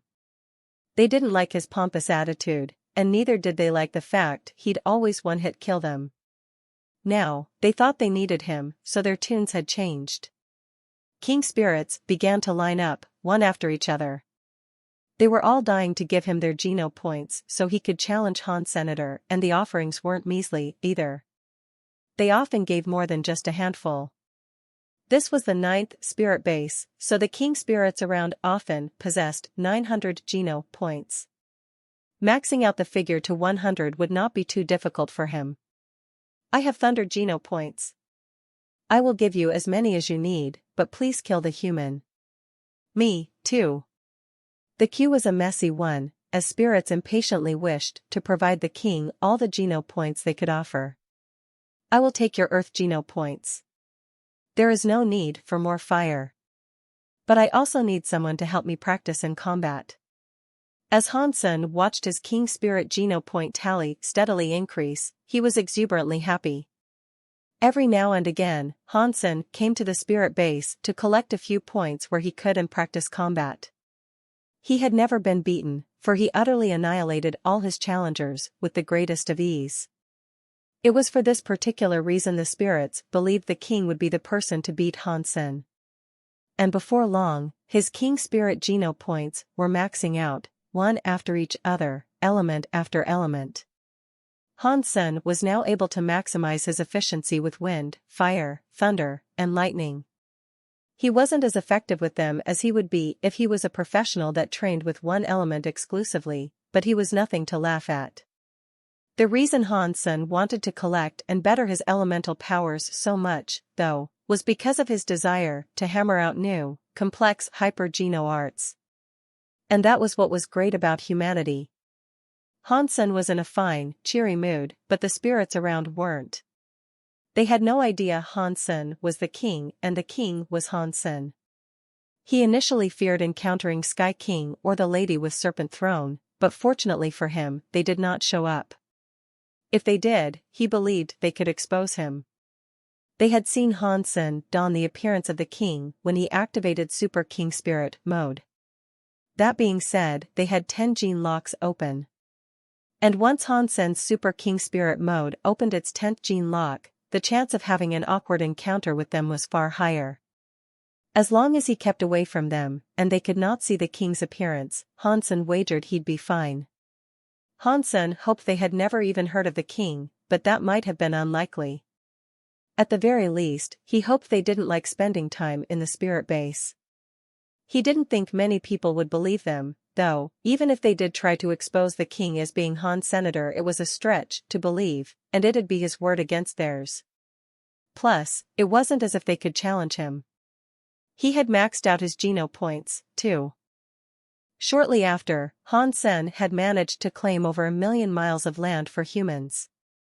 Unfortunately, there were hardly any humans in a position to handle the shelters and land, so he had to allow spirits to remain alive and serve as stewards for the time being. The spirits were right in this assumption. When they feared Hansen's takeover, they guessed he would need to keep the spirits alive to handle matters. And aside from saving humans, he couldn't actually take over and rule the third god's sanctuary. It just wasn't feasible. Spirits gained power at a decent, steady rate.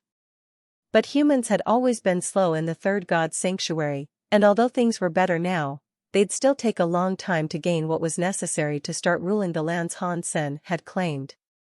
Hansen was currently resting in a shelter. He was asleep, but he was roused from his slumber by the detection of someone near. Someone not very familiar to him had entered his private garden. With Hansen's heightened senses, he knew that person had to be powerful if he had only now just been noticed. God's retribution? It was God's retribution, one of the 13 members of Blood Legion. God's retribution seemed to be at ease, and he sat down gently, saying, "Super spank?" "Huh. That's a good one. I got lucky. And besides, I didn't name it that," Hansen said, unsure of the relationship that was supposed to exist between them. "I've heard it's your goal to take over the third God's sanctuary," God's retribution said, with a smile. "Well, you've heard right," Hansen said. "I wouldn't do that, if I were you," God's retribution said. "It's fortunate you're not me." "But tell me, why?" Hansen asked. God's retribution looked over to the pool of water and told him, "Blood Legion knew about super geno points, and we've been killing super creatures since long before the existence of them became common knowledge. We didn't inform humanity about any of it. Do you know why that is?" Hansen was not surprised they could gather super geno points with the strength they had. They were far stronger than average humans, after all, and it'd be baffling to hear them say they had never killed one before. Hansen was curious about what the man was looking to tell him, though. So, he played along and said, "No." "Why?" God's retribution explained, "Humans are actually the invaders of this place.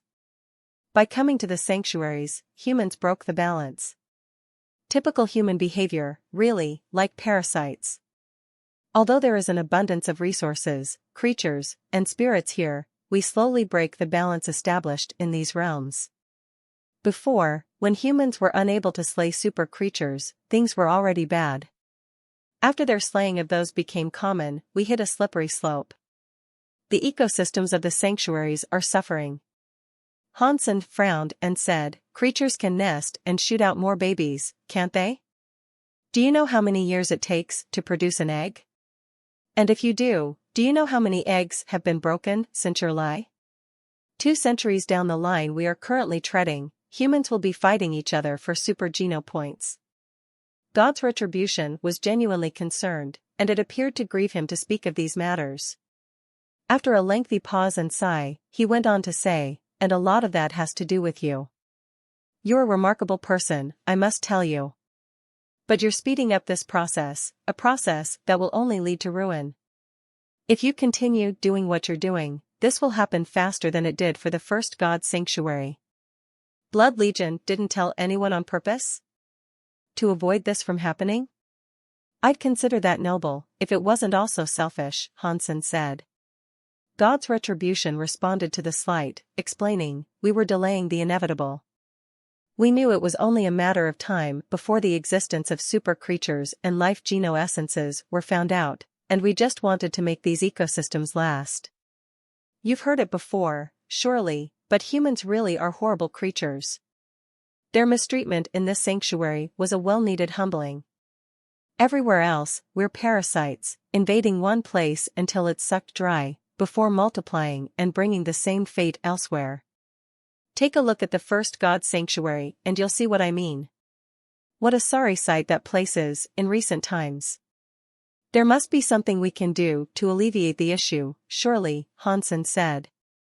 God's retribution said, "If humans insist on becoming part of the cycle, adjustments can be made.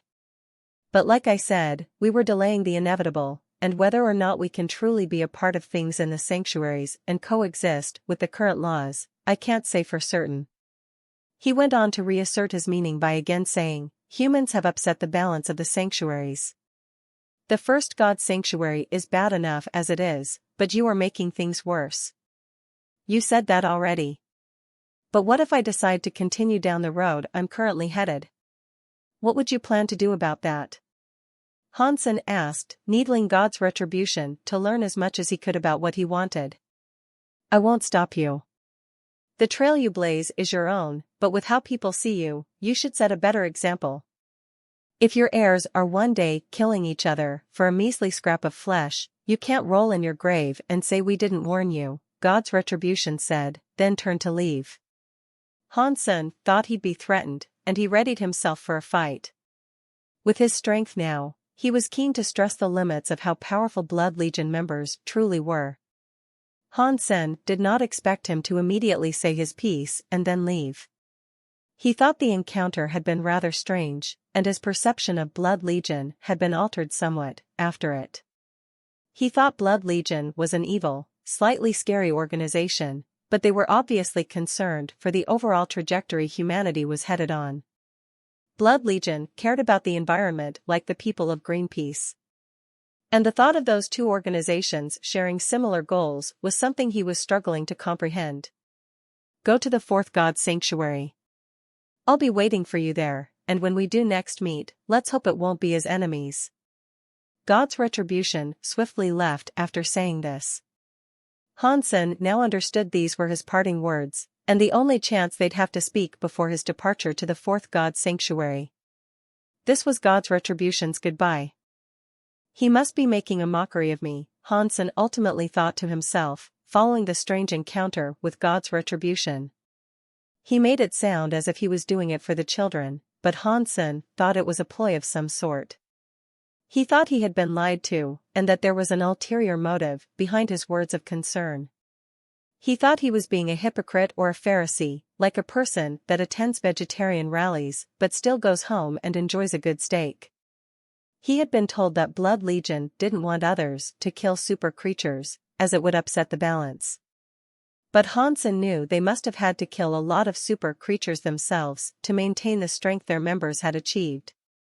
What they were doing was pretty much what Han Sen himself did, he thought. Han Sen was never entirely truthful about how he went about things, but at the end of the day, much of what he did was for the betterment of mankind. He was still leaving things in good shape for others, who would one day carry the mantles he himself established. He was paving the way for others, whereas Blood Legion were only concerned with themselves. It was true, Han Sen hadn't thought about the long-term, negative effects and what things might be like for the next few generations, but it wasn't as if Blood Legion had the concerns of such eventualities at heart, either. Blood Legion was different, too. Their lineage and the strengthening of their next of kin was different than how ordinary born and bred humans were reproduced. Having an heir was a priority and chief concern for the members of Blood Legion. God's retribution had tried to disillusion Han Sen. They make themselves sound so righteous, but deep down, they're as dastardly and wicked as can be, Han Sen thought to himself. While God's retribution might have had his own interests at heart, some of the things he mentioned really would become legitimate concerns in the future. If Han Sen did kill creatures at a rate quicker than they could reproduce, things really would be a struggle further down the line. The flesh of creatures was needed, and if there weren't any creatures left to eat, things would be dire. Han Sen rubbed the temples of his head in thought over the state of things. He still wanted his primary focus to rest on bringing the third god sanctuary to its knees. He needed to save humanity and allow his mother and Ji Yanran to enter the third god sanctuary without worry. But to do that, he had to ensure he could do so without killing too much of the local population. He couldn't mass murder creatures as he saw fit. If humans became the majority, that would be quite worrisome. It truly was like an invasion, now that Han Sen thought about it. In the little time they had access to the sanctuaries, they had done a lot. Even Han Sen was willing to admit humans were greedy, he himself included. Some were greedier than others, but it was an inherent trait of mankind that humans were greedy things that always wanted more. During the interstellar era, everything was a resource and every resource was wanted. And the spending of resources always outpaced the influx of resources, too. With a desire for ownership of worthless items, silly hobbies, and such, a lot of resources were wasted. The resources taken didn't all go to the long-term betterment of mankind. And it seemed ironic to think the more civilized humans became, the more waste would be produced. Civilization seemed to equal lavish expenditure that only came at the cost of the planets that were ravaged for the necessary components to feed and keep the flames stoked. Han Sen thought man had become so in love with greed, they had forgotten themselves and found only appetites. Back in the Alliance, Han Sen turned off his phone and had a meal with his mother. If Hansen turned it on, it'd undoubtedly be ringing 24/7. And the buzz of constant messages and notifications would shake the foundations of the building. When he defeated No God Emperor, all the factions wanted to cooperate with him. They all wanted to help Hansen manage the shelters he had procured. Of course, they cared more for themselves than they did for a genuine cooperative venture with Han Senator. They'd earn a lot for themselves by having joint ownership of a number of shelters. This also played a part in why Hansen chose not to return to the Alliance for quite a while. He knew he'd be hounded by fat cats and corporate jellyfish day and night, all so they could line their own pockets with further unnecessary amounts of cash. Hansen was going to just let the Ji family handle the issue and save himself the trouble. Ji Ruozhen had even come to tell Hansen, "You have to let some of them go." The Ji family did not want to take over the third god's sanctuary exclusively, as that would almost make them seem like a dictatorship. The sanctuary might then be viewed as a police state, forever under the watchful eyes of Big Brother Ruozhen. They'd be hated. Ji Ruozhen wanted Hansen to give many of them up for distribution amongst a number of different companies and corporations, as well as families. He would lose a lot of potential money that way, but he would earn a lot of friends in return. It looks like I really can't take over the third god's sanctuary myself. It sounded like Godslayer Luo might have been able to, but it seems he conquered even less than I have, Hansen thought to himself. Hansen didn't want to give up what he had earned, though, and he then said to himself, "Fine, if I can't claim ownership of more as Hansen, then I'll just have to take them over with a different name." After a while, Hansen stopped his ventures of expansion to focus on something else. He wanted to go off in search of Geno treasures that could increase his self-Geno points. He needed to open his Super King Spirit's 10th gene lock, after all. Ji Ruozhen, in the meantime, ran through his contacts, trying to determine the best partners he could cooperate with. A month later, Hansen had achieved 1,000 self-Geno points and managed to open the 10th gene lock of Super King Spirit mode. It only increased the power of Super King Spirit mode across the board, and there were no new, special traits earned. Super King Spirit mode was very plain, but that was part of the attraction. It made you far stronger, and that was it was that simple. The greatest benefit of it now, though, was that he could remain in this form forever. There was no longer an annoying timer he had to adhere to. After opening his 10th gene lock, he decided to pay another visit to the spirit base.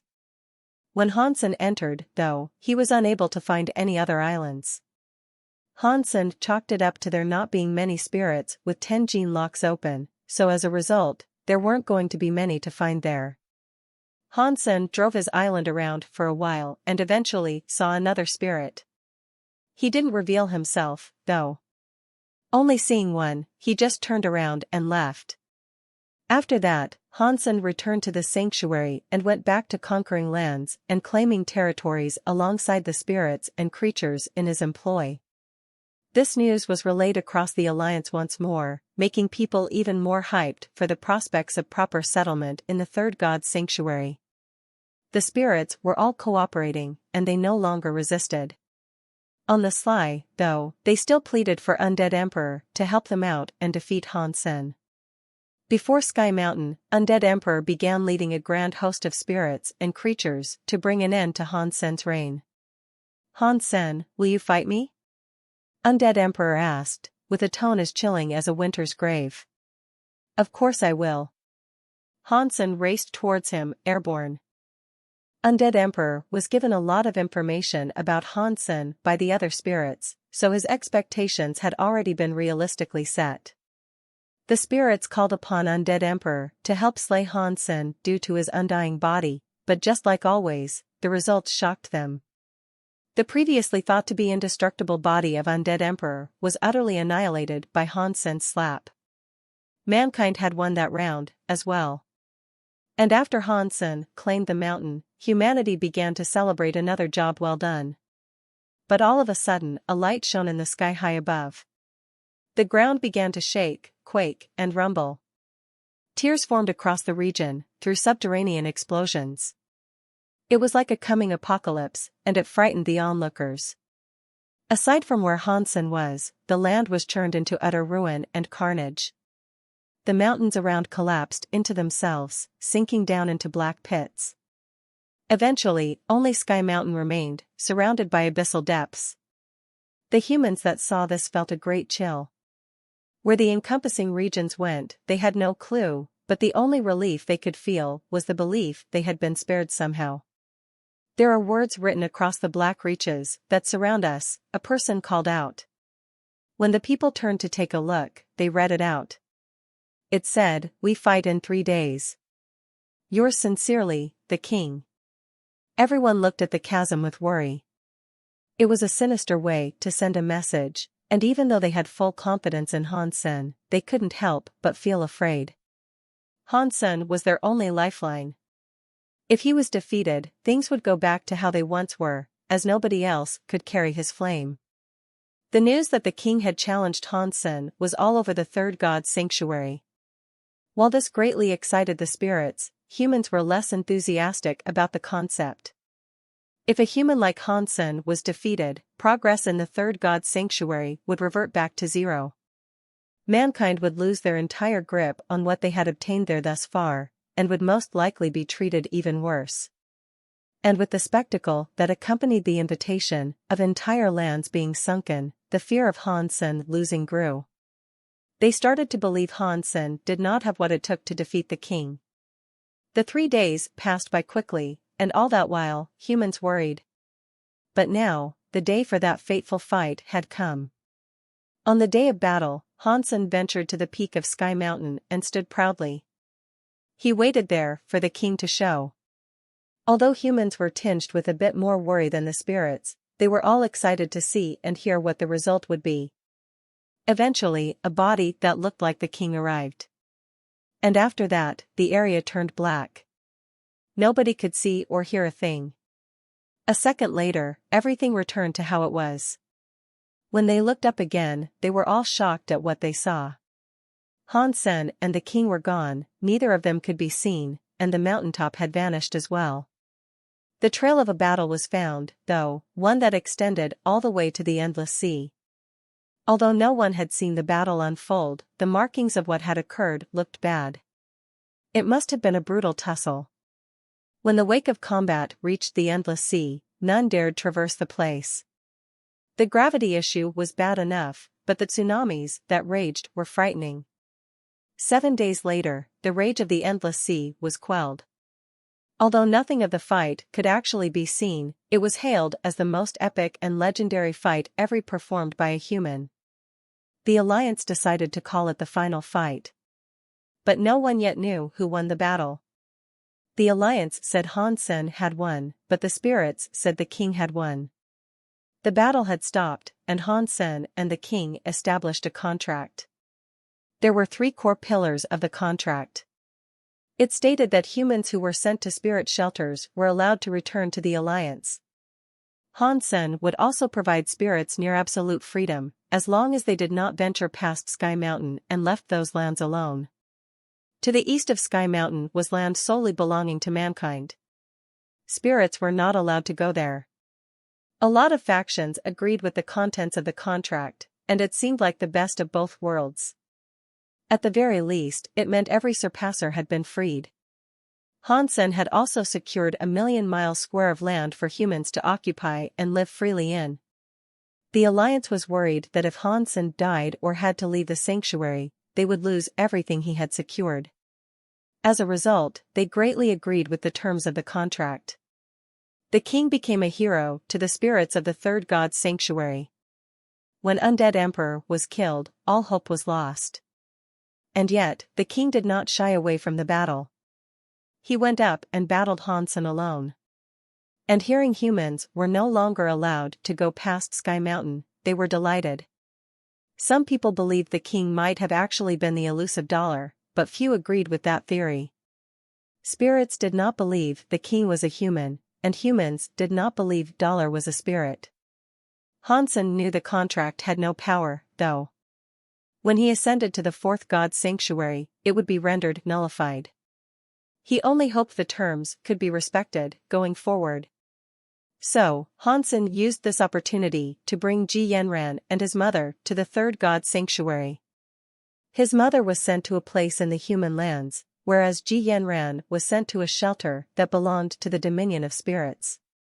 But because of the terms of the contract, Ji Yanran was allowed to return to the alliance and let Hansen know where she was. Then, Hansen was able to go there and bring her to where it was safe. Hansen gave the pair a bunch of life geno-essences to give them a head start. Hansen did not aid the other humans much, though. He wanted them to become strong by themselves, for that would be true strength they'd be earning. Hansen's subordinates became guards for shelters, but they wouldn't join any battles. Hansen brought a few of the people he knew back to the underground shelter, too, unbeknownst to some. Hansen let his mother handle many things there, while he took the time to focus on what was necessary for him, if he wished to reach the fourth god's sanctuary. Hansen also wondered over what Dragon King had told him about the special gene lock that might or might not exist. He had opened the 10th gene lock on 3 of his abilities, but he didn't feel anything remotely close to what Dragon King had described to him. Hansen wished to figure it out before ascending, which aligned with the Alliance's desire of wanting him to remain for a while, too. When Hansen returned home, he received a letter. Much to his surprise, it had been written with an actual pen. Hansen opened the envelope, and soon after, he began to tremble. Hansen recognized his father's handwriting due to the vast number of family documents and possessions he had collected and perused over the years. The letter he had received had been written and sent by his father. There was no room for doubt. It was easy to fake someone's handwriting, but the content contained information only he and his father would know about. And near the end of the letter, he read something that was most shocking. When Blind Man provided Hansen the cauldron, there was a pill inside. He claimed it was a gift from his father, and his consumption of it was of absolute importance. He was told to eat it before becoming a demigod, due to its ability to aid him in unlocking something. This gene lock was not associated with the average 10 gene locks, and he had been told it'd be of great benefit for when he finally did become a demigod. Hansen had the sudden thought that this was connected with the mystic gene lock Dragon King had told him about. The letter concluded with a profound apology for his absence, and how, as much as he wished he could not come back. After finishing the letter, Hansen's mind was in a bit of a jumble. He believed it really had been written by his father, but it wasn't as if Hansen missed him dearly over the years. Traditionally, all the best cowboys had daddy issues they'd need to confront and work on, but Hansen never felt a longing for his father. He had learned to become very independent, and he was used to being alone, and often enjoyed the solace that came with it. Even if the pill was given to him by his father, he wasn't going to just take it because his parent had returned from the grave to tell him so. He still wanted to look into it more, through his own means. But the letter also mentioned there was a way in which you could find out whether that lock had been opened yet or not. And finding out was not difficult. So, wanting to conduct the test, Hansen asked a few spirits to be of service in this endeavor. In the letter, it was said the 9-life cap pendant had to be used as an apparatus of sorts for the test he was going to conduct. After a lengthy search, he was unable to find any spirits who had opened this lock. Hansen couldn't bring himself to perform the test on himself either. So, he summoned Moment Queen and asked her to prick her own finger and draw a drop of her blood across the 9-life cap pendant. After the blood fell upon the cat's mouth, it seemed to then get absorbed. The pendant was solid, not unlike a gemstone, but somehow, it absorbed the blood as if it were a sponge. Then, a little later, the 9-life cat turned blue. The remnant of the blood it had soaked it had also turned blue. A little while later, the red blood that had turned blue, turned back to being red. This was just as the letter said would happen. If Moment Queen had opened that special lock, then the blood would have stayed red the entire time. But Hansen wasn't going to leave it like that. Tests had to be conducted a number of times before the results could be considered reliable. So, he went out and performed the same exercise with a variety of different creatures, spirits, and humans. It was very reliable, and the same response was received each and every time. The blood would turn blue, and that was that. Even Queen's blood was like this. Hansen decided to try it himself. He pricked his finger and let a drop of blood descend onto the pendant. He expected it to turn blue, but much to his surprise, it seemed to remain red the entire time. Hansen was not sure what to think at first, but he eventually told himself, "Does this mean I have opened that lock? But when did I do that? Is there something wrong with this pendant? Did I do the test incorrectly?" Hansen went out in search of others to reconduct the test. The results he received were the same as before, and Hansen's blood was the only blood that stayed red upon the pendant the entire time. Another lock, huh? Is it referring to the life door? Hansen recalled the feeling of unlocking something when he opened the life door. But ever since that day, he had not noticed anything different.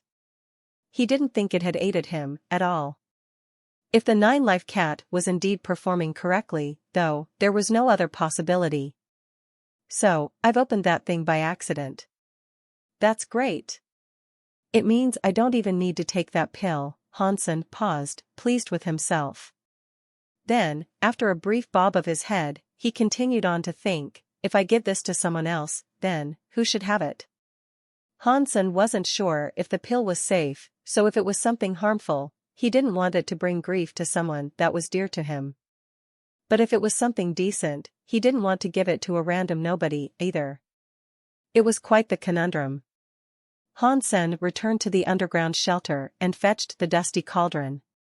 He called over Little Angel, Little Silver, and Thorn Queen. They sat at the table and wondered what Hansen was planning to do with them. Hansen placed the cauldron at the center of the table and slowly revealed the pill he had kept inside. Thorn Queen frowned, indicating she had no clue what it was. Little Angel looked at it but did not show any emotion. Perhaps she was uninterested, Hansen did not know. The silver fox looked ready to eat it, but someone else was faster. Bauer was on Hansen's shoulder at the time, and as soon as she saw it, she leaped down onto the table and gobbled it up. Hansen looked very nervous, hoping nothing bad would befall his baby. But after Bauer ate it, nothing occurred. She shivered a little, but that was it. Hansen had tried the pendant test with Bauer earlier, but her blood had turned blue. A while later, he decided to take another pinch of her blood. This time, when the blood dripped onto the pendant, it stayed red. Hansen stared at his 9-life cat for a while longer. It confirmed to him that the pill was genuine and that it would have helped him open the special gene lock. The nature of that lock, however, was a different question entirely. He paid extra attention to Bauer following this, but he did not notice any changes in her behavior or abilities. It was exactly the same thing that occurred to Hansen himself, following his opening of the life door. "I'm glad you're okay," Hansen told her, with much relief. He hadn't wanted to endanger her. Hansen then spent most of his time practicing the Blood Pulse Sutra. He had settled on becoming a demigod once he opened its 10th gene lock. He wasn't worried about his absence in the third god's sanctuary. He had done the best he could, with the ploy of crafting a contract signed by him and the king. He didn't think the spirits would violate the contract once he left.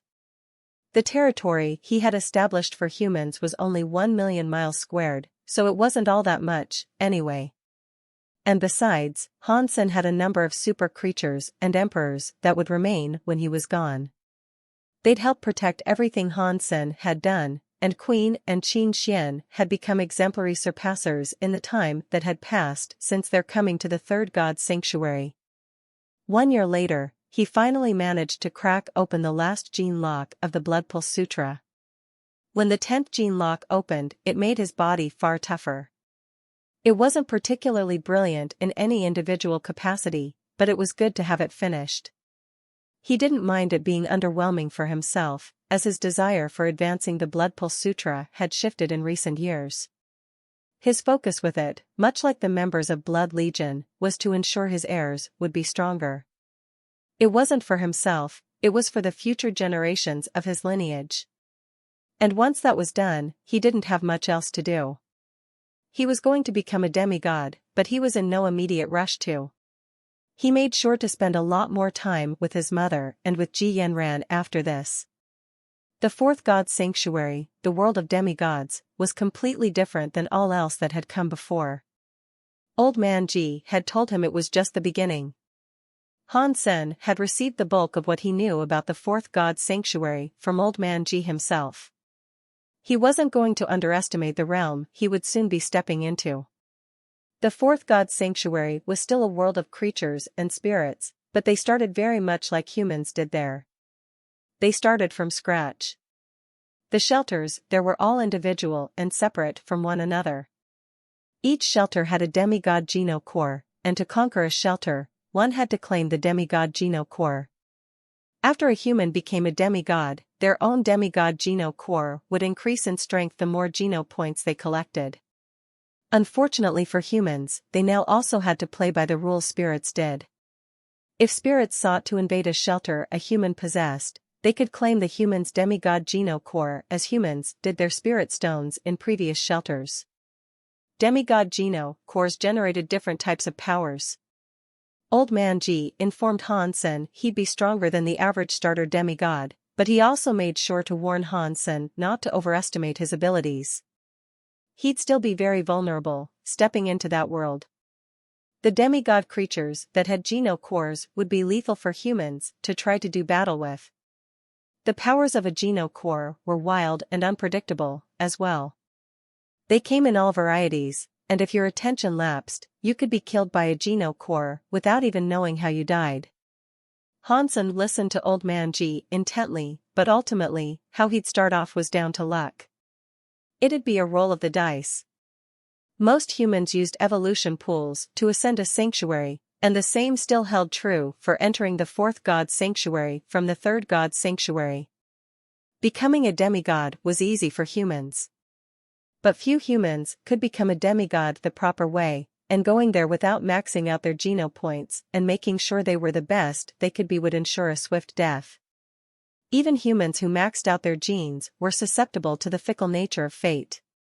Unfortunately, luck still played a large role in their ascendance to the next sanctuary. Mankind discovered sanctuaries 200 years ago, but even after all that time, there were only 100 demigods. Like the Xianmen successor he once encountered, Han Sen wanted to traverse the 10 steps of the Holy Door. But his success there would also subject him to the picky throes of luck when he came out the other side and spawned. But as long as he didn't wind up spawning next to a strong creature or spirit, he figured he'd be okay. When he did leave for the fourth god's sanctuary, though, he wasn't sure when he could return. As such, he made sure to spend as much time with Ji Yanran as possible. They went to a lot of places and experienced many new adventures together, to forge lasting memories that would accompany Han Sen after he made the jump.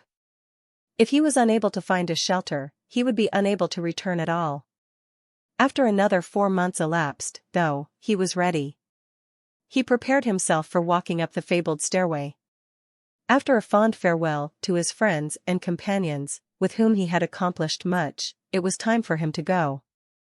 And when it was, he took off towards the endless sea mostly alone. The spirits weren't aware that Han Sen was leaving, so they were going to remain in order and adhere to the contract. With things still like that, he had now done everything he could for the humans of the third god's sanctuary. Han Sen brought the silver fox, bower, little angel, and golden growler with him. While he was unsure at first, he also decided to bring Moment Queen. He would have liked to bring others with him, but they'd die if they could not withstand the searing flames of the steppes. Han Sen had decided to bring Moment Queen with him because he still had reservations regarding her goodwill towards humans. He still believed he had to keep the leash on her, to avoid her doing something evil once he was gone. The stronger Han Sen was, the stronger the fire would be, too.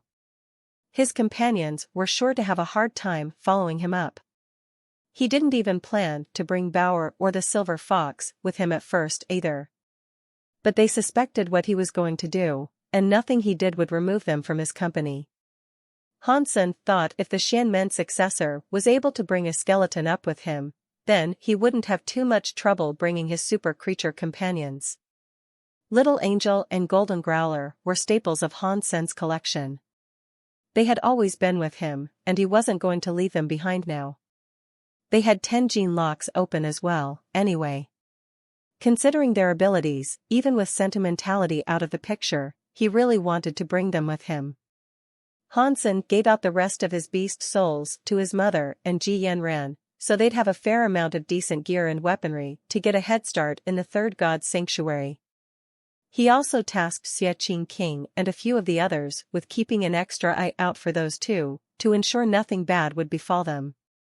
With the underground shelter and the life geno essences they had been gifted, though, it didn't seem likely they could be bullied. Blurg. Hansen fell out onto the grass, coughing blood.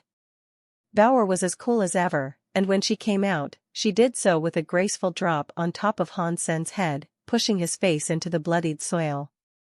Hansen was immediately starting to regret bringing Bauer, the Silver Fox, Little Angel, Golden Growler, and Moment Queen with him. He couldn't imagine what the pain was like for them, to brace and stay composed on their ascension through the fire.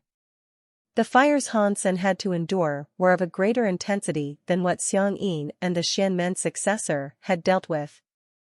The lecherous flames they suffered were far weaker, and despite Hansen once fearing the steps those two had trodden, he now thought they had gotten off easy. And that aside, Hansen had brought 5 people with him. This only boosted the intensity. He had felt as if the fires had been deliberately testing him in their wicked glow, like wretched demons taunting him to fail under the pressure of those he had selected to bring along. Fortunately for Hansen, he was able to employ the powers of Super King Spirit Mode, Jade Skin, and the Dongxian Sutra to pull through. He'd have most certainly failed had he tried to mount the steps without those abilities to boost his resistances. On their way up, he started by trying his best to keep everyone calm, composed, and alive in the ascent. But there was little he could do when the true strength of the fire kicked in. It soon became clear to him that the only one he could truly protect and guide up was Bauer, and the others would have to succeed by themselves. Hansen was able to keep Bauer shielded from most of the fire, but the flames had properly incinerated the Silver Fox. By the time he was through, he had become an egg. Little Angel and Golden Growler were in a similar position, now evolving. Hansen was unable to protect Moment Queen at all on the way up, and while she had managed to become a demigod, the fires had taken a toll on her. She was grievously injured, and it seemed as if there'd be little she could do for a long time to come. It's fortunate I did not decide to bring anyone else. If I had, the fires would have surely killed me, Hansen said to himself, feeling glad he had made it. Hansen took a look around, after that. He was in a field, one that was as plain as could be. A single wide expanse with no notable geography or landmarks to consider. He picked himself up and exerted much strength to do so. He was incredibly heavy, and it didn't feel natural. The very air seemed to tingle and hum with energy, and the atmosphere around almost felt tangible. Even the gravity felt remarkably higher there. It was lucky his body was as strong as it was, and so it didn't inhibit him. Unfortunately, his clothes had been entirely scorched away by the fires. He was nude in the field, and although it was a touch awkward, he was at least relieved there was no one else around to see him that way. Hansen, Super Body, Super King Spirit, Ultimate. Level, Demigod. Lifespan, 500. Evolution requirements, none. Geno points, none. Demigod Geno cores, none. Hansen did not know what the ultimate tag meant, but he was pleased that his lifespan had another 100 added on top, bringing the number up to 500. Hansen already knew there would be no more evolution requirements before coming to the fourth god's sanctuary. Even in the Alliance, there were no further evolution pools. It didn't seem to matter much where you went after this, even if your Geno points were at the max. Hansen caught sight of some odd shrubbery nearby. The bushes had thick leaves, and not wanting to remain naked, he brought Bauer over to help him make some clothes. After crafting some makeshift clothing, he suddenly heard the chittering of an insect. It was a grasshopper, and it was making a squealing sound down in the grass. Hansen gave it a scan and noticed its life force to be obscenely weak. It didn't look like a demigod in the least. And although it initially gave the impression it was just a common insect, it kept on squealing, as if to taunt Han Senator. He decided he was going to kill it with Ghost Slash, and nab himself a few early Geno points. But before he could attack, he felt a pain come onto his right eye. Hansen moved his hands to cup the afflicted eye, but then, another sharp pain began to pierce his left one. Hansen swiftly started to look around and scan the surrounding vicinity for something else that might have been attacking him, but he could not see anything. The absence of danger he could visualize was strange, but his gut was most assuredly telling him something was wrong. The grasshopper then scrambled away, disappearing someplace in the grass. Hansen could no longer feel its presence, but eyes still felt as if they were in pain. So, Hansen used Dongxian Aura to search. But strangely, he could not make out anything. Arg! An agonizing pain suddenly pierced Hansen's throat, but shortly after, it spread to his stomach. A cold sweat began to roll down his face, which was now twisting under the agony he was suffering. Hansen decided to use jade skin, which gave him that crystallized luster. Following its use, even all his organs were turned to shimmering crystal. Hansen could still feel the stabbing, but at least jade skin was enough to deny him the full experience of that pain. Hansen then sought to examine himself with the 10 gene locks of the Dongxian Sutra open. After examining himself, Hansen was able to notice the presence of something small and unnatural residing in his stomach. It was a gray silkworm of sorts. If he did not have Dongxian Aura, he would have assuredly not been able to find it.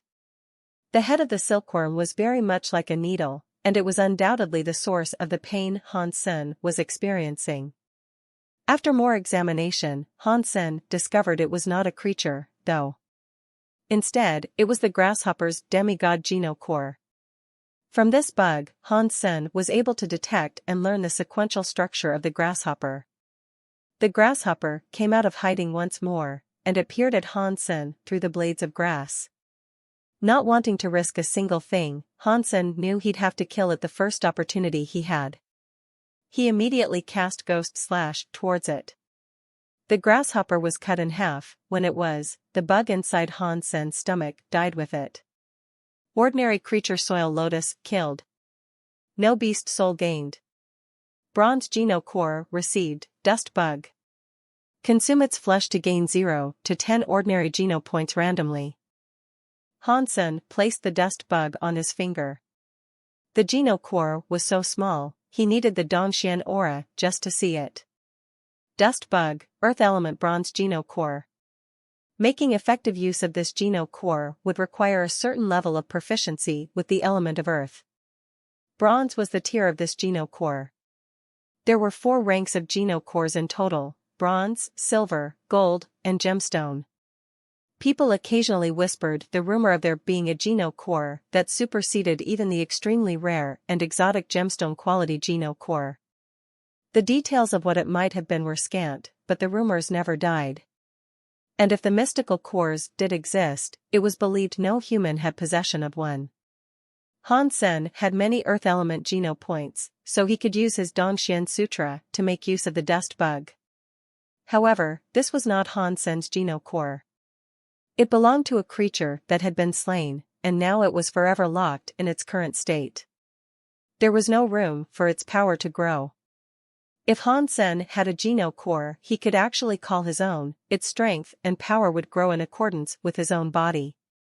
Hansen tried controlling the bug, and he quickly understood how it had hurt him earlier. The dust bug was so small, it'd undoubtedly slide beneath the notice of almost everyone. It could easily cut its way through the body of a creature or person without drawing attention to itself. Hansen was also starting to understand why Old Man G had told him not to underestimate a single creature he'd encounter. The grasshopper was only an ordinary class creature, and yet it had dished out that much damage. What's more, it had made its own life force appear even less than it was. He knew he'd have to be careful, and danger could find him at any moment. With things being this way, he understood why the survival rate for humans in the fourth god sanctuary was so low. It was no wonder that only 100 humans were currently surviving in the fourth god sanctuary and making a living which would allow them to go to and fro from the Alliance. Most people who made it to the fourth god sanctuary didn't seem to live long enough to make it home. There was always the possibility that there were many humans living in the fourth god sanctuary who were just unable to find a way to return home. But even so, it seemed impossible for there to be many in such circumstances. Attempting to return to the Alliance from the fourth god sanctuary required the same thing as in previous sanctuaries. They would have to either conquer a shelter or find one that was uninhabited. Of course, doing that was far more difficult in this realm than it now was in the others. There was a sickeningly low number of shelters that were owned by humans in the fourth god sanctuary. Their numbers were few, and the chance of finding them was extremely small. Hansen wasn't concerned with securing passage home just yet, though. He scanned the surrounding vicinity and told himself to collect 100 ordinary Geno points, first and foremost. He wanted to get a Geno core he could call his own. He had learned from his discussions with Old Man G that if he managed to collect 100 Geno points, his body and power would generate one for him. So, aside from the increase in strength, there was a tangible bonus that now prompted his urge to hurry in the collection of 100 ordinary Geno points. He also wanted to do things in the proper established order. Hansen didn't want to skip around and try to take shortcuts like the ones that had benefited him greatly in his early days in the third god sanctuary. It was too risky to do that in this place, so all he wanted to do now was knuckle down and knock out as many ordinary creatures as he could find, one by one. It was not unheard of for many supremely talented creatures and spirits to receive a Geno core right off the bat, following their traversal of the 10 steps of the Holy Door. Hansen had hoped he'd be considered talented enough to receive one, but he was mildly irked when he emerged in the fourth god sanctuary with empty hands and just a face full of dirt. But at least he had managed to slay the soil lotus and earn himself the dust bug fairly quickly. He didn't bring the cruel bottle, just in case it was destroyed in his ascendance. Either that or it had become the cruel sand. Hansen looked at the body of the soil lotus and licked his lips. A grasshopper wasn't the most appetizing creature, but it was his first kill in the fourth god sanctuary. He made a fire, cooked it, and ate it. It didn't taste too bad. Soil lotus has been consumed. Ordinary gene +1. Hansen heard the announcement play a number of times. He tried sharing some with Bauer, but she didn't want it. Hansen ate the entire thing himself, and walked away with 8 ordinary Geno points. Not too shabby for his first meal. Ordinary Geno points seemed to have a much greater effect in the realm of demigods, it seemed. Already, he felt himself becoming much stronger. I need to find a safe place I can hunker down in. Out here, in plain sight, it's too dangerous for me. Then Hansen took off in a direction, hoping to find someplace he could use as a den. For the duration of his travel, he tirelessly scanned the environment all around him. He didn't want to risk another chance encounter with a grasshopper like the last, or even worse. And for a long time, he didn't see anything. Whether that was luck or the field was just a quiet place in general, he did not know. But when he ascended a hill and got to the top for a clearer view, there still wasn't much he could see. Plain, verdant expanses, as far as his eyes could see. He could have flown to go at a faster pace, but Hansen didn't fancy doing that. It was too risky, and there was a high chance he could be spotted. Until he was familiar with the region, stealth would be his main mode of travel. After an intense, continued scan, though, Hansen finally caught sight of something. It was approaching. He threw himself into the grass to hide, and then he focused his vision on what he had seen. At first, he felt relief. It was a sheep, one that was as fluffy and as cute as the most darling sketch could bring alive. It had 2 black, twirling horns, and it was a plump little thing. It looked adorable, actually. And it looked docile, too. It didn't appear to be aggressive. Of course, having learned his lesson, Hansen wasn't willing to underestimate the creature. Its cute appearance could merely be a mask of deceit. "Hey you! What are you doing down in the grass?" The mouth of the sheep moved, and it seemed to actually speak. Hansen looked around him, thinking it had been a coincidence. He thought maybe someone had approached and was talking to him, but he could see no one. The sheep really did seem to be talking. "What are you looking at, bub?" "I'm talking to you." The sheep's eyes rolled, indicating it was annoyed by Hansen's lack of response. "I was just, resting," Hansen sputtered, as he dragged himself back onto his feet, patting away the soil and blades of grass that still clung to him. The sheep seemed to smirk, and then, it said, "What are you?" "Actually, you know what? I don't care. Just tell me the powers you possess. If I think you'd make a valuable asset to my herd, you can come and graze with us, bub." Hansen's face twitched in shock, unsure if this was some strange dream he was experiencing or not. People had told him that the creatures in the 4th god's sanctuary were crazy, but he didn't think they would be this flavor of crazy. "I have a lot of different powers," Hansen started by saying. Associating himself with a sheep would be strange, but this was a chance for Hansen to be part of a crowd, he believed. Strength in numbers was a legitimate concept, after all.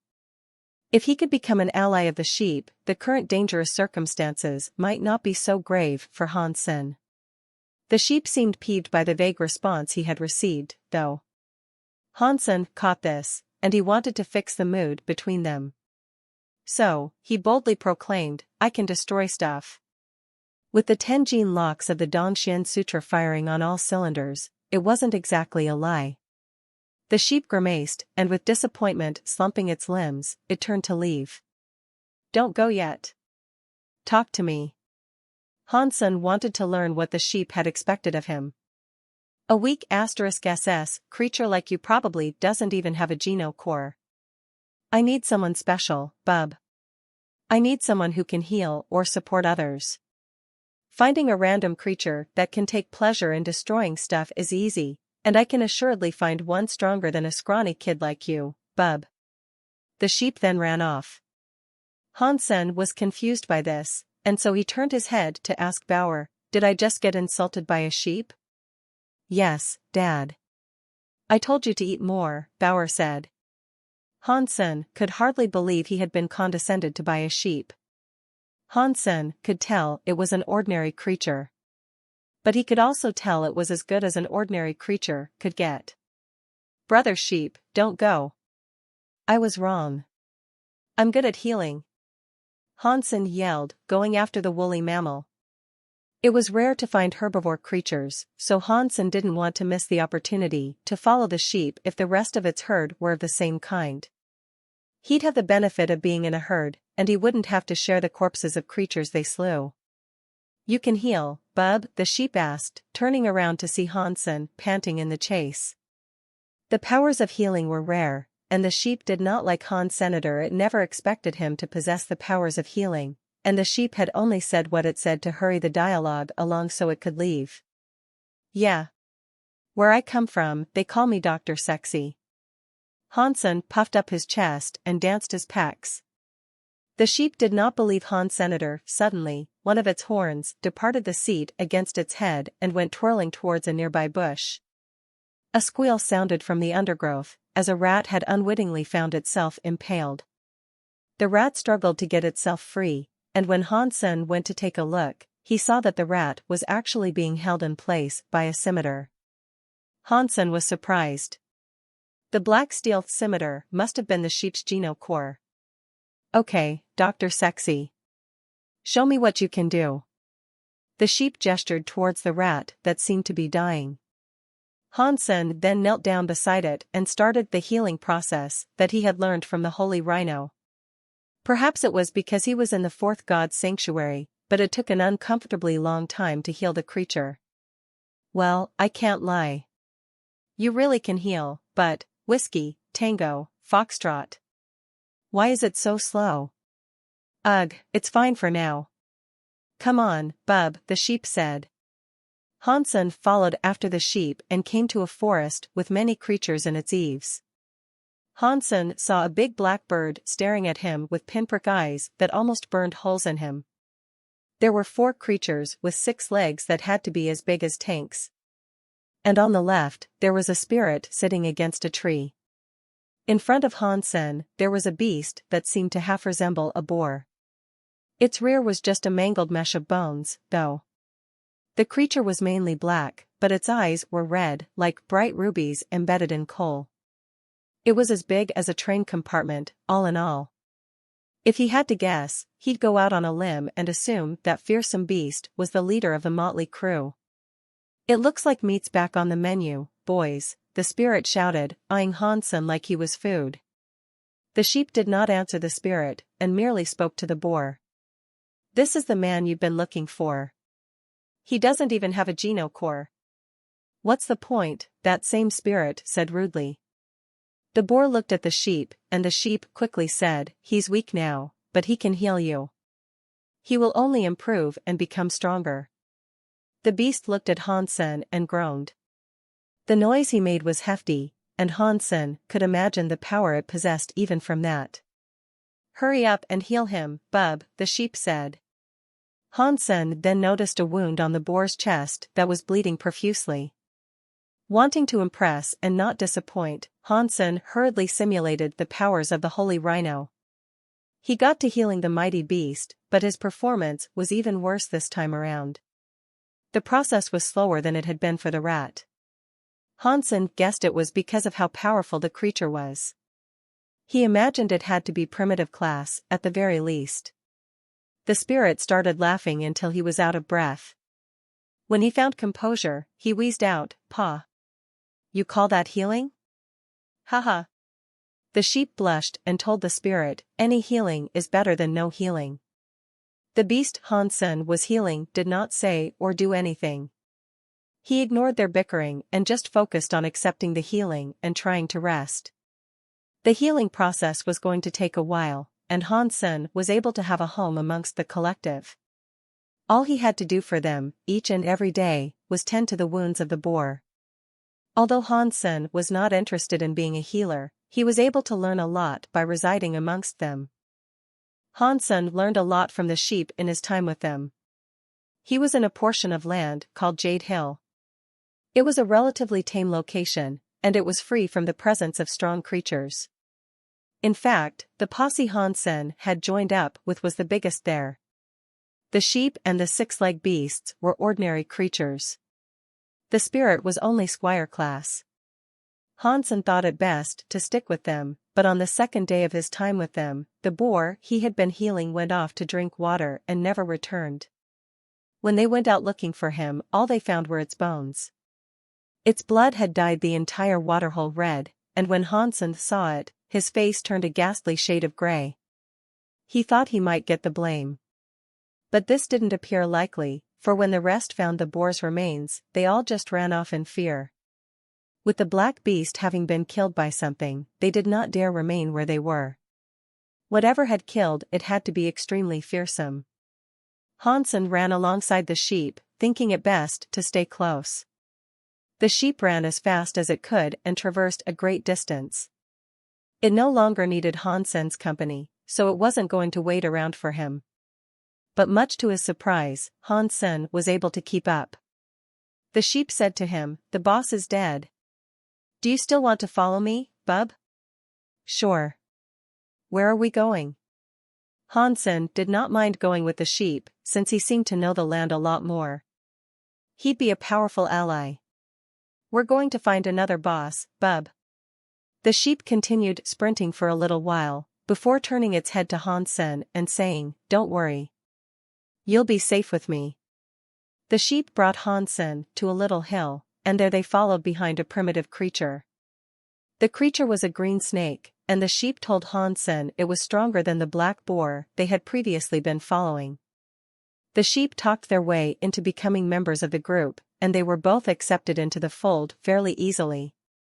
But that same night, the snake had its head lopped off. When they woke up the next morning, only its head remained. They hadn't a clue where its body had been taken. After the snake was killed, all the creatures began running off again. Hansen sought to stick with the sheep, and the sheep was accepting. The sheep told Hansen that things would be okay, for he knew another powerful creature whose team they could be a part of. Hansen, still wanting to know more, followed after the sheep. In regards to what happened next, Hansen felt a little strange. What was going on had to be far more than a mere coincidence. That next boss was killed, and over the next 10 days, they ended up in the service of at least 6 different bosses.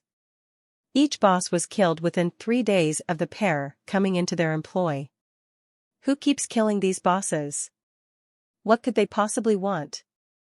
Is this phantom menace coming after me? Hansen wondered. It had happened far too many times for it to remain chalked up as a coincidence. Whoever he and the sheep decided to follow would die. Every time they joined up with a new creature, it seemed like they were handing out a death sentence. But the lands about did not have humans, and if someone wanted Hansen dead, it made the most sense for that enemy to be a human. And if they wanted to kill Hansen, why would they go after the creature first? If this enemy could kill the creature they followed with that much ease, then that same enemy could kill Hansen with even less trouble. Are we really that unlucky? Hansen asked himself, longing for normalcy and steadiness with some hardy company. Even the sheep was starting to become depressed. Fortunately, news did not travel and the creatures did not gossip. Hansen and the sheep would be branded the boss busters if word got out that they carried this awful death sentence around with them.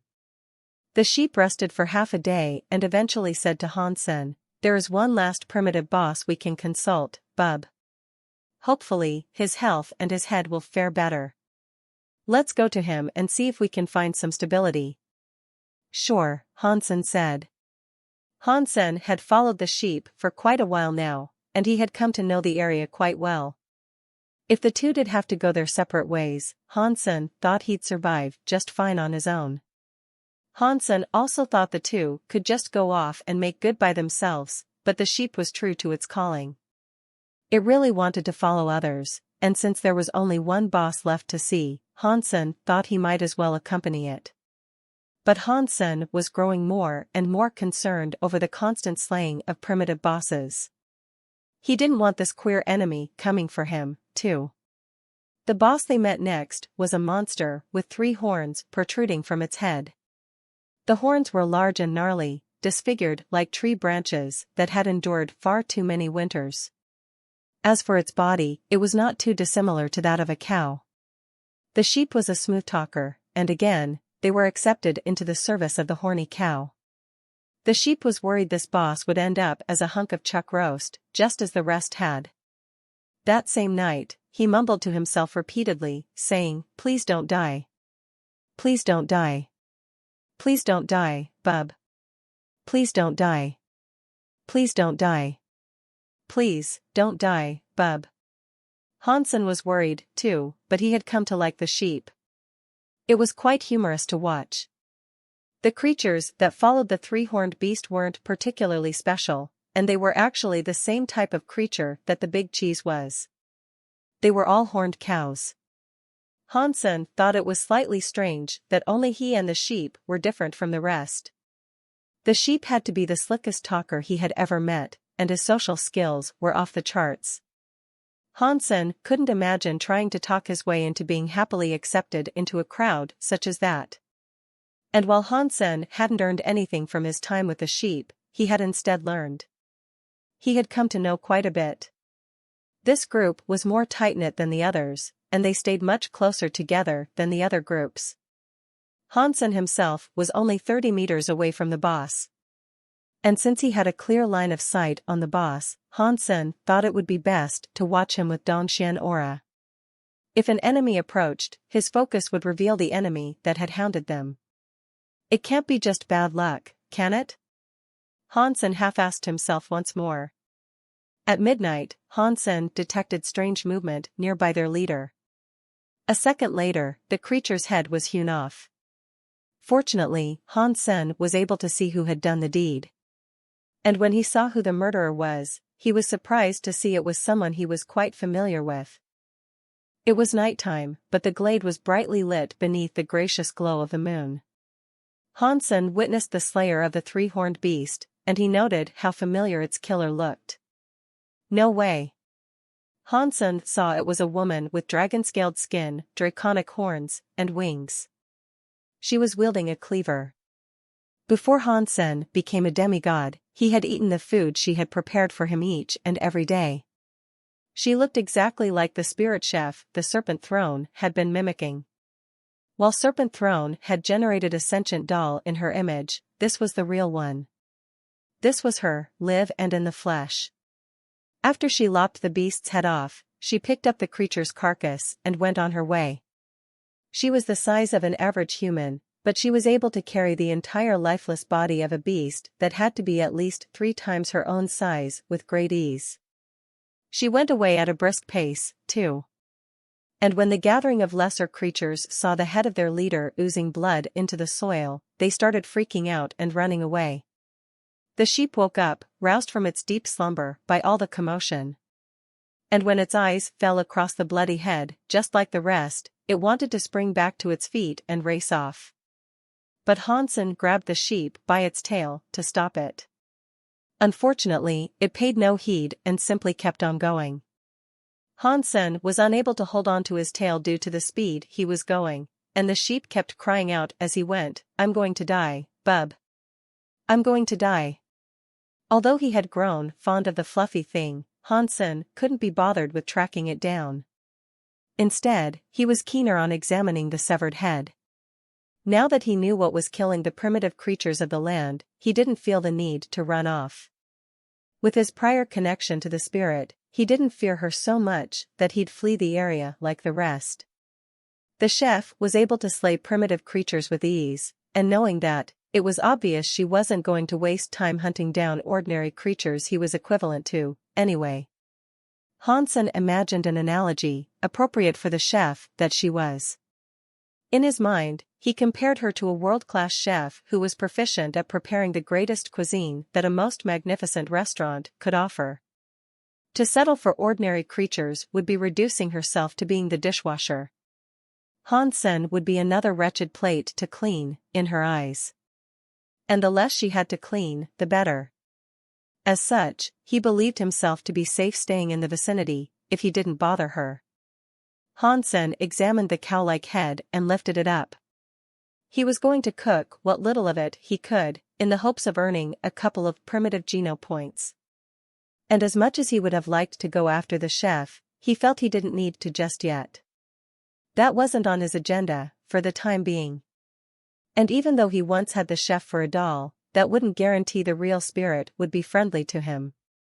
After what he had witnessed with Three-Eyed Demon, Hansen would prefer keeping his distance for a little while, in case he found himself getting grilled and carved like a turkey.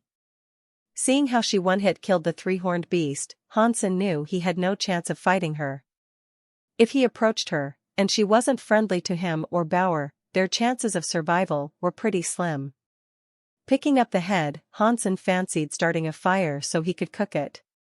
The entire time he was following the sheep, all he was able to eat were plants. Fed up of pulling grass out of his teeth, Hansen was on cloud 9 at the prospect of sinking his teeth into delicious meat again. He was familiar with the area now, too. He and Bauer went into a nearby forest with the head, and he cleaned and prepared the head with his water abilities. The cow's head was ridiculously juicy, and the aroma of its sizzling made their bellies groan with hunger. Of course, the last thing Hansen wanted was to draw the attention and ire of other hungry mouths that might be lurking in the area, so he made sure to mask the smell so they could remain hidden. Bauer was drooling at the sight of the succulent meat, and she chewed on the air with a restless mouth, in ardent anticipation of the meal that awaited her. "Can I eat yet?" Bauer couldn't help but ask. Hansen did not have any spices with him, and if the meat was still raw, it wouldn't go down like the treat he wanted it to be. So, he told her, "It's almost done. You need to learn some manners. Don't look like you've come down with a fever while you're waiting for food. It's not like this is the first time you've eaten some of Daddy Cool's cooking. Bauer does have manners." "Yep. See?" Bauer sat up straight then, wanting to give the illusion she was a grown-up woman with some semblance of elegance. But when the scent of the meat tickled her nostrils once more, she practically started drooling. As if possessed by a ghost, she began leaning towards the meat. Hansen couldn't blame her, though.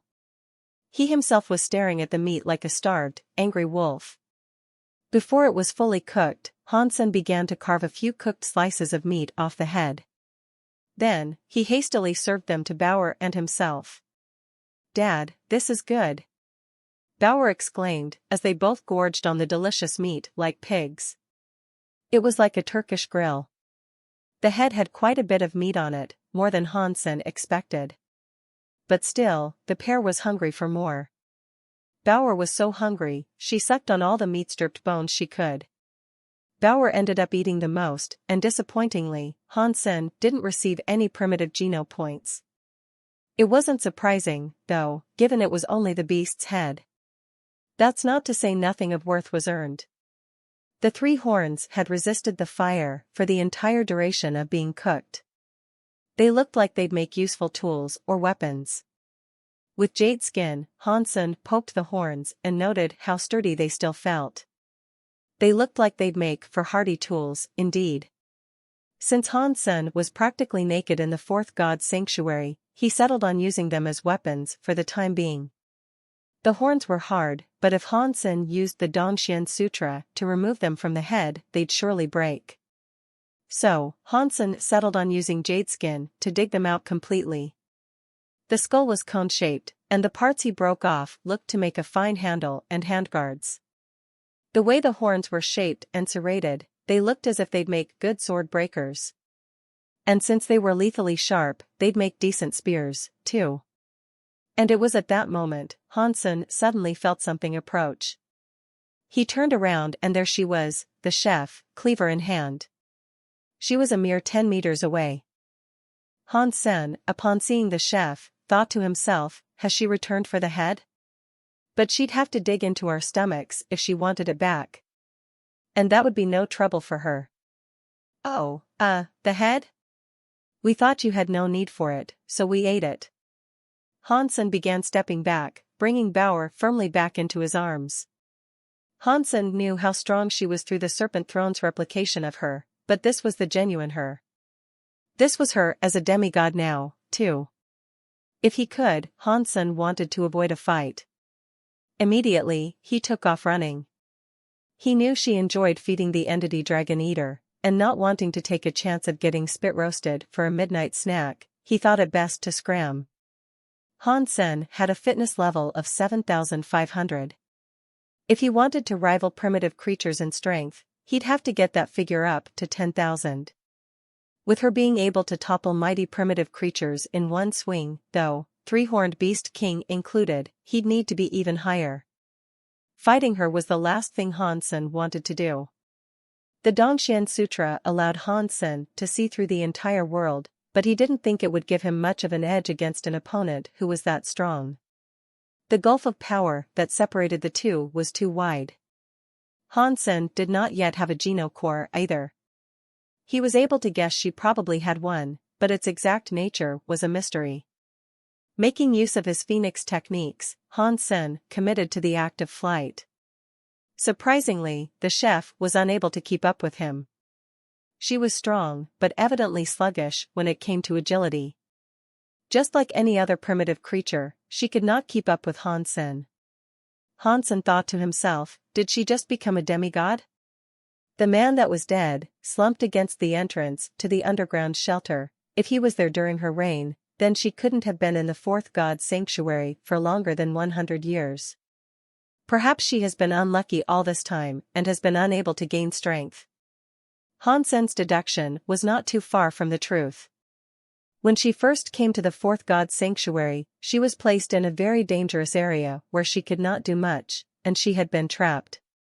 When the time came to escape, she barely made it out alive, and only in the past 2 years had she been able to start getting stronger. Hansen kept on running until he stumbled across a thick bundle of wool on the ground. It was the sheep's butt. The sheep spun around with a mushroom in its mouth and said, "Hey, I've been looking for you, bub. I thought you were dead. Come dine on this, I've even flavored it with soil for you. Once you've chowed down, we'll go see another boss. He's a good distance away, but he should be strong." But Hansen had been running like the wind, and he currently had no time to discuss anything. He simply ended up yelling, "Run!" If the sheep was unfortunate enough to remain, and was later claimed by the chef, he'd become a well-grilled hunk of mutton in no time. When the sheep saw what was tailing Hansen, though, the solace of the shrooms quickly evaporated. And in absolute horror, he froze. "Come on, man. Run. Move." Hansen yelled at the sheep, seeing it refuse to budge. Suddenly, the sheep began to kowtow. And it pleaded, "Please, spare my life. Spare me, and I will become a servant. I will do everything you command me to. I will live for you, and you alone." Seeing the sheep beg like that, Hansen couldn't help but freeze, too. But Hansen didn't think begging from the dirt would do him much good. He wagered the sheep would still end up cooked, forked, and eaten one way or another. He ended up being mistaken, though. It had slipped Hansen's mind that the sheep was a silver-tongued cretin that could talk his way out of a paper bag. "Stop him. Fear not, milady. I will not let him get away." The sheep leaped before Hansen and launched one of his boomerang-like horns towards his friend-turned target. This sheep will do anything to survive. Where'd his faith and morals get off to? Hansen struggled to believe the sheep was more obscene than himself, but alas, it was true. This was a betrayal, as cut and dry as one could get. Seeing the sheep's horn heading his way, Hansen brought out one of his own horns to try to deflect it away from him. But despite using a pinpoint-precise ghost slash on the incoming projectile, it was not enough to break it and quell its violent approach. The impact knocked the flying horn away, but it was like a heat-seeking missile, and it rebounded midair to retarget Hansen and resume its deadly approach. D*MN, that thing is like a homing rocket.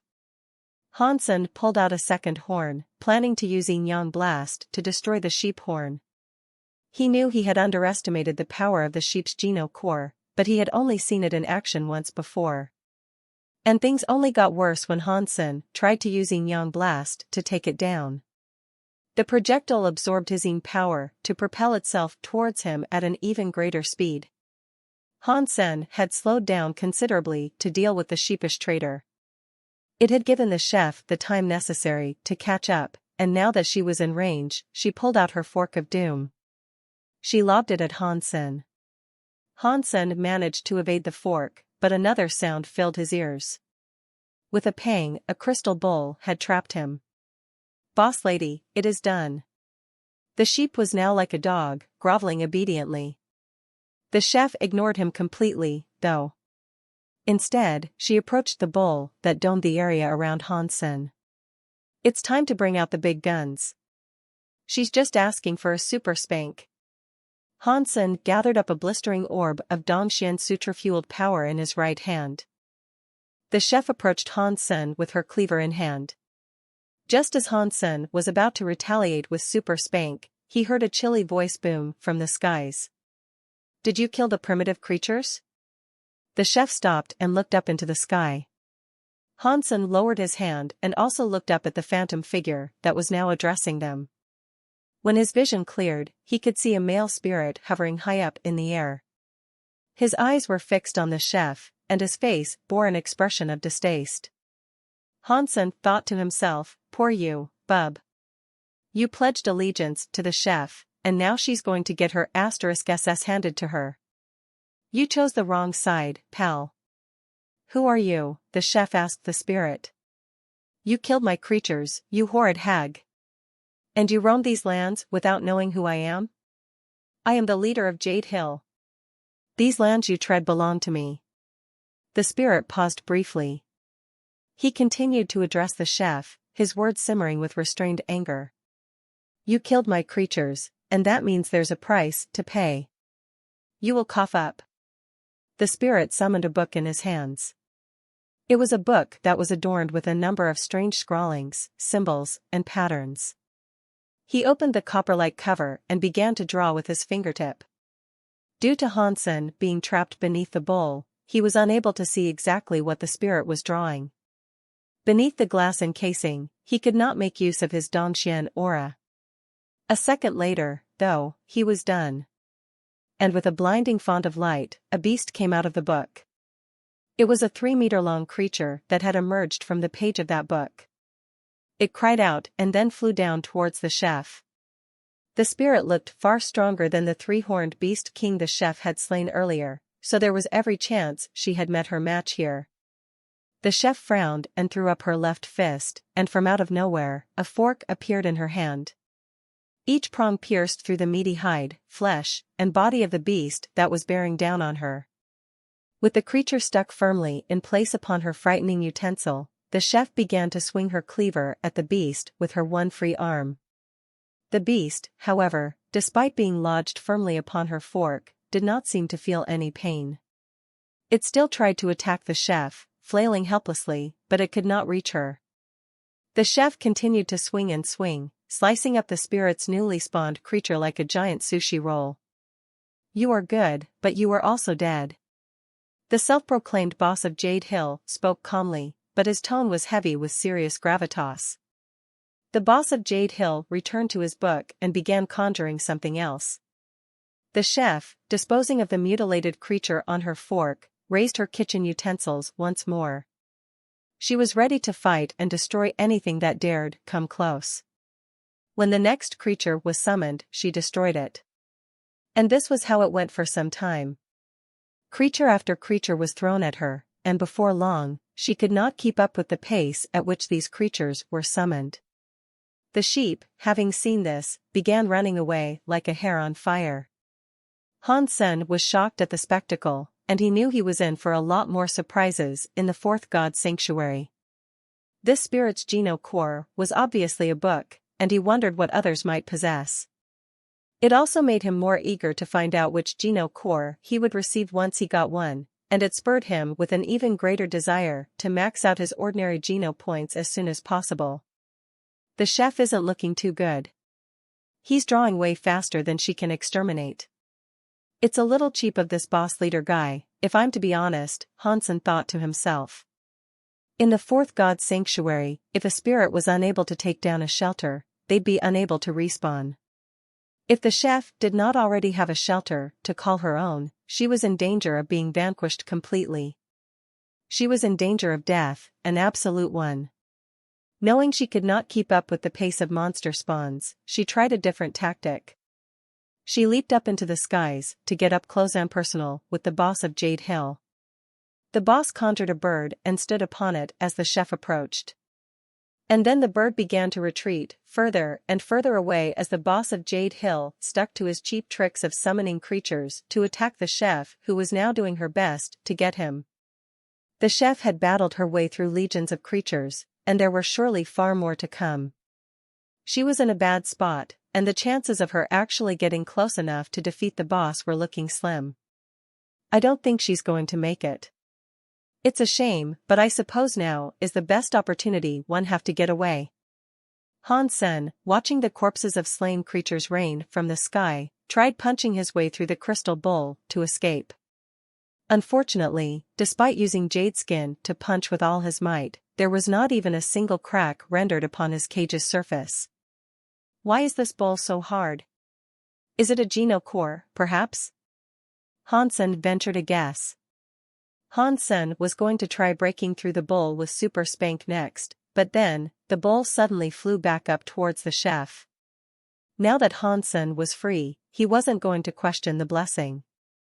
He took off running as fast as he could. Killing a spirit would not provide him with a benefit, after all. He ran in the opposite direction that the sheep had fled, knowing it was best for him to avoid the traitorous fiend.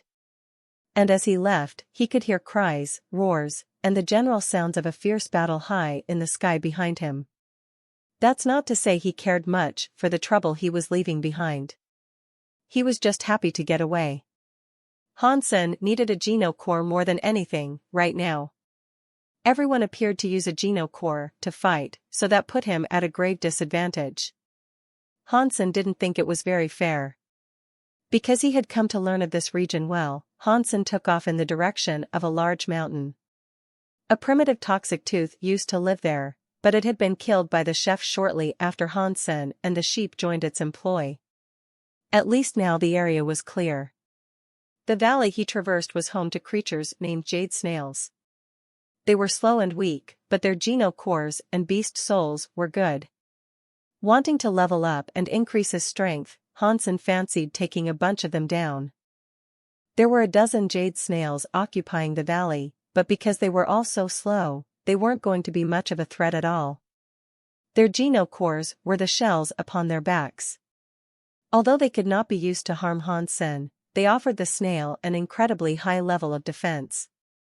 Even primitive creatures would have a difficult time breaking those shells open. Hansen planned to snatch one of their shells and live inside it. That would be much better, and safer, than if he were to use a tent. Hansen wanted the snail beast souls the most, though. The sheep had told him they were an armor type. Hansen and Bauer were still dressed in leaves like cavemen. Obtaining one of those beast souls would be extremely beneficial.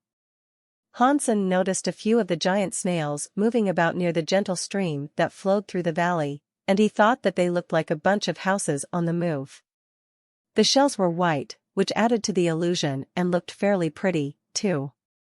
Hansen approached one of them, which prompted the creature to retreat inside its shell. Hansen was targeting them because of their docile, non-aggressive nature. It was a shame he had to pick on such gentle creatures, but given the circumstances, he didn't have much of a choice. The one bad thing about the snails, though, were the toxins they unleashed.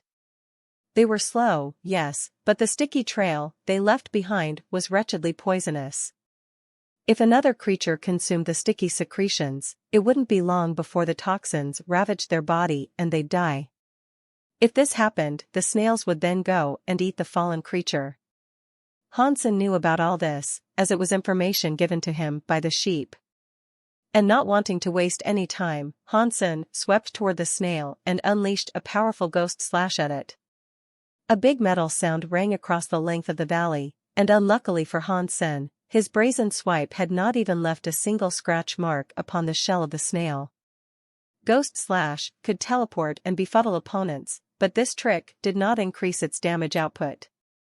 And there'd be nothing he could do to improve it on the fly. Hansen wasn't going to use his fists to strike the shell either, because it was poisonous. So, Hansen drew out his horns and tried striking the shell with jade skin activated. And because the horns were like spears, Hansen decided to use a skill he hadn't used in a long time. He employed the use of drill head to try to drill into the snail's fortification. It was a successful approach. A plume of white dust erupted from where Hansen started drilling into the shell, and he managed to lodge his horn a fair way inside. The snail had clearly felt it, too, for it cried out in pain. Then it began trying to roll away while it was still inside the shell. Hansen leaped away just in case and then flipped over to the other side of the snail. Taking aim, he began drilling through the other side before it completely escaped him. The other snails in the area had taken notice of what was going on, by now. Some began to sloppily wiggle their way over to support their brother against the human aggressor, while others tucked into their shells and rolled over. But thankfully, Hansen was far faster and quite a bit stronger than the jade snails. The Geno cores couldn't protect the snails from Hansen, so that pretty much rendered them hopeless against him. Hansen eventually killed the snail he had started on, but right after it died, the shell shattered into bits. Ordinary creature jade snail killed. No beast soul gained. Geno core destroyed. Consume its flesh to gain 0 to 10 ordinary Geno points randomly. Even if Hansen was able to kill those snails, their shells seemed likely to break. Maybe I'll just keep going to nab 2 beast souls instead, then.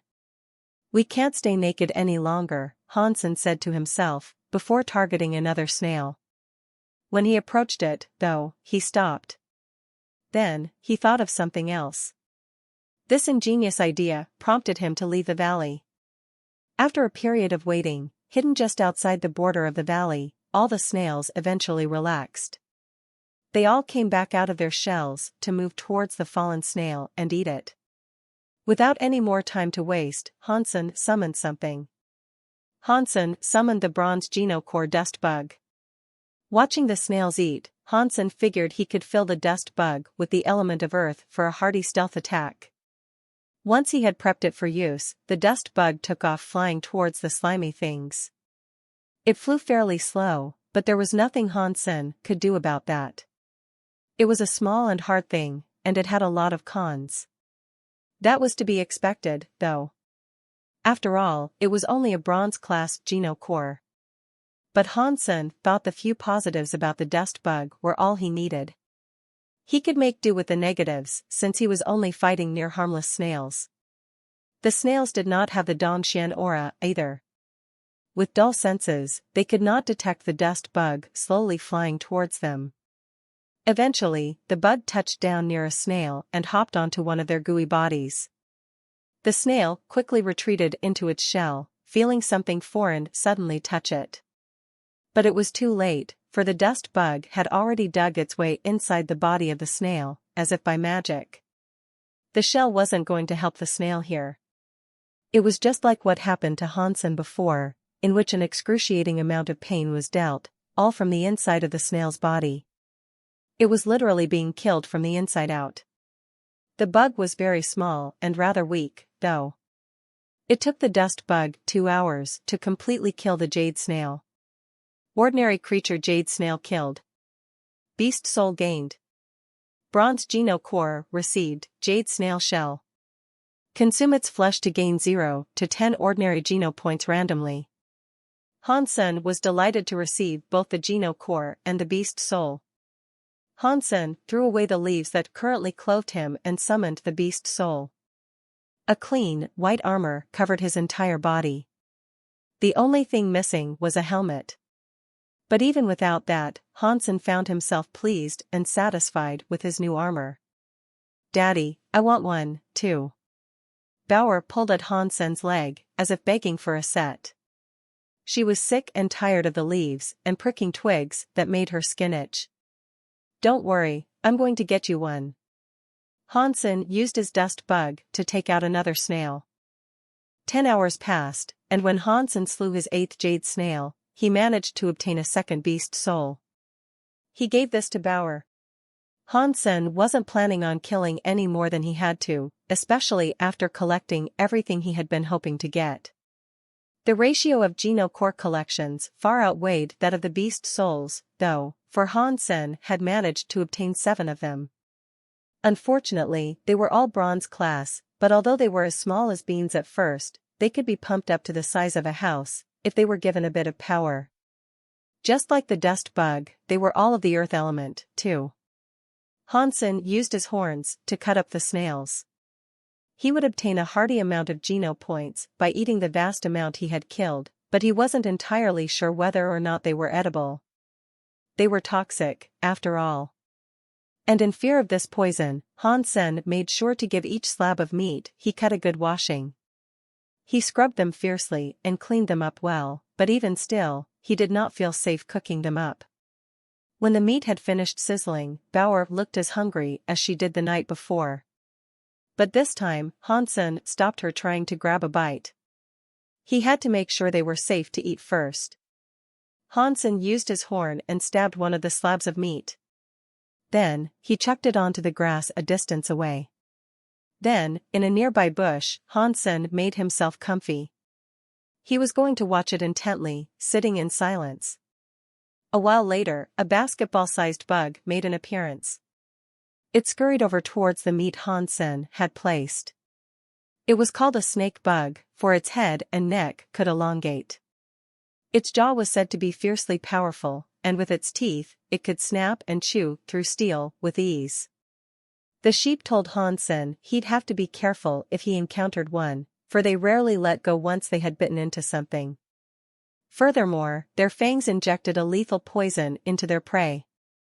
Hansen wasn't planning on fighting it, though. All he wanted to do was test if the jade snail's poison would damage the snake bug once it had taken a bite. The insect launched its head like the firing of a hookshot. Its teeth sunk into the succulent meat and began to winch back like a chain. Bauer took notice, and she thought it was a theft of great insult. Fortunately, she did not do anything hasty.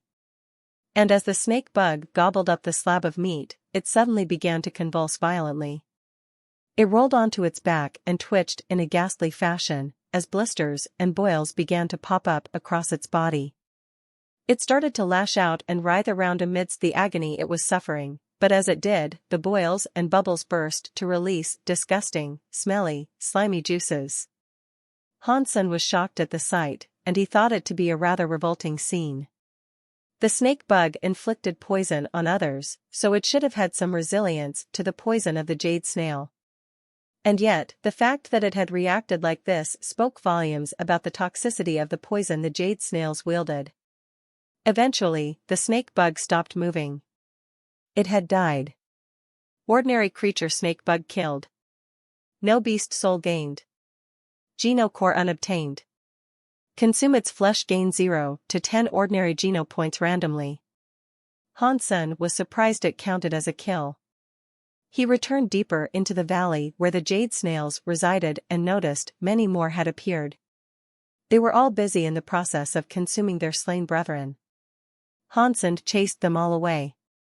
The meat of the snail shrunk quite a bit after being cooked, so Hansen was able to fry a lot to take with him. By the time he was done, he had cooked up 200 kilograms of meat. Hansen packaged it all up and prepared to move off someplace else. Killing ordinary creatures was not a difficult thing to do, he believed. All he had to do was be careful when dealing with their genocores. Hunting primitive creatures would undoubtedly be difficult, and the need to achieve a fitness level of 10,000 was most certainly no joke. But now that he had all that poisonous meat, he had more than a few ideas about what he might be able to do. The sheep was true to its nature. It liked following others, particularly leaders that were stronger than itself. There was, however, one creature even the sheep was not willing to go near. That creature was a very angry being, and merely venturing past the edges of its territory would have it wanting to kill you. Hansen brought his meat there to see if he could kill the creature that the sheep feared oh so much. If he was able to kill it, he ran the chance of obtaining a genocore and a beast soul. The creature was a bona fide primitive creature, too. Such treasures would make for some good gear.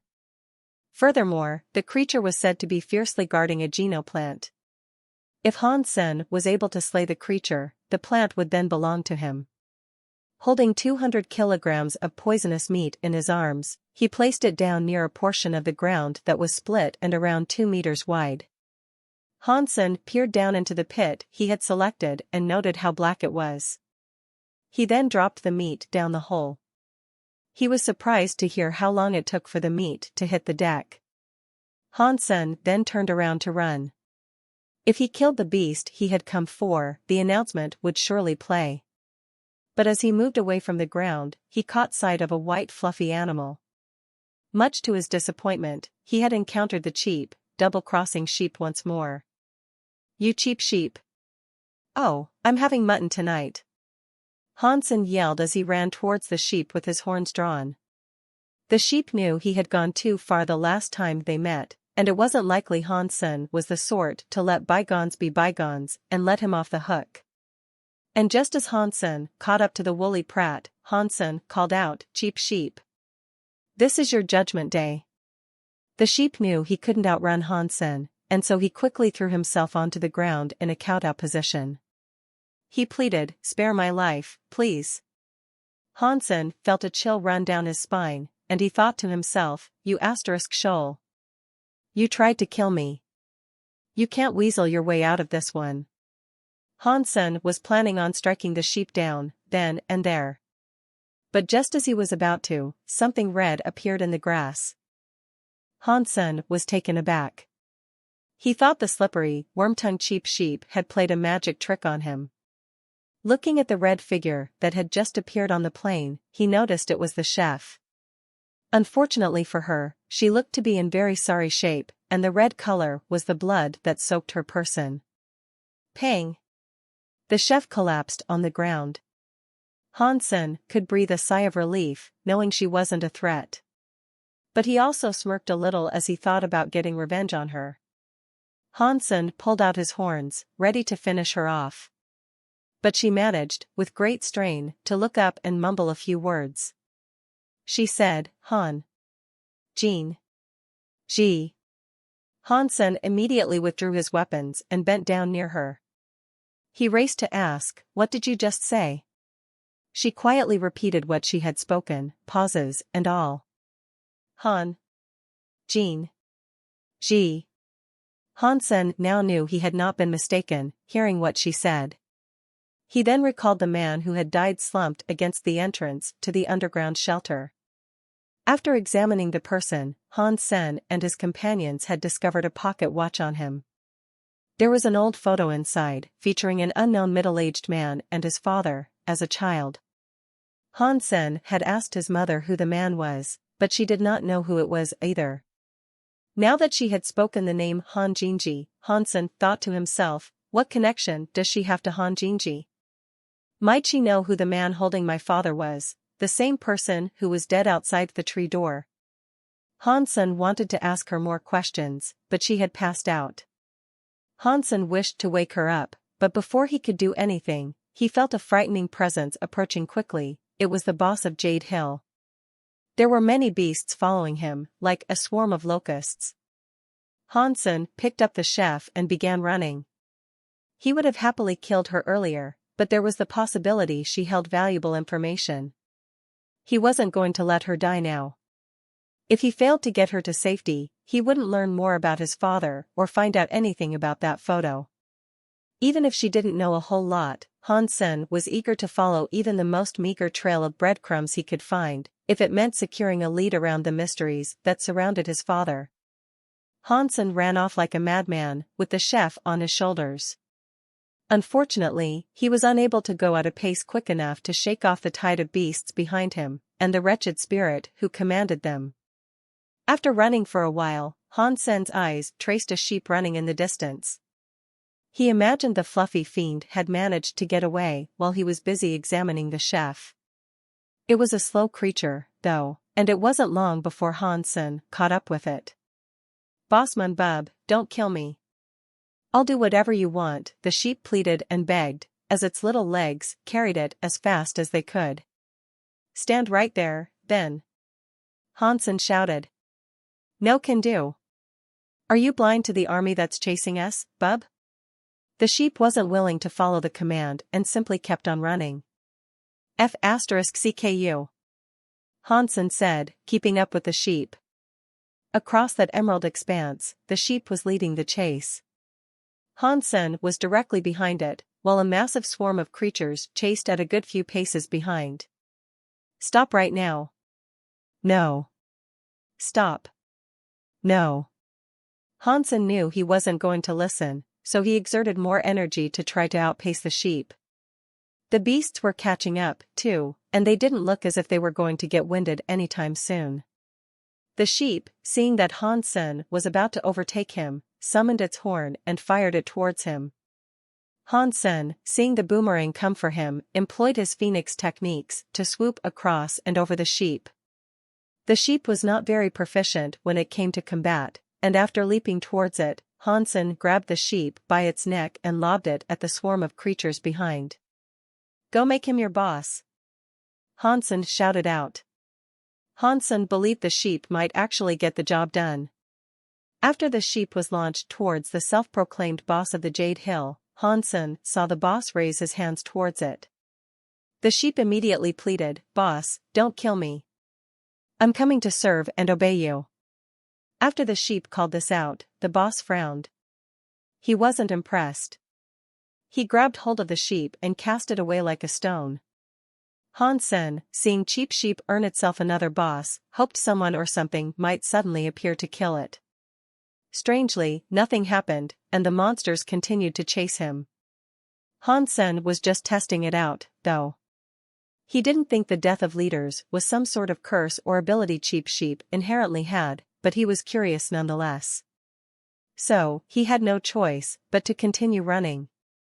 The oppressive atmosphere propagated by those behind him was incredibly strong, though, and Hansen could not keep up at the rapid pace he was going. He knew he'd not be able to escape, no matter how long he went for, so, he gritted his teeth and launched himself back towards the boss of Jade Hill. Hansen was thinking to himself, "Come on, don't stop me. I just need to get a little closer." The boss of Jade Hill's beasts would be difficult for Hansen to tackle mano a mano, and if he found himself bearing the brunt of one's attack, he could find himself in a similar condition to that of the chef. If Hansen could just about reach the boss, he could use Super Spank to deliver enough damage to kill it and end the threat for good. But Hansen had to physically touch his opponent with his hand to use Super Spank.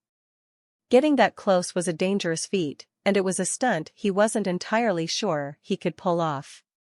Hansen was still a good distance away from his foe, and the tide of monsters was already headed his way. With the chef in one arm and a horn in the other, he stood strong and broke the wave. He managed to slay every creature that dared to come near him. Why am I so unlucky, huh? No one has come to help kill this guy. Hansen was disheartened. The boss of Jade Hill looked at Hansen with a strange expression. The human had achieved the power of a primitive creature, but he had no geno core. The boss had initially only wanted to kill the chef, but he couldn't allow a human like that to run rampant. He had to make Hansen his target now, as well, and not only the chef. Hansen's jade skin had a high threshold of stamina, but he had been running for a long time already. Having exhausted much of his energy, Hansen knew he couldn't keep on fighting the onslaught of creatures that were spawned to impede him. As he had seen with the chef previously, the boss could generate creatures continually, almost faster than he could kill them. If he kept this up, he'd become winded and fall. How am I supposed to get out of this? Hansen asked himself, looking around for a solution to his woes. The boss of Jade Hill was too far away from Hansen, and with the barrage of monsters that kept on coming, it didn't look likely he'd reach the spirit. Things were different in the fourth god's sanctuary, and there was a perpetual sense of unease. The atmosphere and gravitas of every situation were heavy, and this was only tripled under the threat of those creatures. And with everything being so strong, the powers he might have once used to sunder mountains in the third god's sanctuary could only manage to split rocks here. A weak, new demigod to the fourth god's sanctuary did not have to encounter a creature or spirit to meet a grisly end. Hansen wagered the atmosphere itself could choke the life out of them. Hansen had a few AoE hyper-geno arts that could hit multiple opponents at once, but they wouldn't be of much use here. And again, that was mainly because he lacked a geno core to call his own. He had to use his body to fight, just as it was. As such, his attacks had to be singular, too. I can't turn back now. I must do this. Hansen then decided to take off running towards the split earth. He had wanted to poison the creature that resided within, but now, provided it hadn't yet died, he thought it might be possible to enlist its aid. Hansen bought himself time by breaking the bodies and cutting the throats of all the creatures that came close. But when he killed one, the body would explode into a whiff of black smoke and respawn. Hansen's arm was dealt a scratch at one point, but Jadeskin proved sufficient to withstand the light fumbles he made. He didn't even end up bleeding. He was still a good distance away from the split earth. He regretted running as far as he had, for it now proved rather difficult to return. The boss of Jade Hill was getting peeved as this transpired. He was annoyed the beasts were unable to do Hansen harm, so he cast even more powers into the pages of the book he wielded. Then, the bronze book turned to silver. Hansen's mood turned grim upon seeing this. It was a night class spirit, and that meant his geno core had probably turned silver class. Silver Geno cores would create far stronger enemies and generate a threat Hansen might not be able to overcome. And to coincide with this, the boss's temperament looked disturbingly ill. When he drew with his fingertips, he drew carefully and concisely. He wasn't scrawling across the pages wildly as he had been. He was now more deliberate. Hansen saw a silver light beam from out of the new and improved book, and it spawned a silver-winged ape creature that was able to fly directly over to Hansen. Dong! Hansen punched the ape with a mighty release of energy, which had it stumbling back 10 meters. This guy must be primitive. Hansen frowned. The boss of Jade Hill continued to draw, but Hansen noticed the trickles of sweat that were rolling down his forehead like a number of beads. Clearly, the repeated casting of these greater creatures was taking its toll on the spirit. After summoning 4 of those apes, he stopped. Hansen was in a bad situation, and he had to use jade skin to equalize his fitness with theirs. Hansen had to deal with 4 horribly powerful apes and a tide of regular creatures, all by his lonesome. Hansen used jade skin and his phoenix techniques, trying to use these enemies for cover. He didn't make use of super spank, though, for he was afraid he'd spook the boss into running away if it found out what Hansen was capable of. And Hansen wasn't in the mood to make lasting enemies either, so the threat of the self-proclaimed boss had to end there and then. Hansen wanted to fight the boss right then. Exerting his strength to take down the apes was a waste of both time and energy. He was starting to incur wounds, too, as the brutal hits delivered by the apes were making him bleed. After a long fight, Hansen felt a strange power begin to well up inside his body. It felt as if his very cells were being empowered by jade skin. Hansen was enthused, feeling this. He was feeling the same sensations Old Man G had once described to him. Is my Geno core generating? Hansen asked himself with gleeful surprise. It was different than the typical flow of energy. This time, Hansen's body was generating a strange substance that was new to him. It came out of his cells and went to sit in his sea of soul. And as this transparent substance gathered together, he was able to see it clearly. The substance was a little like water, but thick like a gel. It was like a non-Newtonian fluid, but different, as well. It was difficult for Hansen to determine what it was, exactly. Hansen already knew different hyper-Geno arts could produce different Geno cores, and because he'd been using jade skin, that was what he used to generate his first. The substance that was bleeding into the sea of soul continued to amass and compose its form, all as one. Unfortunately, Hansen had no time to watch the process. He was still under fire and had to fight back the army of creatures, but there at least seemed to be a light at the end of that very long tunnel. All he had to do now was hold them back and allow the process of the Geno core's production to finish. Furthermore, Hansen could not control the shape or form the substance was building. The finished Geno core was not something sculpted by the person's desire, it was constructed through the host's genes under the influence of their hyper-Geno art.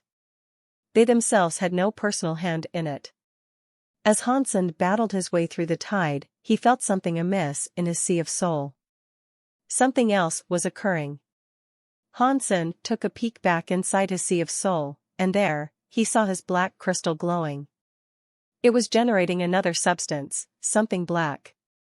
And this substance was mixing in with the Geno core that was currently in production. The Geno core was transparent, but the black substance was darker than dark. It was blacker than ink. It was concerning. When the two mixed together, though, the overall substance looked like cream. But this intrusive substance did not enlarge the form of the Geno core that was being built, instead, it was acting like a light tincture that altered its color. Hansen wished to stop the black crystal from interrupting or possibly damaging the process, but he found himself unable to. And from this black crystal, more and more liquid began to ooze. Hansen then noticed a change in the crystal's form. It had become smaller, somehow. Throughout its time in 3 sanctuaries, it hadn't once changed its shape. But now, it was. Whether that was a good omen or a bad one, he could not tell. Han-sen was unable to play any part in the formation of the Geno core, and all he could do was allow the events transpiring in his Sea of Soul to play out. But once the black crystal had shrunk by 10%, it stopped shrinking. The creamy Geno core began to look like an enclosed flower, on the precipice of opening in full bloom. This was also the point Han-sen acknowledged to be the most crucial moment. He eagerly anticipated the reveal of the Geno core, and the effect the black crystal had had on it. Han-sen was unable to watch it constantly, though. He feared he might miss the initial reveal due to the constant pressure the 4 silver-winged apes were putting on him. And then, a vibration, like a violent tremor, sent shockwaves through his body and Sea of Soul. It was like a high-magnitude earthquake. When Han-sen popped his head in to take a look once more, he was shocked. "What is this? What is it?" Han-sen wondered. Sitting inside the Sea of Soul was a cream-colored item. It looked like a ceramic object. Its shape was very strange, however. It was oval, not too far off the shape of an egg. "Has it not finished yet? Do I need to fetch a spoon and break the top off?" Han-sen wondered. Leaning in for a closer look, Han-sen checked out its basic info. Self-Geno core, bronze crystal core. Han-sen was frozen. He was not expecting to receive something special, but he didn't expect to receive something so inherently dull and basic as that, either. A lame name didn't always mean something was poor, but something as horrendous and plain as crystal core was awful. It was as uninspired as its shape. Han-sen thought he'd receive a weapon like the chef possessed. He thought he'd get something that would help him out of his current predicament. But all he had received was an egg. Not wanting to remain a pessimist, though, Han-sen decided to look on the bright side and say, well, looks can be deceiving. Never judge a book by its cover, never judge a Geno core by its shape. It might actually be really powerful. Han-sen decided to summon the egg Geno core. The creamy, egg-shaped crystal appeared in front of Han-senator. It hovered in the air before him. Han-sen commanded it to strike one of the beasts near him. Seeing the egg go for the creatures, Han-sen wondered to himself, I wonder if this will strike them like a bullet. Or better yet, work like a grenade and explode? Han-sen didn't want to be so negative, so he remained optimistic and hoped for the best. After all, the crystal had been generated by jade skin. Perhaps it was just the appearance of the item that was lame. The egg struck the head of one of the monsters as Han-sen crossed his fingers and waited for a miracle to happen. Bauer grasped Han-sen's neck so she could lean forward and squint, equally excited to see what might happen next. Then, a second later, their eyes opened wide as if they had just encountered a ghost. But it was all for the wrong reasons. The egg hit the forehead of a creature and, that was it. There was no explosion. The ape did not even reel back in pain. Like a bouncy ball, it bounced back. Han-sen could not believe he had generated something so useless. And due to the item's oval shape, it bounced off in a different direction and drifted off behind Han-sen.